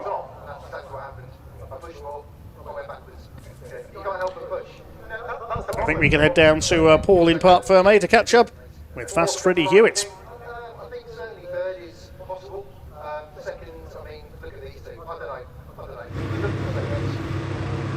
Well, that was round number 10, ladies and gentlemen, on the Mini Change Club Sport with Airtech Motorsport, and it's a first win of the season, I do believe, for none other than Freddie Hewlett. Freddie, it's been a long time coming this year. You finally made it happen. What was the magic out there? It's home race. That's all. That's all. No, Ollie's just been great all season. But no, it's good. It's good to get it here. We're at home. Everyone's come to watch, so it's great. Oh, fantastic. Well, first win on the board then. Can you make it another 2 tomorrow? That's the aim. I'll be kicking myself if I don't. Well, fair play. Congratulations. We'll leave you to celebrate. Thank you.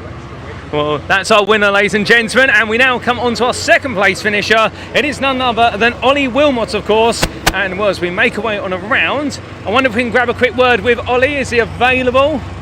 Ollie, you got time for a quick word? Of course. Second place today, but to be fair, you've had 8 wins this season, so you've got to share them at some point. I mean, still a solid drive. I do have to share them sometimes, don't I? But yeah, it was a solid drive. We've got some turbo issues, so it's a bit painful, but hey ho. So turbo issues, but 2 more races tomorrow. Similar conditions expected. Is it still going to be challenging, do you think? Carry on hunting Freddie down, so yeah, let's see.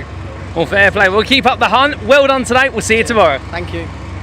Well, that was our second place finisher, ladies and gentlemen, Ollie Wilmot, and we're going to go round the front here to come to your third place finisher.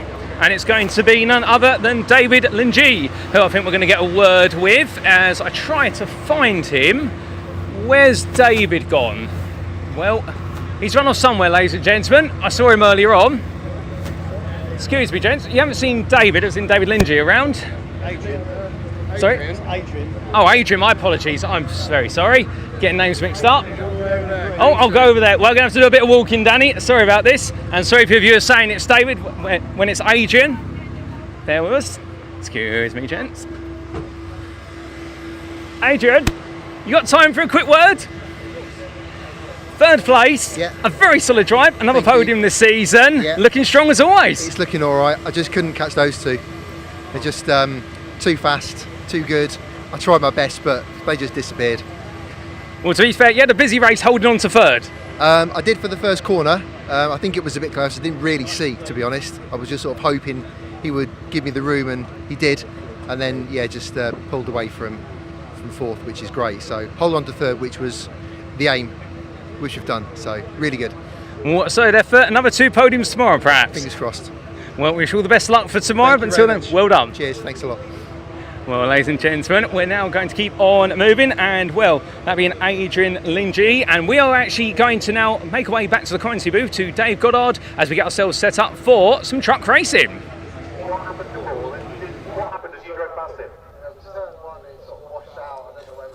Yes, thanks, Paul. Getting ready to go from Mini to Giants, if you like, as we switch from the Minis to our second truck race of the weekend, round 17 of the British Truck Racing Championship. Just looking at the results of race 1, it was a win for Stuart Oliver ahead of David Jenkins and Nathan Smith. There were a couple of penalties handed out for overspeeding further back in the order.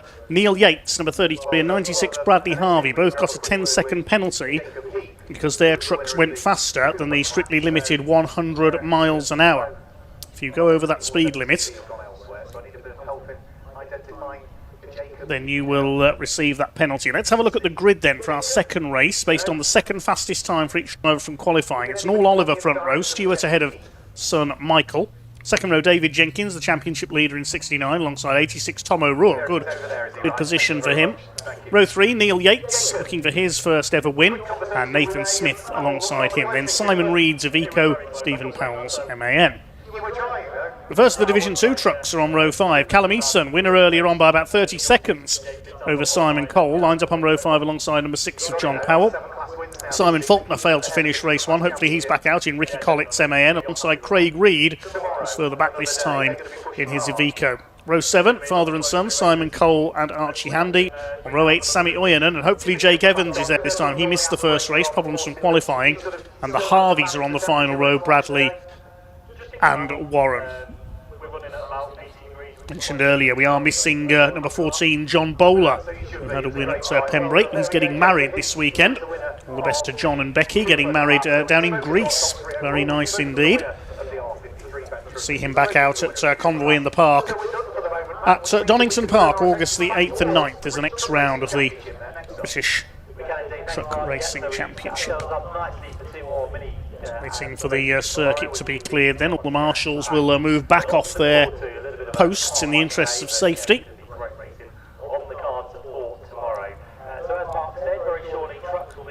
See the pace truck ready to lead them out. The GT tyres MAN.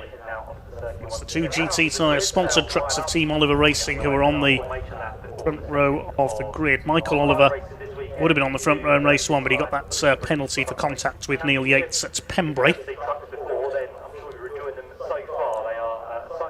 We go on to Donington. There's a round at Le Mans on the Bugatti circuit in France as well. The season finale, October the 31st and November the 1st, the fireworks weekend at Brands Hatch, where we have the big show truck parade. There's a few show trucks on display on the infield here at Snetterton as well this weekend. They all reside in Division 1, and then of course we have Division 2, which is more of an introductory class for those who want to make that step into this championship. It also gives a chance for some newcomers to come and give them a try if you've got a smaller budget. Didn't get a chance to read out any of your comments during that one. Jan says, our presenter for the Civics, Andy McEwen, looks a little bit sunburned, but not as bad as I am. Yes, indeed. Very hot conditions here. It's certainly warmed up here at Snetterton. It was cloudy this morning. Hi to Luke Webster, cheering on Will Butsey in the Civics. Hi to Ryan Stutchbury, former rallycross star.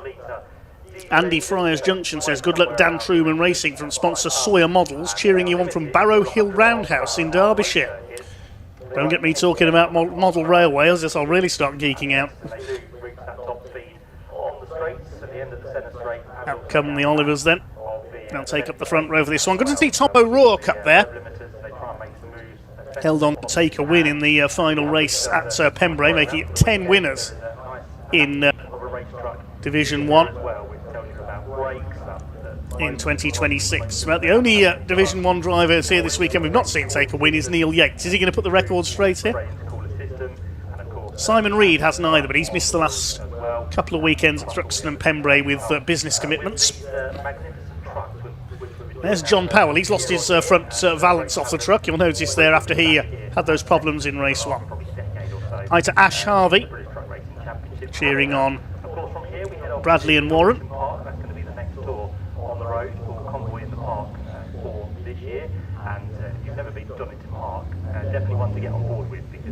Imi Eason says, go Callum. Our Division 2 winner in race 1.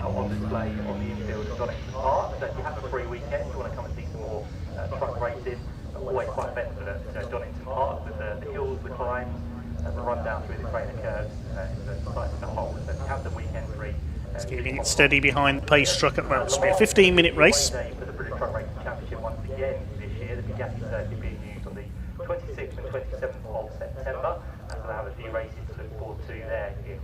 Round 17, the British Truck Racing Championship for 2026. And that is the firework truck racing weekend. And again, if you've never been to that one, highly recommended, because what you do get is good to see Steve Horn back in the paddock this weekend as well. Sunday, that alone is worth the price you pay for the entry into the circuit. Racers and officials never really retire, do they? Good to have you here, Steve. Very quickly indeed.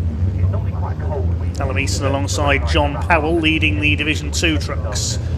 The result of this race sets the grid for race 4 of the weekend, with the top 8 reversed. With the champions to be crowned as well. So have a look at the details on that. All available, of course, on the MSV website, which is, of course, Sister Circuit. There'll also be a grid walk tomorrow ahead of that race 4, time permitting during the lunch break. In the British Truck Racing Championship, but for now, the trucks are heading their way down. Might pop out of the commentary box and join that myself. The grid's ready to go, and the way the grid lines up then for the second race of the day. Number 7, Stuart Oliver on pole position. Alongside him, number 12 is going to be Michael Oliver, so father against son. Keeping it nice and steady around in 2x2 formation. It's looking towards the back of the grid here. Is Jake Evans there? I don't think he is. So have those problems from qualifying proven terminal. Yes, there's a gap next to Sammy Oyen where he should be. I can only see one of the Harveys as well. The fifth row then lines up with the Division 2 pole sitter. Which of the Harveys is that at the back of the field? We saw Bradley have some problems in the opening race. Yes, he's not there. Warren is there. So missing a couple of trucks for race number 2 off the weekend, round 17 of the season.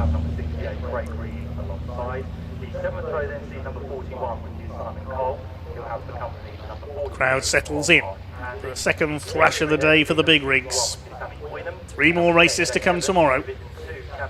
2 more races today after this. Junior saloon cars, we've got the pickup trucks as well.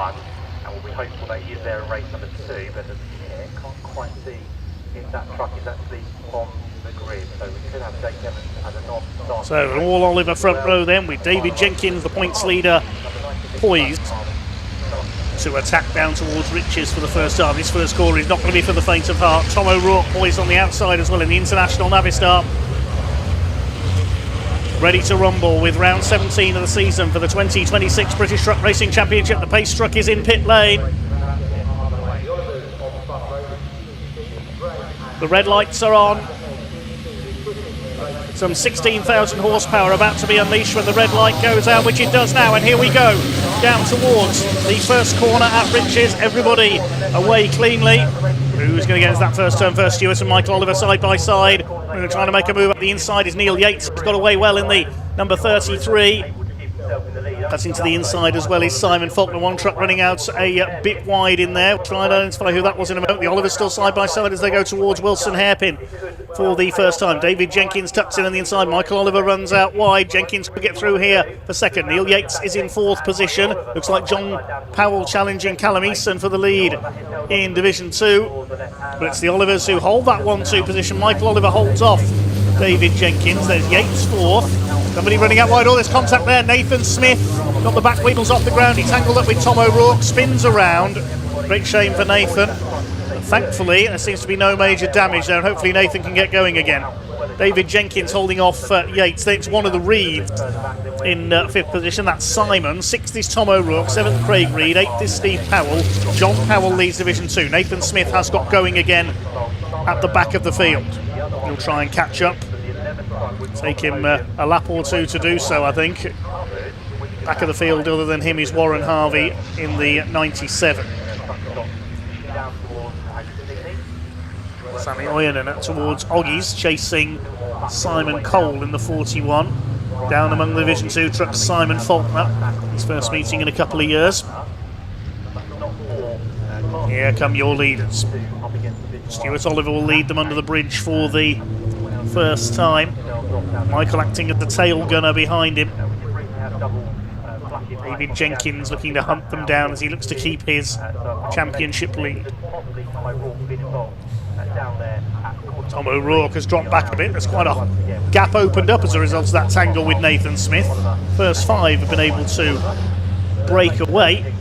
O'Rourke coming under fire now. It's Craig Reed can't quite get alongside it. Craig started down in 12th in this race, and there's problems there. Is that Sammy Oyanen slowing up? No, it's Archie Handy, the number 40.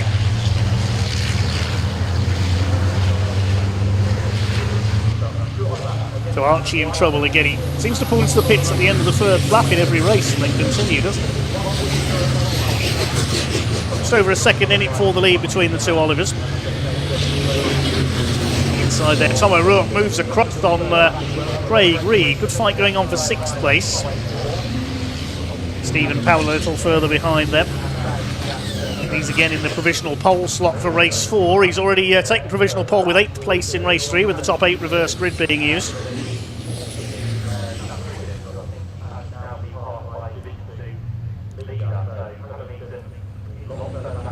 Stephen Powell up onto the tail though of Craig Reed.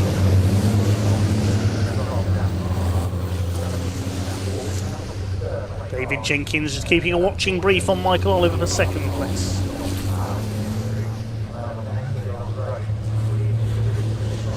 Nathan Smith still going. He's just behind Archie Handy, who didn't come into the pits this time at the end of lap 1.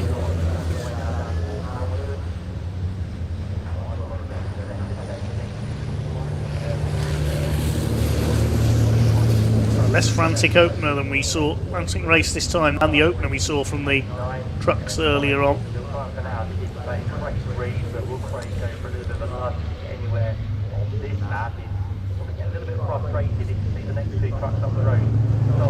3 breaking away slightly now from Neil Yates, who's in 4th position. Simon Reed in 5th. Tom O'Rourke a little further back in 6th position, trying to hold off Craig Reed and Stephen Powell. Can Neil Yates catch these 3 out in front? He's almost towing Simon Reed behind him. Division 2 still being led by John Powell, number 6. There's Tom O'Rourke, and still Craig Reed unable to get past him. That's the battle for 6th place. Behind them, Stephen Powell.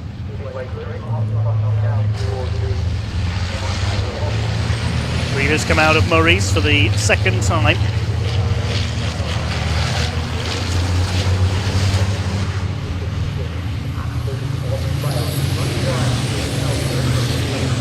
Really hear the rumble of these trucks from down there at Murray's as they put the power down for the Senna straights. Just over a second in it for the lead. Stuart Oliver did 2:25.452 that time through.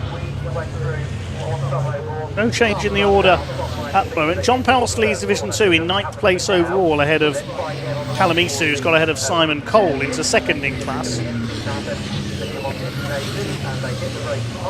Cole may have had a problem somewhere. He's dropped down the timing tower on that last lap. David Jenkins closing up onto the back of Michael Oliver now for 2nd. Has a look to the inside there, but not able to get close enough into Agostini. Can he get the cut back on the exit here, David Jenkins, the man from Stafford? LKQ Digraph Transport, MAN. Put your teeth in, Connor.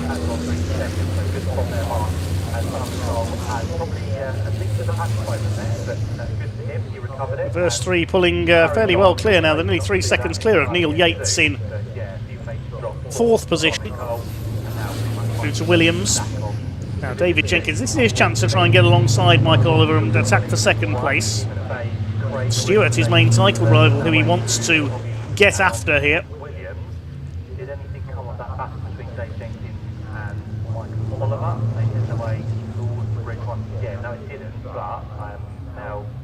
To the left at Brundle, the tighter right at Nelson. A little puff of smoke from Michael Oliver's machine.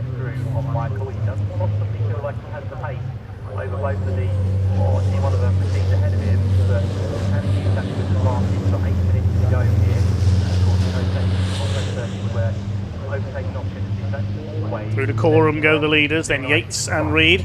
Now here's a replay of a moment further back. This is the battle for 6th place. Craig Reed had a look up the inside and bash clips the back of Tom O'Rourke. Get off, says the Scotsman. Here's the battle further forward of them. Neil Yates and Simon Reed, the older of the brothers. Over the line go the leaders. 1.6 seconds in it for the lead. Jenkins a further 8/10 back in 3rd to reach half distance in the 2nd race of the weekend with the British Truck Racing Championship here at Snetterton.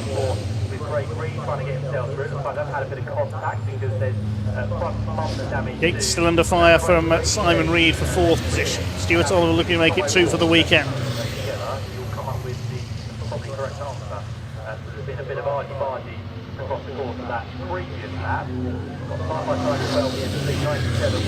Leader comes through the left-hander at Palmer. David Jenkins getting closer again to the back of the 12.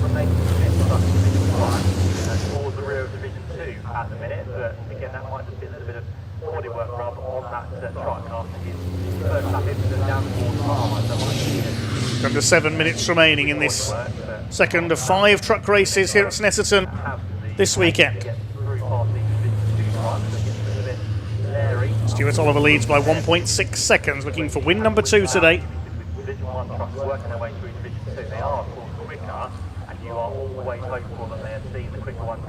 Out towards the back of the circuit for the 4th time. Division 2 still led by John Powell in 9th place over Callum Easton now 2nd, and Warren Harvey is up to 3rd.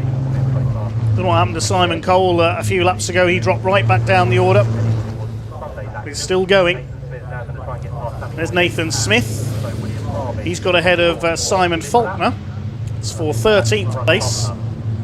Front bodywork hanging off. He's maybe had some more contact, or is that a legacy of when he went off on the first lap? I wonder. That's his Sami Ojanen in the Merc as well. Nathan Smith slowly making his way back up the order.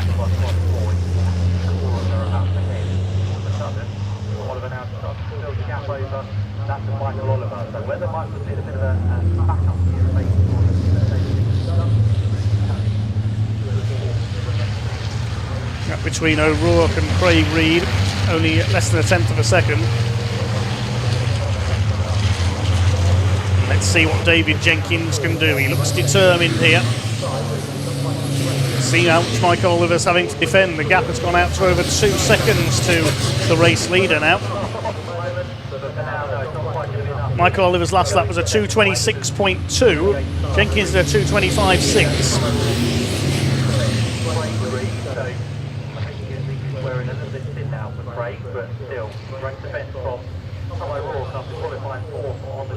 So a hairpin. Jenkins gets a little bit crossed up through there. That'll have lost him some momentum. It certainly lost him a couple of truck lengths. Back end just broke loose there in the middle of the hairpin and has allowed Michael Oliver to escape slightly. Only slightly.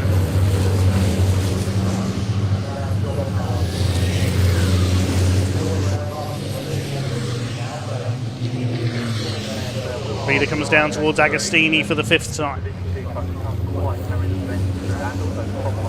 Neil Yates in a fine 4th.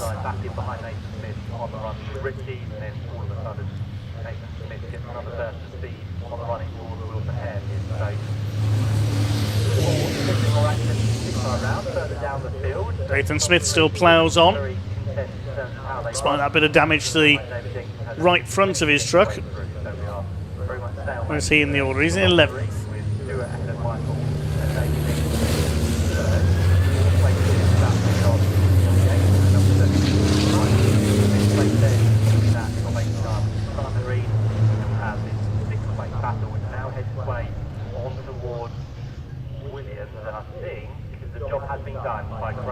Leaders on their 5th lap now, and David Jenkins weaves across to have a look, but he wasn't close enough, or was that just a diversionary tactic to try and put Michael Oliver off? Neil Yates holding back Simon Reed still for 4th.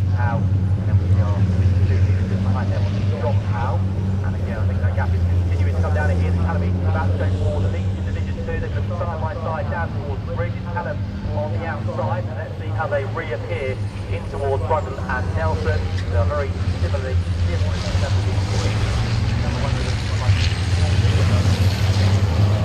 Just under 3 minutes to go now in this second truck race of day 1 here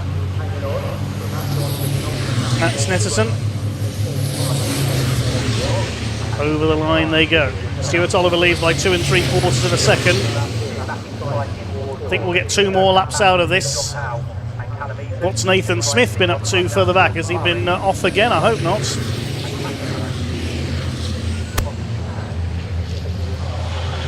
And that's a right front tyre gone. That's exactly the same as happened to him in the last race at Pembroke.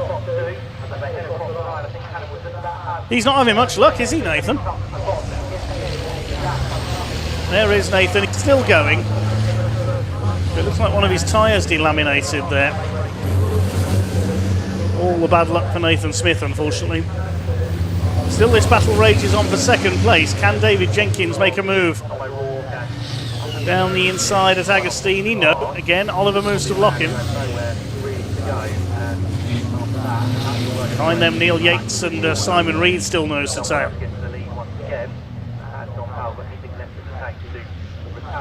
Looking at the time history, I think Craig Reed has got ahead of Tom O'Rourke at last.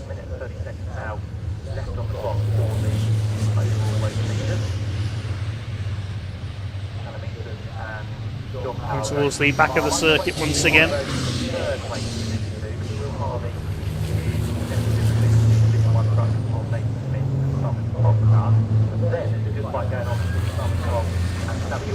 Still holding that 4th place is Neil Yates.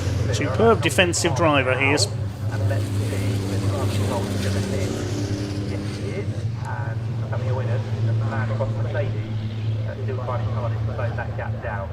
nothing to choose between them as it currently stands, and Archie Handy is the last car runners.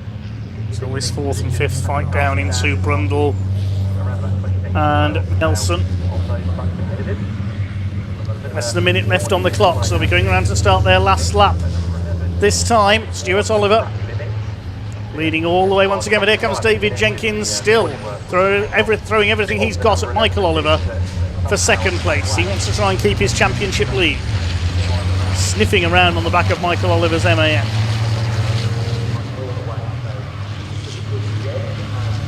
"20 seconds on the clock as they go over the line. But between second and third places, we have a quarter of a second, less than that. Yates is only half a second clear of Simon Reed as well. Rest of the top 10 charge over the line. Kind of asserted himself back on the rear tail now, so 6 and 7 and 6 might not be over between those, with Steve Powell in the background in the last 3 spots. Nathan Smith still ploughs up despite the damage.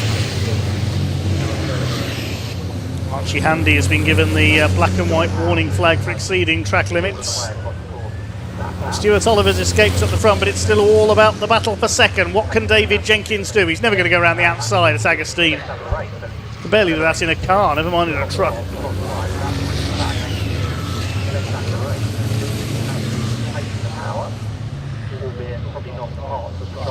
Jenkins perhaps hoping that he can push Michael Oliver into making a mistake.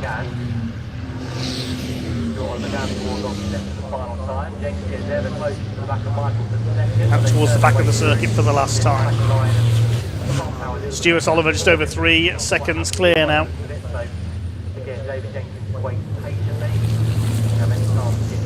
Which side is David Jenkins going to attack? Where's he going to attack?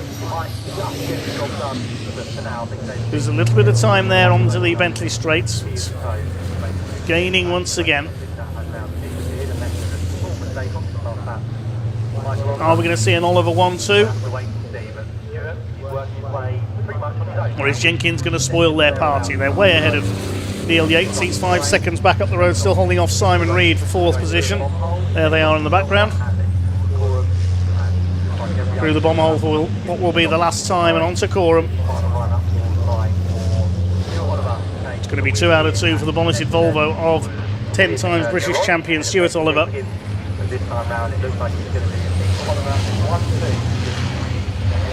Who is going to be second? I think Michael Oliver is just about going to hang on over David Jenkins. Good defensive drive by Michael there in the 12.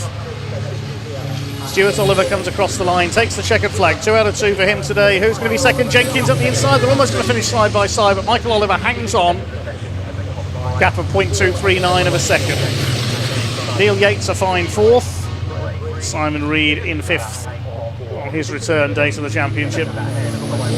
Craig Reed will take 6th. He finally got past Tom O'Rourke. Stephen Powell gets himself another provisional pole for tomorrow with 8th place. Here comes Nathan Smith in what's left of his MAN.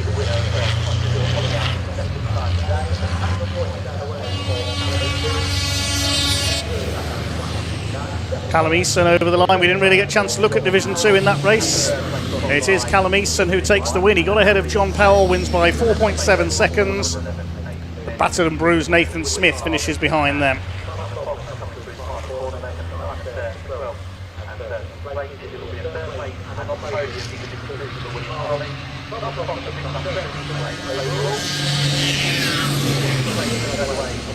Rest of the field comes home. We'll confirm the results in a moment. Like all 16 trucks are going to make it home, which is good.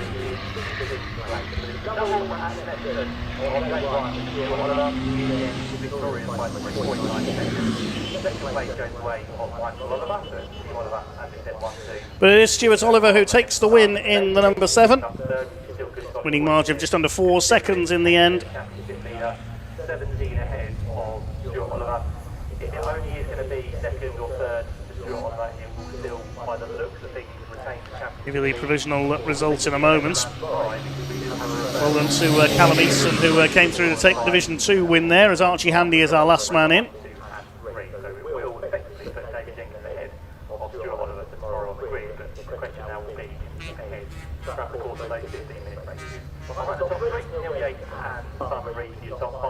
Division 2 won by Academy ahead of John Powell. And third place goes away of William Harvey, and already the trucks making their way in towards that past their main area.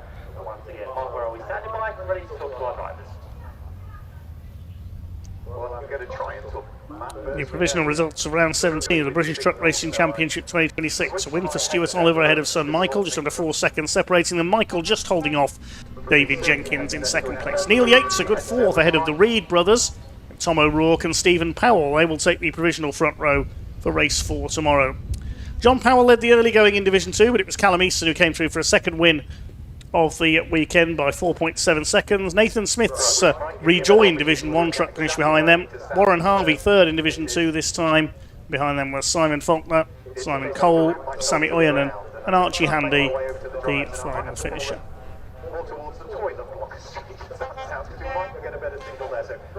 Let's head down to Pointy in Park Ferry.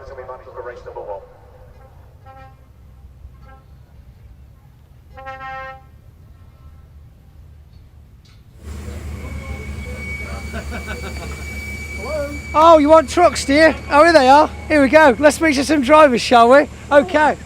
Right. Stuart, Dave, I feel like this is like a repeat. So, here's something different. Look at this. Well done, guys. Very well done. Yeah, we spoke to you earlier. Michael, come over here. Come over here. We'll get you in first. Dave and Stuart can be on the sidelines. A hot race for everybody involved. The temperature is definitely up there now, isn't it? My goodness me.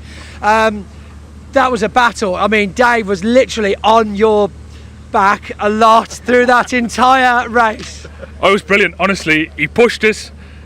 Mentally pushed us. Mentally pushed us. Yeah. It was brilliant. Like he had I didn't have a single answer for him. He just kept coming, and I was like, "Will you please just go there? Please be nice." No, he was pushing, and it drove me on, and it got us off the back of Dad. And I could have done with, if Dave backed off, I'd have obviously had Dad. Obvious, absolutely. Dave, I mean, you know. Oh, now you tell me. Yeah. That was good fun. That was proper good fun. That was great. I mean, yeah, Dave. From your view, obviously, you were giving no chances. Everything but the kitchen sink at him then, and just great racing. Really, really good racing, and as hard, as fast as we could make them go. Hot weather, great crowd, just brilliant. Yeah, very good. It's incredible. And Stuart, I mean, you know, did you get to see much action? Must have been a bit boring for you, really. I would like to say I was disappointed that I didn't see the battle between Dave and Michael. It was great, mate. I'm not disappointed at all. From where I was quite happy. Better than the football tonight when you watch it later. Oh, hey, I've heard a rumour they've moved the football to 3 a.m. Serious, no joke. I had a contact reach out. Apparently they've moved the footy to 3 a.m. Well, I won't be. That'll be early morning for you lot, won't it? Will it? Yeah, you bothered by the football? Yeah, I watch football, play football, can you tell? Absolutely, an Adonis figure. Right, could you chaps do me a favour and go and speak to Mark Wirral? He's waiting for you over by that particular lamppost where his microphone One works. second, Pointy. One, of course. On my usual lecture. Absolutely. Brilliant championship, brilliant team, brilliant commercials partners, brilliant family, but most ably supported by my team of guys at work, that without them I couldn't be here, I couldn't have the time, and it's Phil's birthday today, so happy birthday, Phil, without whom I wouldn't be here. Yeah. Well done, Phil. Happy birthday, Phil. Very good. Thank you, Dave. Right, let's go quickly find if we can see. He's not having a pay rise. He's not having a pay rise. You heard that here first, Phil. You're not having a pay rise. If we can find any Division 2 drivers before we throw back, then we will. But no, it looks like they're all quite far down. So that's enough of that. I believe we're going to a pre-record now, so we got a chance to speak to some of the junior saloon drivers earlier on. So let's see what Paul has to say to them.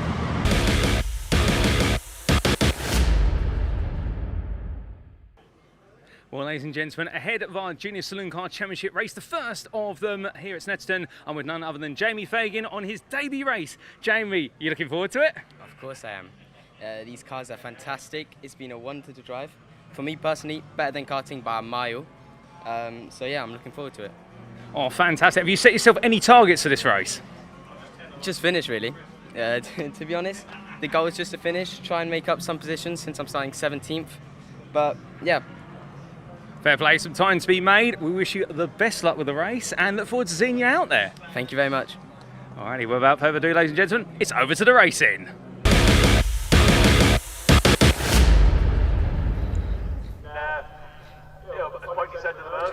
It certainly is, yes. Thanks, Paul. Good to hear from one of our newcomers there this weekend. It is an increased grid of 20 cars for the latest round of the Junior Saloon Car Championship this year. This is round 13 of the season, and the points are led by Ollie Smith.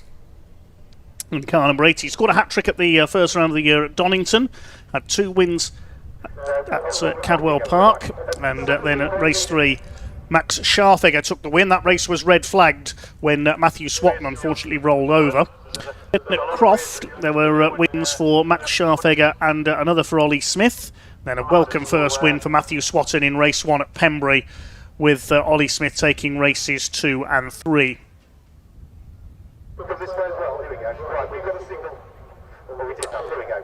Well, race 1 of the weekend is set by the fastest times for each driver from the qualifying session this morning, and it is Ollie Smith who's on pole, but he wasn't quite the fastest in that qualifying session. It was a new name that actually topped qualifying. Number 18, Hasnain Khan from Yorkshire in the Musketeer Motorsport car, but he got a 2-place grid penalty for a penalty from the previous event, so he drops to the second row of the grid, and it is Ollie Smith who will line up on pole in the number 80 car.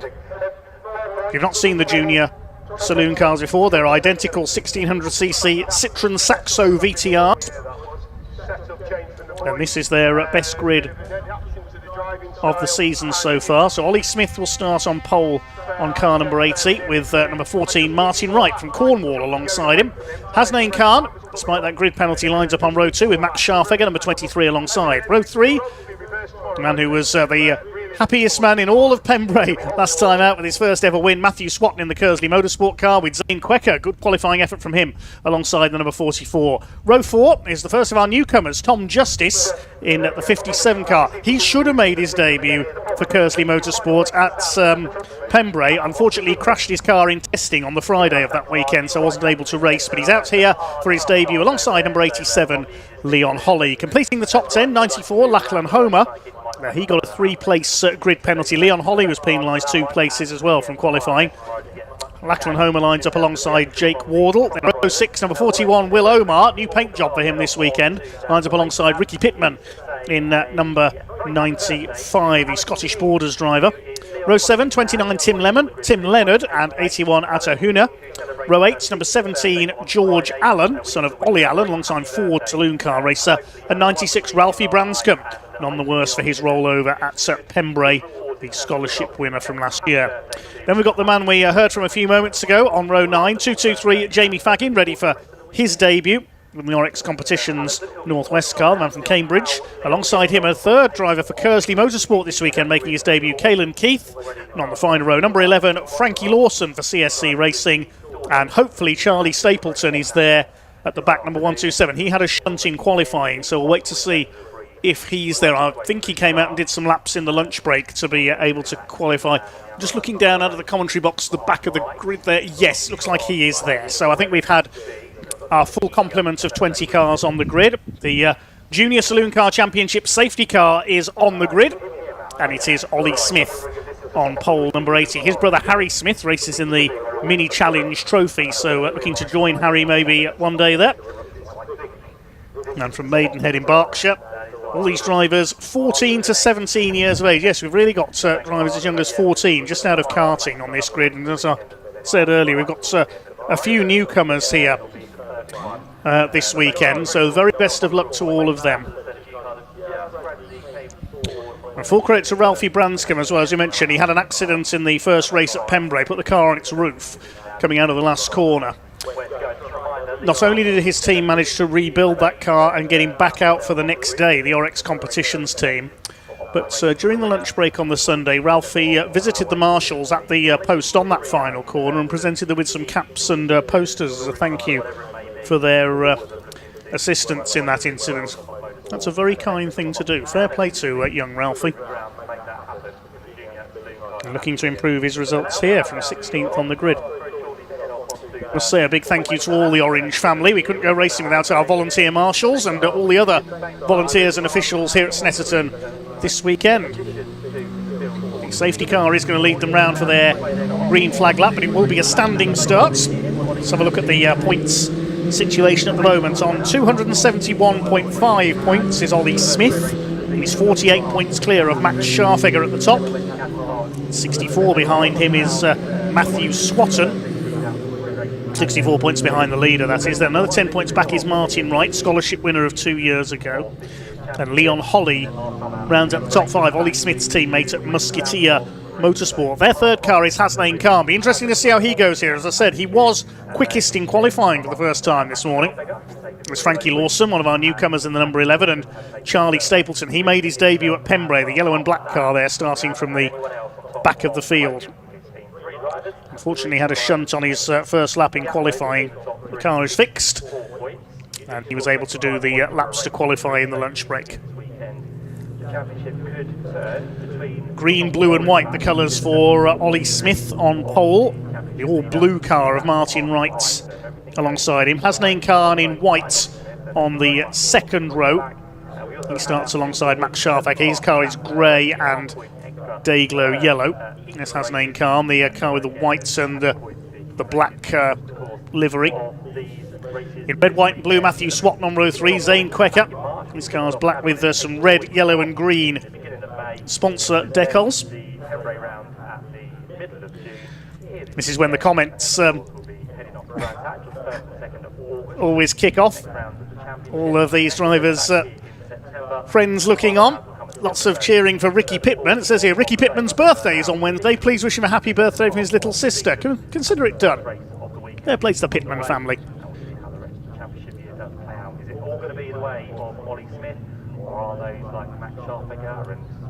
Plenty of cheering for Atta Huna, number 81. Belswat's 10117 says, go on Matthew Swatton. Crow Marco says, go Ralphie. That's what we like to hear. Show support for your favourite drivers. These are young racers learning their craft. There's the Oryx competition cars of Tim Leonard, number 29, and Atta Huna, number 81. Based in Cheshire. I think that's a Turkish name, if I have got that right. Apologies if I haven't. Turkish motorsport, they've found most of their success in recent years in motorcycle racing, of course. Toprak Razgat Lioglu was World Superbike champion a couple of times in recent years. He's now in MotoGP. Not many Turkish racing drivers have competed in the UK. I remember Erkut Kizilirmak in British touring cars, Vauxhall Astra. Hi to CSX 1982. So that's hello from North Carolina, USA. You'll like what's coming up in our final race of the day. I think the pickup truck racing championship, NASCAR style racing here at Snetterton. This weekend with what is a wonderful entry of 20. A standing start, 15 minutes of racing to come. Some cracking racing this weekend. So 3 races this weekend for the Junior Saloon Car Championship. Tom Justice had a good qualifying session this morning. Tom again finds himself a little bit lower down. Tom Justice, the top newcomer on the grid. I can hear Matt Suckling chatting about him on the PA commentary in the background. Tom is in the colours of Kersley Motorsport, the red, white and blue. As I said, should have made his debut at Pembrey, but unfortunately crashed in testing in the lead up to the event, and the car couldn't be rebuilt in time.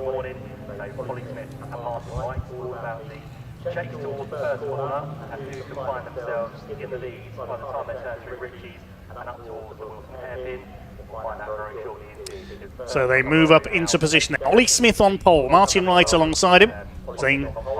Hasnain Khan, rather, third on the grid. He was a bit frustrated to have pole position taken away from him, his first pole earlier on, so he'll be ready to show what he can do. Scharfegger alongside him. Matthew Swatton and Zane Quecker on row 3. Tom Justice in the red and blue car on row 4 with Leon Holly, the grey, white and blue alongside him, number 87.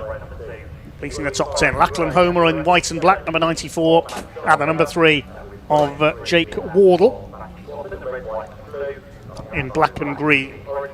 15 minutes then for the Junior Saloon Car Championship. It's racing to the marshals to confirm everyone is in position. The green flag will wave at the back of the grid. Red lights are on, the revs are up. Young guns go for it here at Snetterton. Hasnain Khan bogged down slightly there from third place off the line. So did Ricky Pittman, the grey number 95 car. as they head down towards Riches for the first time. Looks like everybody has got away okay. There's number 17, George Allen, making a move up the inside. Ralphie Branscombe is in behind him, the black and green machine. They're all away well. There's a couple of our newcomers towards the back of the field, but side by side for the lead. Martin Wright had a look up the outside, but the inside for the hairpin is with Ollie Smith. He's got the lead. Max Scharfiger gets a tap there from, I think that was Leon Holly, quite possibly the 87. A couple of cars running out wide. It's one of the Orex cars there, the 29, I think, of Tim Leonard. Max Scharfiger getting through into third place. Perhaps the result, Zane Quecker's up to fourth, the black car there. Holly is in fifth, and I think Hasnain Khan down to sixth. He bogged down, unfortunately, off the line there. Frankie Lawson's got a decent getaway. He's got ahead of Tim Leonard. It was him who ran wide in the early stages, up towards Agostini for the first time. Ollie Smith it is who has the early lead. Through the right-hander, Ralphie Branscombe is taken there by George Allen. Not to be confused with the former truck racer of the same name. George and Les Allen raced in the British Truck Racing Championship for several years. This is younger George Allen. He's the son of Ollie Allen, who's raced modified Ford Fiestas for many years. Runs a garage up in Lincolnshire. Seen two members of the Allen family race that car so far this year. George and Charlie. I think it's George in the car this weekend. Pack heads onto the Bentley straight. So that was Jamie Faggin running a little bit wide there, the man from Cambridge, on his debut. His first ever junior saloon car race. Now Martin Wright is in attacking mode. He had a good fight with Ollie Smith at Pembrey. Leon Holly round the outside there at Brundle. Can he get the car stopped for Nelson there? But Martin Wright having to go up the inside. I thought he was alongside Ollie Smith there, but Ollie holds the lead. Only just. He charged their way through, one car running a bit wide towards the grass there. That was one of the Orex cars again on the way out. 95 Ricky Pittman, all over the back of George Allen. Scharfiger coming under fire from Hasnain Khan in the number 18, recovering after a slightly slow start. They've got Zane Quecker chasing them in the number 44. He's running well. But up over the line they come at this time. Complete their first lap. It is Ollie Smith who leads from Martin Wright, Leon Holly in third, then it's Scharfiger, Khan and Quecker together fourth, fifth and sixth. Tom Justice going well, he's in seventh in the 57, and his first ever race in the category. Matthew Swatton's dropped back on that first lap, he's down to 11th place, so he's obviously run wide somewhere. According to the timing screen, Tim Leonard hasn't come through, but it might be that his transponder isn't working. We'll try and pick up if he's in the order there. Somebody running out wide on the hairpin. That was Ralphie Branscombe, I think. No, it's Jake Ward, the other black and green car number 3, getting onto the grass. Max Scharfiger runs wide. His wing mirror's hanging off. There's been a bit of rubbing somewhere. Zane Quecker goes through, and Tom Justice can sense a chance to move up into the top 6 as well. Smith leads it from Martin Wright. They're being closed down by Leon Holly. He's desperate for his first win. Hasnain Khan's come through into 4th, so it's all changed that battle for 4th place. Khan is now 4th, Quecker 5th, Scharfiger's down to 7th. He's got, I think that's Lachlan Homer behind him, the number 94 as well. First two are missing all the fun. They're too busy battling with each other. Here's a scrap further back. Charlie Stapleton from the back of the grid gets past Caelan Keith, one of our newcomers this weekend for the Kersley Motorsport team. They've got 3 cars out there. Leon Holly's definitely reeling in our leaders. There's Khan 4th, Quecker 5th. 6th place is Justice. Scharfiger under fire from Homer. And the rest of them charge through behind. Somebody running wide in there. That's Atahuna, I think. Yeah, we've lost Tim Leonard. He's pulled into the pits, in fact. That's what happened to the 29. He went wide on the first lap, so maybe he's damaged the underside of the car. They're all over each other down the Bentley straight towards Brundle. Scharfiger still holding off Lachlan Homer. Who's that on their tails? I think that's Will Omar, not running in his red car this weekend. Yes, the white, grey and blue of Will Omar next. Then it's Matthew Swatton who dropped back on the first lap. And then this little gaggle towards the back. There's Frankie Lawson trying to make a move on George Allen, not Ollie Allen. It's Ollie Smith who leads the way. Pulling away a little bit now from Martin Wright in 2nd place. This is just the first of 3 races for these youngsters this weekend. Leon Holly is absolutely flying. He's bound to have done the fastest lap. He had 2:25.969 as they come across the line. He gained 5 places on the first lap alone. Side by side Scharfiger with Lachlan Homer. It is Homer who emerges in front down the straight. Max Scharfegger struggling a bit here. Maybe he's picked up some damage. He had some contact, I think, with Hasnain Khan earlier on. He was trying to catch the leaders. There he is in fourth. Quekka fifth. Tom Justice, he's loving this up there in sixth place. Driving up the inside there, Matthew Swatton on a recovery drive after struggling on the first lap. Gets past Will Omar in the 41. That puts him up into the top 10. Three leaders, line astern down towards Agostini. Is Leon Holly going to try and move here on the inside? I think he might. Can he get the car stopped in time? Oh, he just tags the side, I think, there of Martin Wright. Wright has to go over the curves. Holly is through into second place. So Leon Holly up to P2. He's going like an express train here, Leon Holly, the number 87. Comes from Cullompton in Devon. Came close to a win at Donington Park earlier this year. Yet to take his first success as Hasnain Khan nearly runs wide there, coming out of the right-hander at Oggies. He's trying to catch our three leaders. Another wing mirror flapping, that's Zane Quekka. Tom Justice going great guns up in sixth place, then Lachlan Homer, then a gap. And next through it should be Matt Scharfegger. First three still line astern. Leon Holly now in second place.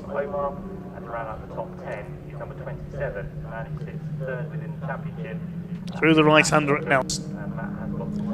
Khan using a bit of curb there. And the rest of the top 10 a little bit strung out now. One or two battles further down the other. Somebody diving up the inside. Is he going to get the car stopped there? I think that's Ricky Pittman. It is. Getting past Max Scharfegger. Scharfegger's got damage to the right front. Look, that's why he's dropping back. I can see a little bit of smoke there. Did somebody go off there in the background? I saw a cloud of dust. Possibly somebody just ran wide. I was watching Scharfegger there. I just caught that in the background. As the leaders go over the line, it's Smith who leads. Another fastest lap for Leon Holly. 2:25.757. That's only a hundredth of a second quicker than Ollie Smith. So Ollie Smith's responding to the pressure here. We're only halfway through this race, or just over. Black and white flag for exceeding track limits goes out to Jamie Faggin, 2:23. As having a look up the inside there for second is Martin Wright. There's the equaliser, says Martin. It's Devon against Cornwall for second place. Devon fighting back up the inside, the number 87. And he'll retake the place into Palmer. Meanwhile, Max Scharfegger with that damage has pulled into the pits. That could be his race run.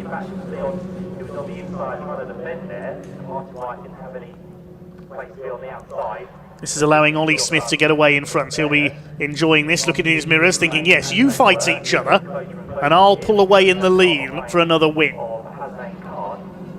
Can Hasnain Khan get his first podium here? He's driving well in that fourth place. A couple of seconds clear of Zane Quekka now in fifth. And Tom Justice, our newcomer, in sixth position.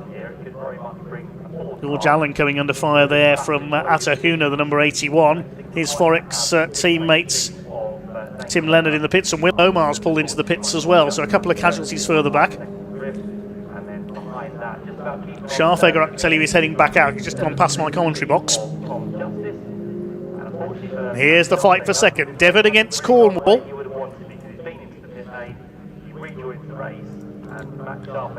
I won't make any jam and cream jokes, don't worry.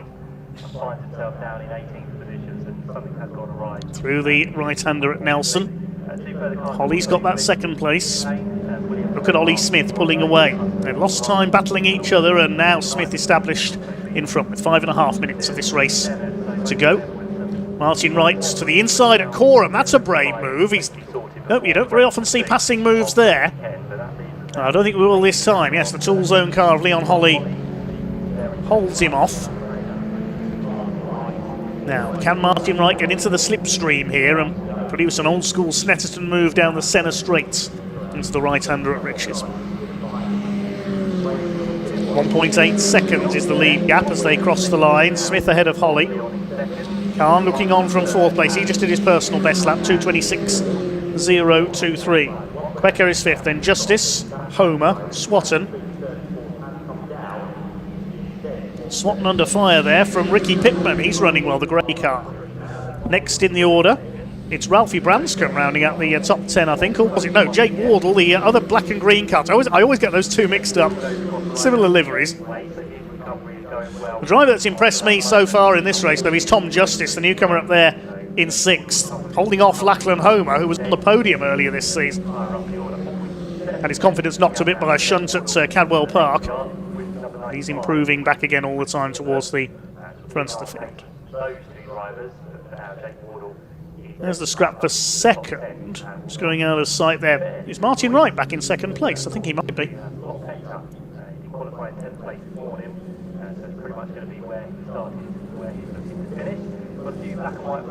Ollie Smith, we know, is still leading this. And yes, Martin Wright has retaken second. I missed that.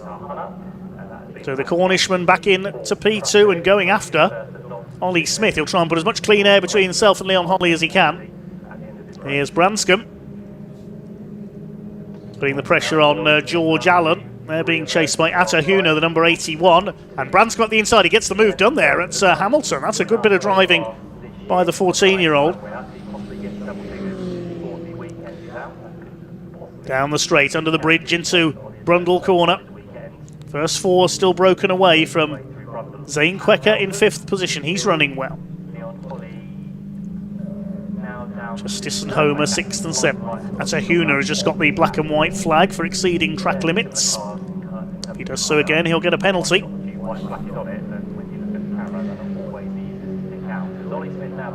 Through the bomb hole. 3 minutes to go.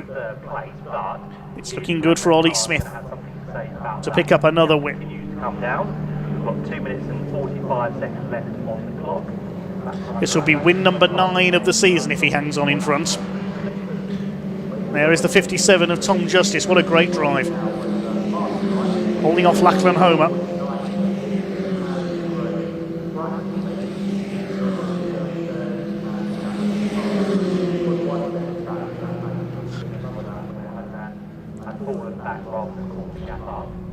There's Homer, the black and white car.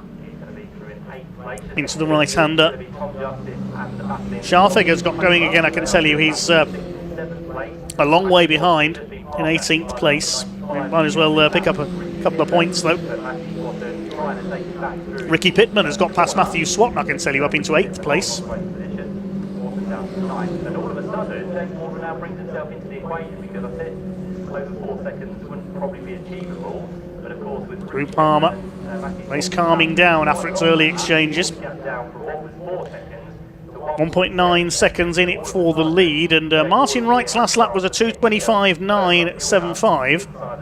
Last lap for the leader was a 2:26.2. Was on the inside. Lachlan Homer has a look at Tom Justice. No, you don't, he says. There's Scharfegger, who's got back out of the pits, repaired that right front. Ricky Pittman up the inside. That's a late move on Matthew Swatton. They're having a good scrap. Now, who's that in behind? That's Jake Wardle, the number 3. This is for 8th place. Swatton caught on the outside there at Hamilton's, and then Ricky Pittman moves across for the right at Oggie's. Good defensive driving there. He's got to be mindful here, Matthew Swatton, that Jake Wardle is there. Wardle slipped back a bit in recent races. He was fighting the podiums in the early part of the season, looking to recover his form. 50 seconds on the clock. I imagine we'll get one more lap out of this. Throws a move up the inside there, Lachlan Homer, and he gets past Tom Justice for P6.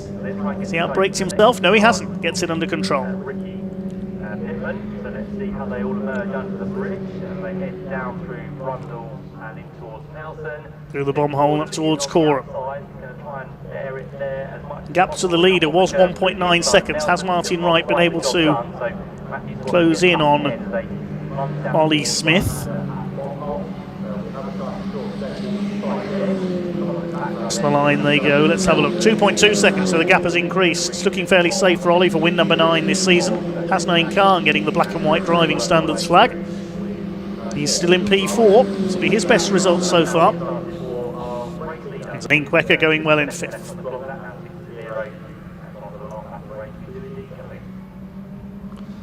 Clock has counted down to 0. Here's a replay. I think that's Atahuna running out wide at Nelson. Very easy to do there.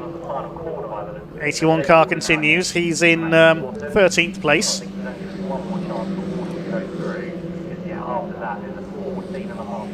We're on the last lap now of Junior Saloon Cars race number 1 this weekend. Look at the lead that Ollie Smith has pulled out here. Ready to extend his championship lead still further. Martin Wright on to take his best result so far with a 2nd place. If he can hold off Leon Holly.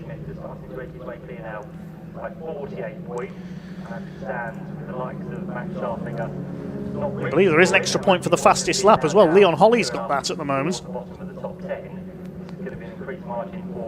There is our leader, Ollie Smith. Ooh, and down the inside there, that's Ricky Pittman, I think. Locking up the brakes big time as he attacks Jake Wardle. Wardle does stay ahead of him. That could have ended in disaster if Ricky Pittman had gone into the side of Jake Wardle there, but he managed to get the car stopped just about. Leaders into Brundle and Nelson for the final time.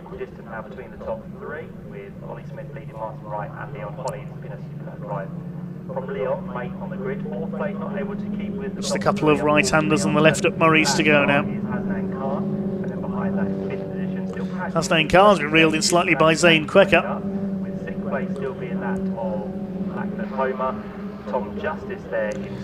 It's going to be Ollie Smith. Here he comes towards Murray's for the last time.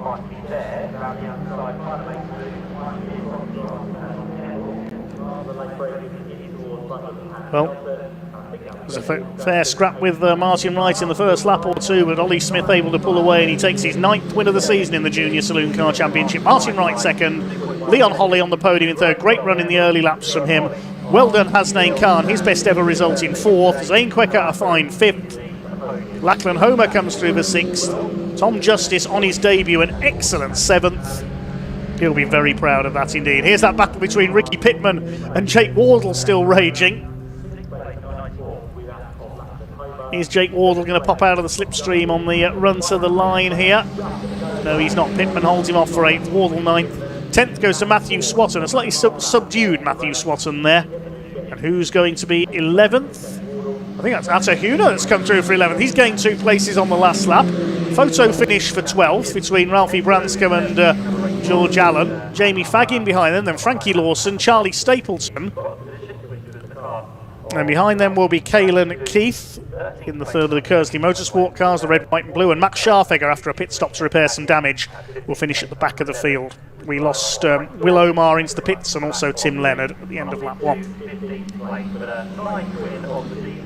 Caelan Keith over the line.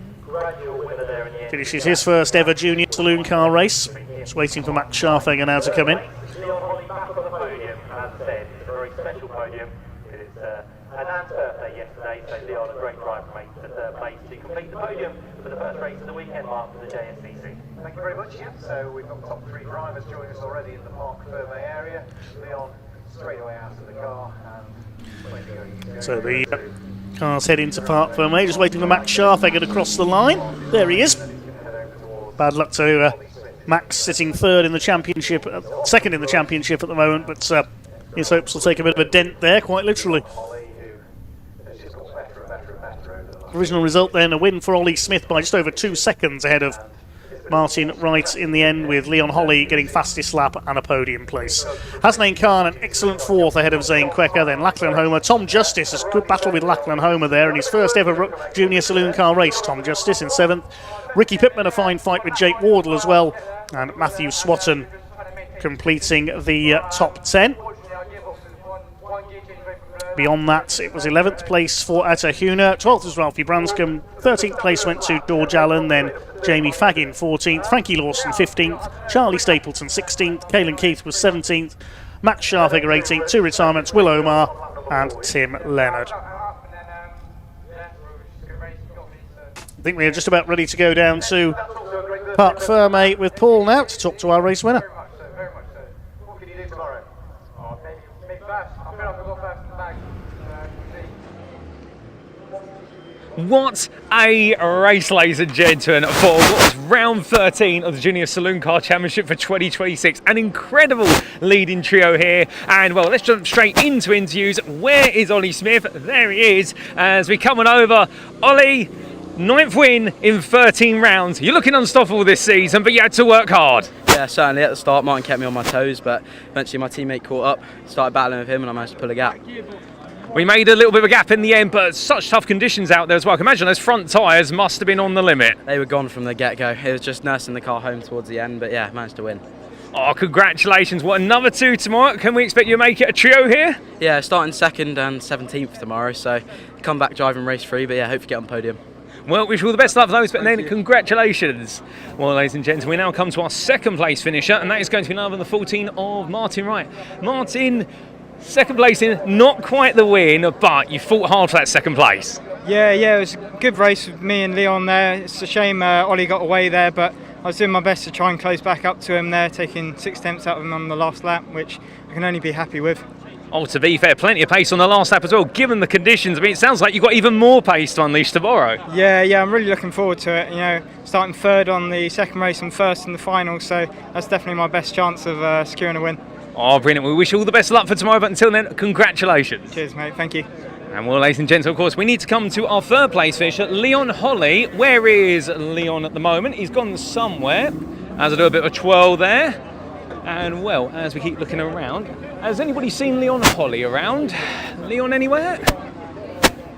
Well, in the meantime, ladies and gents, we continue to fish for Leon Holly somewhere. But it does look as though he's made a bit of a disappearing act further down. We're just going to go a little bit further. And if not, we may be moving onwards towards our pickup truck racing, unfortunately. Of course, Leon Holly his family celebrating was the 60th birthday of his nan, Alison King. And well, still looking for Leon around somewhere, but I can't quite see him, ladies and gentlemen. A great array of all of our Junior Saloon Car Championship machines out there, and we all worked hard. And well, no, that's Max Scharfegger down there. I think we are going to have to move on to our pickup trucks, unfortunately. I'm just going to ask Mr. Beecroft very quickly whether he's seen Leon.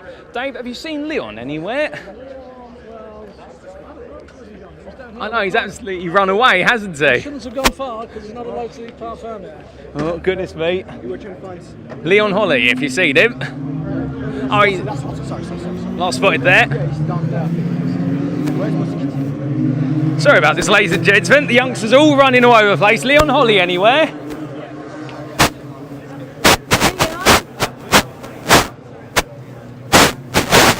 There he is.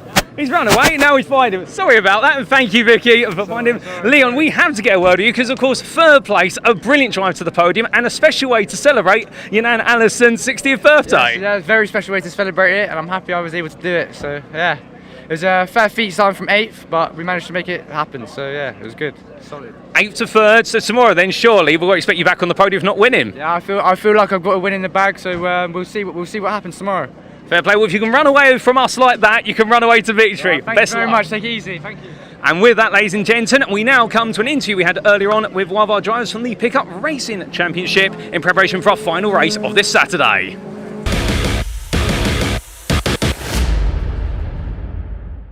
So, Mark Chalmers, here we go. Some might say this is the first time we've spoken officially this weekend. No, it's not. It's the 2nd because you lost the interview. I don't know what you're talking about. It's just listen, technical difficulties happen as they do in racing, no? Yeah, that's correct. So let's see if I can remember some of the important key points that we spoke to you about. Now, this is your first year racing with us, isn't it? But it's also a lot of firsts at the different circuits you've been to so far. Yeah, it's my first year racing cars ever, to be honest. Ever? Yeah. Did you do go-karting or something else, or is he literally going, you know what, I'm going to get in a pickup truck, get my licence and just go for it? Yeah, I've done probably 15 years in karting. So you've got some kind of heritage. Yeah. Got you. Yeah, and then we had about probably 10 years out, and then James let me have a go in his, and then I went and brought one. And then you went and brought one. Yeah. And how do you feel it's gone so far? Yeah, it's going really well, to be honest. Obviously learning every track as we go. I've had some good results for this year already, so yeah, I'm quite happy. And this will be hopefully going out, if we don't lose it again, before last race of the day. Where are you on the grid this afternoon? That's a good point, actually. Should we find out? Let's find out live. Do it. And whilst you do that, I'll just fill. So yeah, in 8th place. Brilliant. Yeah, I'm happy with that. So you've got no pressure from behind, Well, and two all of behind the two behind you. Yeah, so no pressure from behind.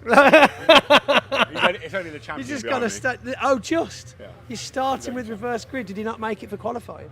No, I just had a rubbish qualifying, to be honest. No, the two behind you. Oh, Ryan got black flagged. Ah, naughty. So yeah. So that's your C. Yeah. So there you go. So all you've got to So do I'm is. gonna let him pass me, and I'm just going to follow him through. Oh, Hopefully. okay. It's like a learning operation. Exactly that. Awesome. Right then. Well, I mean, without further ado, we've heard the promise. Let's see it in action for the last race of the day, but the first race for the pickups, and that was Mark Chalmers. Definitely Mark Chalmers. Yeah. Definitely. He's new. I'm the new boy.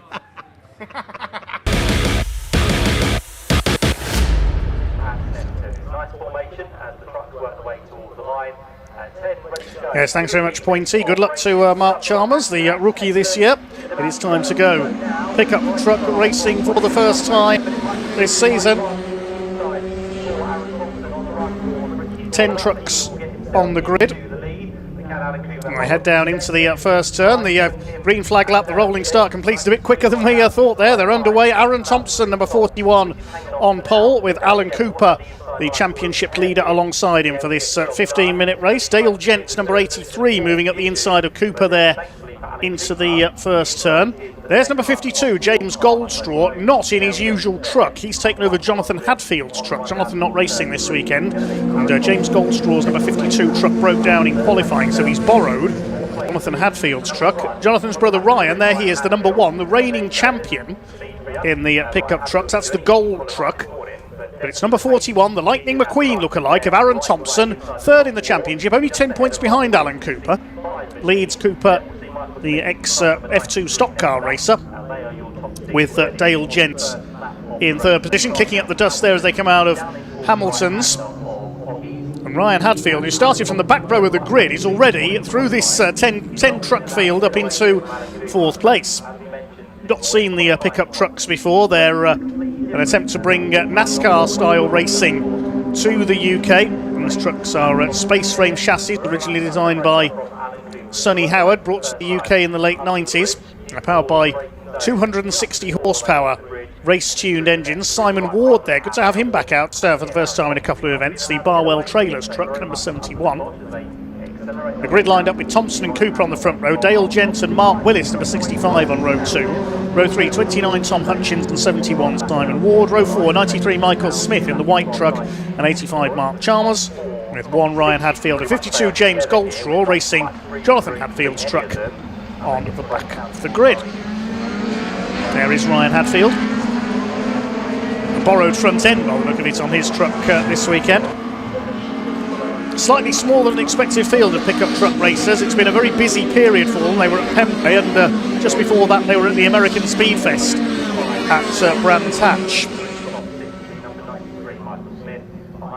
So all 10 trucks have completed the opening lap. Aaron Thompson in the number 41, the Lightning McQueen lookalike, holds the early lead, 0.4 of a second ahead of Alan Cooper as they go into the hairpin for the second time. Dale Jentz in third in the NASCAR Kyle Larson lookalike, the blue and white. He raced a Dale Earnhardt lookalike over the last couple of years. Champion of 2 years ago. There's Tom Hutchins, number 29. Began his career at Brands Hatch racing a Honda Civic in the Cannon's Tin Top series. The leaders head up towards the left-hander at Agostini, the 41 of Thompson. There's Mark Chalmers towards the back. He's got James Goldstraw and Simon Ward behind him. James Goldstraw we normally see in the yellow and green truck, the Cole Trickle Days of Thunder lookalike, but that broke down in qualifying, so he's borrowed the Hadfield family's spare truck. It didn't break down because he hit the pace car, though. Aaron Thompson leads the way, chased by Alan Cooper. Most of his successes came on shale ovals in Formula 2 stock cars, likes of Mildenhall Stadium, not all that far from Snetterton, and Kings Lynn as well. the Adrian Flux Arena. They were his local haunts, so knows his local ovals. Aaron Thompson, his father Steve, raced in Eurocar, which was the series which was effectively the predecessor of the pickups, V6 engine Ford Mondeo lookalikes. Steve and Aaron have also shared a Renault Clio in the Brick Car Championship in the past. Goldster under fire from Ward.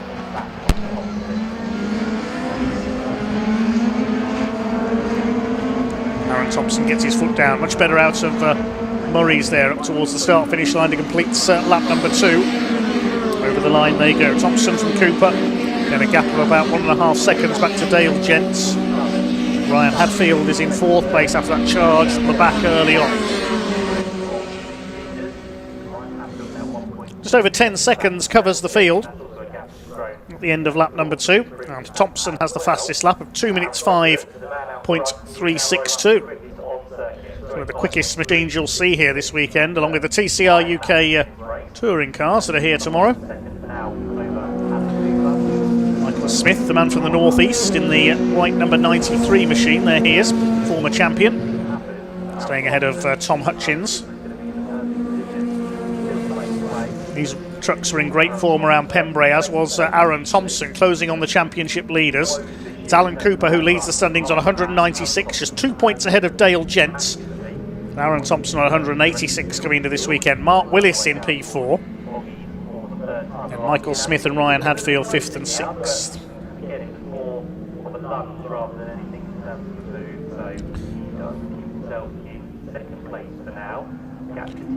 16 drivers have raced in total in this season's Pickup Truck Racing Championship. It'd be great to have all of them here.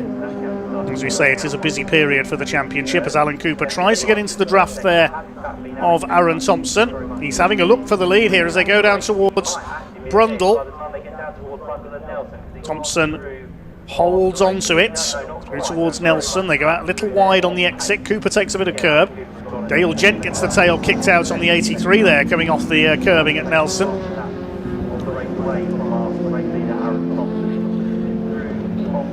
And the gap behind Dale Gent. There's the battle for 4th because Mark Willis now getting aboard. Been racing pickups since the late 1990s when the class started over here. The former national hot rod racer. He's all over the back of Ryan Hadfield for 4th place, and Michael Smith closing up as well. Ryan Hadfield, another ex-short oval man. Father Rob Hadfield raced bangers and hot rods at Buxton Raceway in the Peak District. Ryan and his brother Jonathan followed their dad into oval racing. They were successful in Formula 2 stock cars like Alan Cooper, among other things, before moving into the pickups.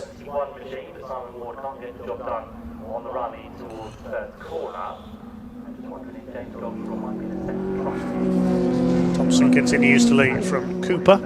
There's Gents, rather on his own now in 3rd, Dale Gents. There's the battle for 4th. That's the main interest at the moment. That's 4th, 5th and 6th place battle. Mark Willis having a look on the inside here at Agostini. Door is closed by Hadfield.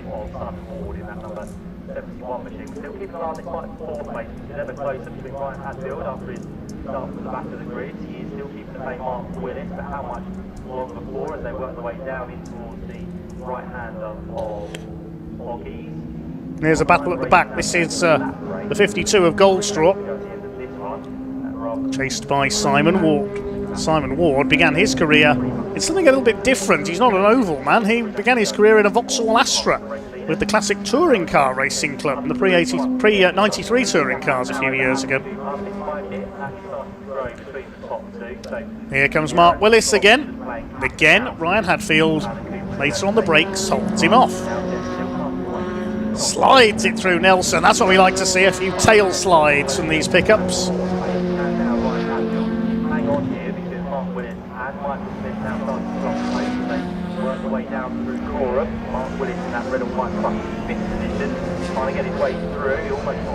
Just under a second in it for the lead now between Thompson and Cooper.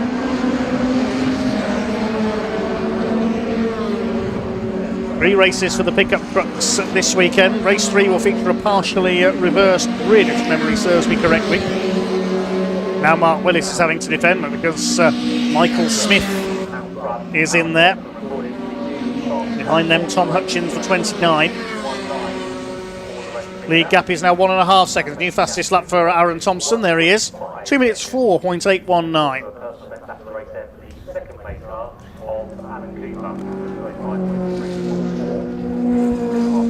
Adam Palmer. The race leader Aaron Thompson.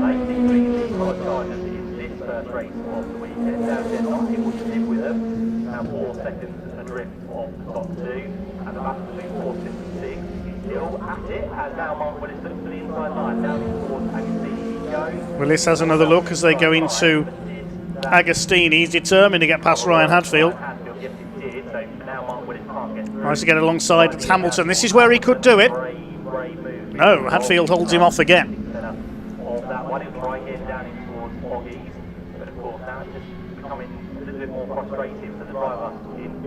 Next group comes through Hamilton. That's Mark Chalmers ahead of Simon Ward. Ward's got ahead of James Goldstraw now for 9th position.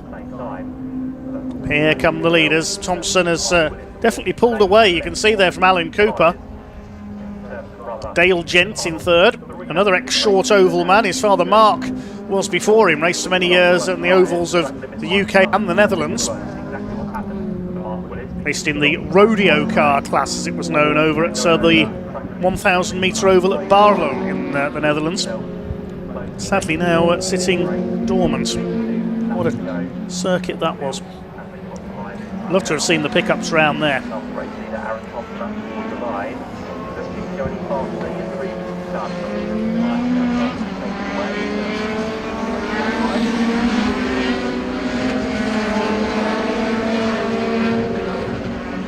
5 laps completed and the lead gap is up to 3.3 seconds now. So Thompson pulled away by 1.8 seconds on that previous lap. He's dominating this first pickup race. That 3.3 seconds is a big lead in this category.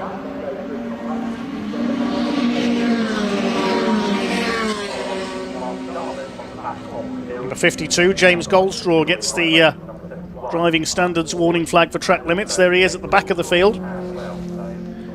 The main battle at the moment is for 4th, 5th and 6th. Hadfield, Willis and Smith.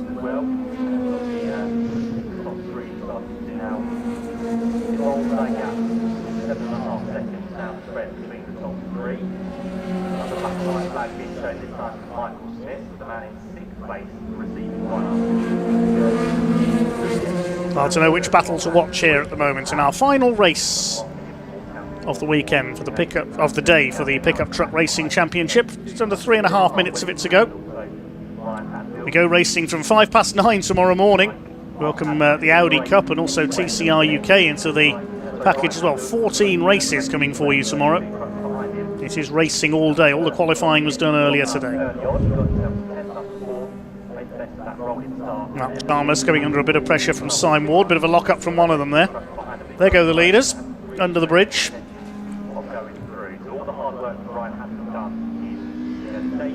Dale Gent on his own in 3rd place. He's 4 seconds off Cooper, 3.3 ahead of Hadfield.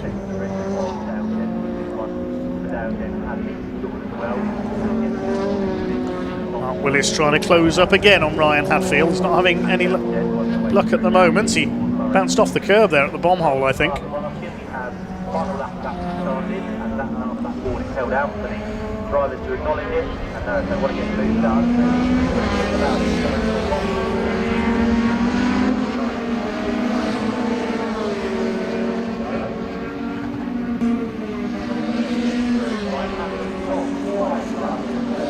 The timing screen in my commentary box has just changed to say lap 7 of 7 rather than the 15 minutes time limit. Now pickups do normally race to a set number of laps rather than to a timed race, so it looks like we are now on the last lap. I thought there'd be one more to go after this one, but this is the last lap by the look of things for Aaron Thompson. So the pickups are going to number of laps rather than timed races again. And Aaron Thompson, he's now 4.4 seconds clear. He's dominated this first race of the weekend for the Pickup Truck Racing Championship. Well clear of Alan Cooper in 2nd. Ryan Hadfield still under pressure from Mark Willis for 4th.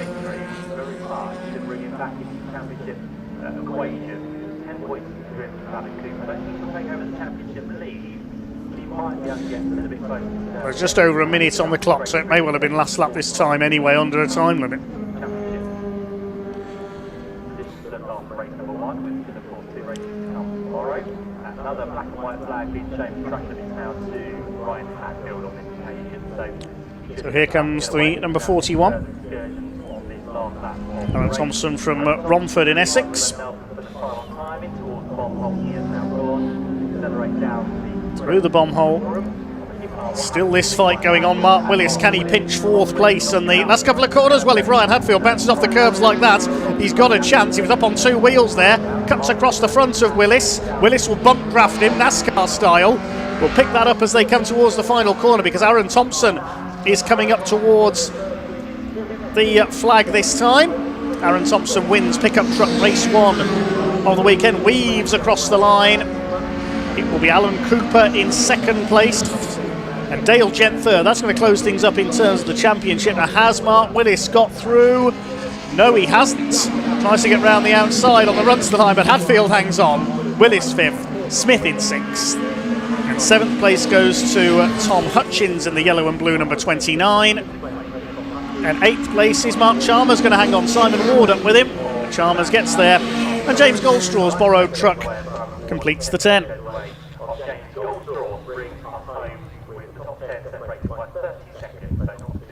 So I'll wait for the cars to make their way into Parc Ferme. Aaron Thompson certainly pleased with that one. Ka-chow, he says, that's how you do that.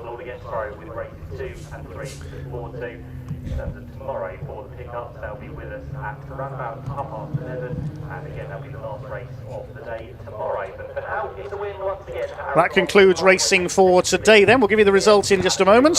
Third place picking up another podium this season is Dale Gent, and they are the top 3, which are making their way now in towards Parc Ferme and ready to talk. Provisional result then, Aaron Thompson takes pickup truck race 1 of the weekend, 5.8 seconds. He was pulling away at the rate of over a second a lap towards the end of that first race for the pickups ahead of Alan Cooper. Dale Gent in 3rd, and Ryan Hadfield holding off Mark Willis all the way for 4th. Michael Smith in 6th ahead of Tom Hutchins, and Mark Chalmers, Simon Ward and James Goldstraw completing the 10 runners. Well, that's about all from me then for day 1. Thank you very much indeed for listening. Thanks to everybody here at Snetterton. Everybody will be heading off for the evening now, and we start again at 9:05 tomorrow morning with the first race for the Audi Cup. So be with us bright and early tomorrow here at the home of motorsport in the east of England. A full day of racing coming your way. No fewer than 14 races to get through. But that's about all from day 1 from me. Thanks again for listening, and we'll hand you down to Pointy in Parc Ferme for the final words.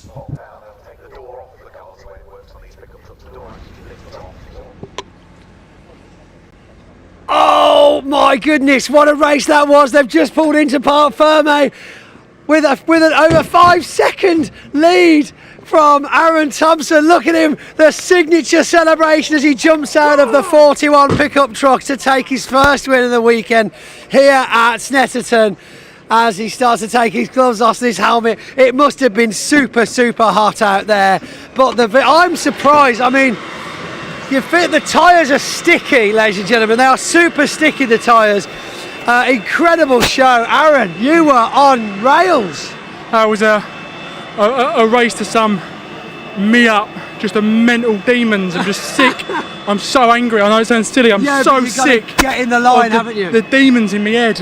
Like, I felt Cooper hit me. I mean, we had 2 seconds faster than in qualifying, and lap 3 he hit me. I looked in the mirror, and I thought he's still there, and I realised all I've done is look in the mirror. Yeah. Literally shoved the mirror to the ceiling, and the last lap pulled it back down, and he weren't out. So, you know, it's a lot of people do say when they're in racing conditions that the chase is more of an off-put. Whereas if you're just looking ahead of you and just going for it, you're usually a lot more achieving. Absolutely. I mean, you know, it just goes to show, you know, I am my own worst enemy in every way. So, thank you to Dave and Carol Longhurst, as always, DLRD, my dad, Paul Exxon, for making an absolute rocket ship of a motor. Well, I mean, this is it. I knew you'd probably be okay. What's this? Fantasy Motorsport crossover. Ah, nice. Everyone who's come on board this weekend, anyone who's got me for this line up this weekend, that's some good points on the board for you. So, thank you for them guys for coming on board, and Yeah, it's been a long old day, Pawnee. I'm ready for a pizza. I bet you are, and a curry, and some chips, and some chicken wings. Ka-chow! Ka-chow! Oh my goodness, right.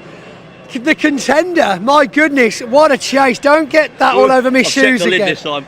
Oh my goodness. So Mr. Cooper, well, that was a battle. I mean, you were on him, but I mean, was it 5.8 by the end of the race? Yeah, the first couple of laps I was on him, but like he said, he was in his mirror and he was making mistake after mistake. But in a minute, you're going to take yourself off, and I wasn't pressuring him. I was with him. Well, you've got to pressure them. That's the whole point. I was there within striking distance. Let's put it that way. And every time he made a mistake, I was like yoink, yoink, and all of a sudden.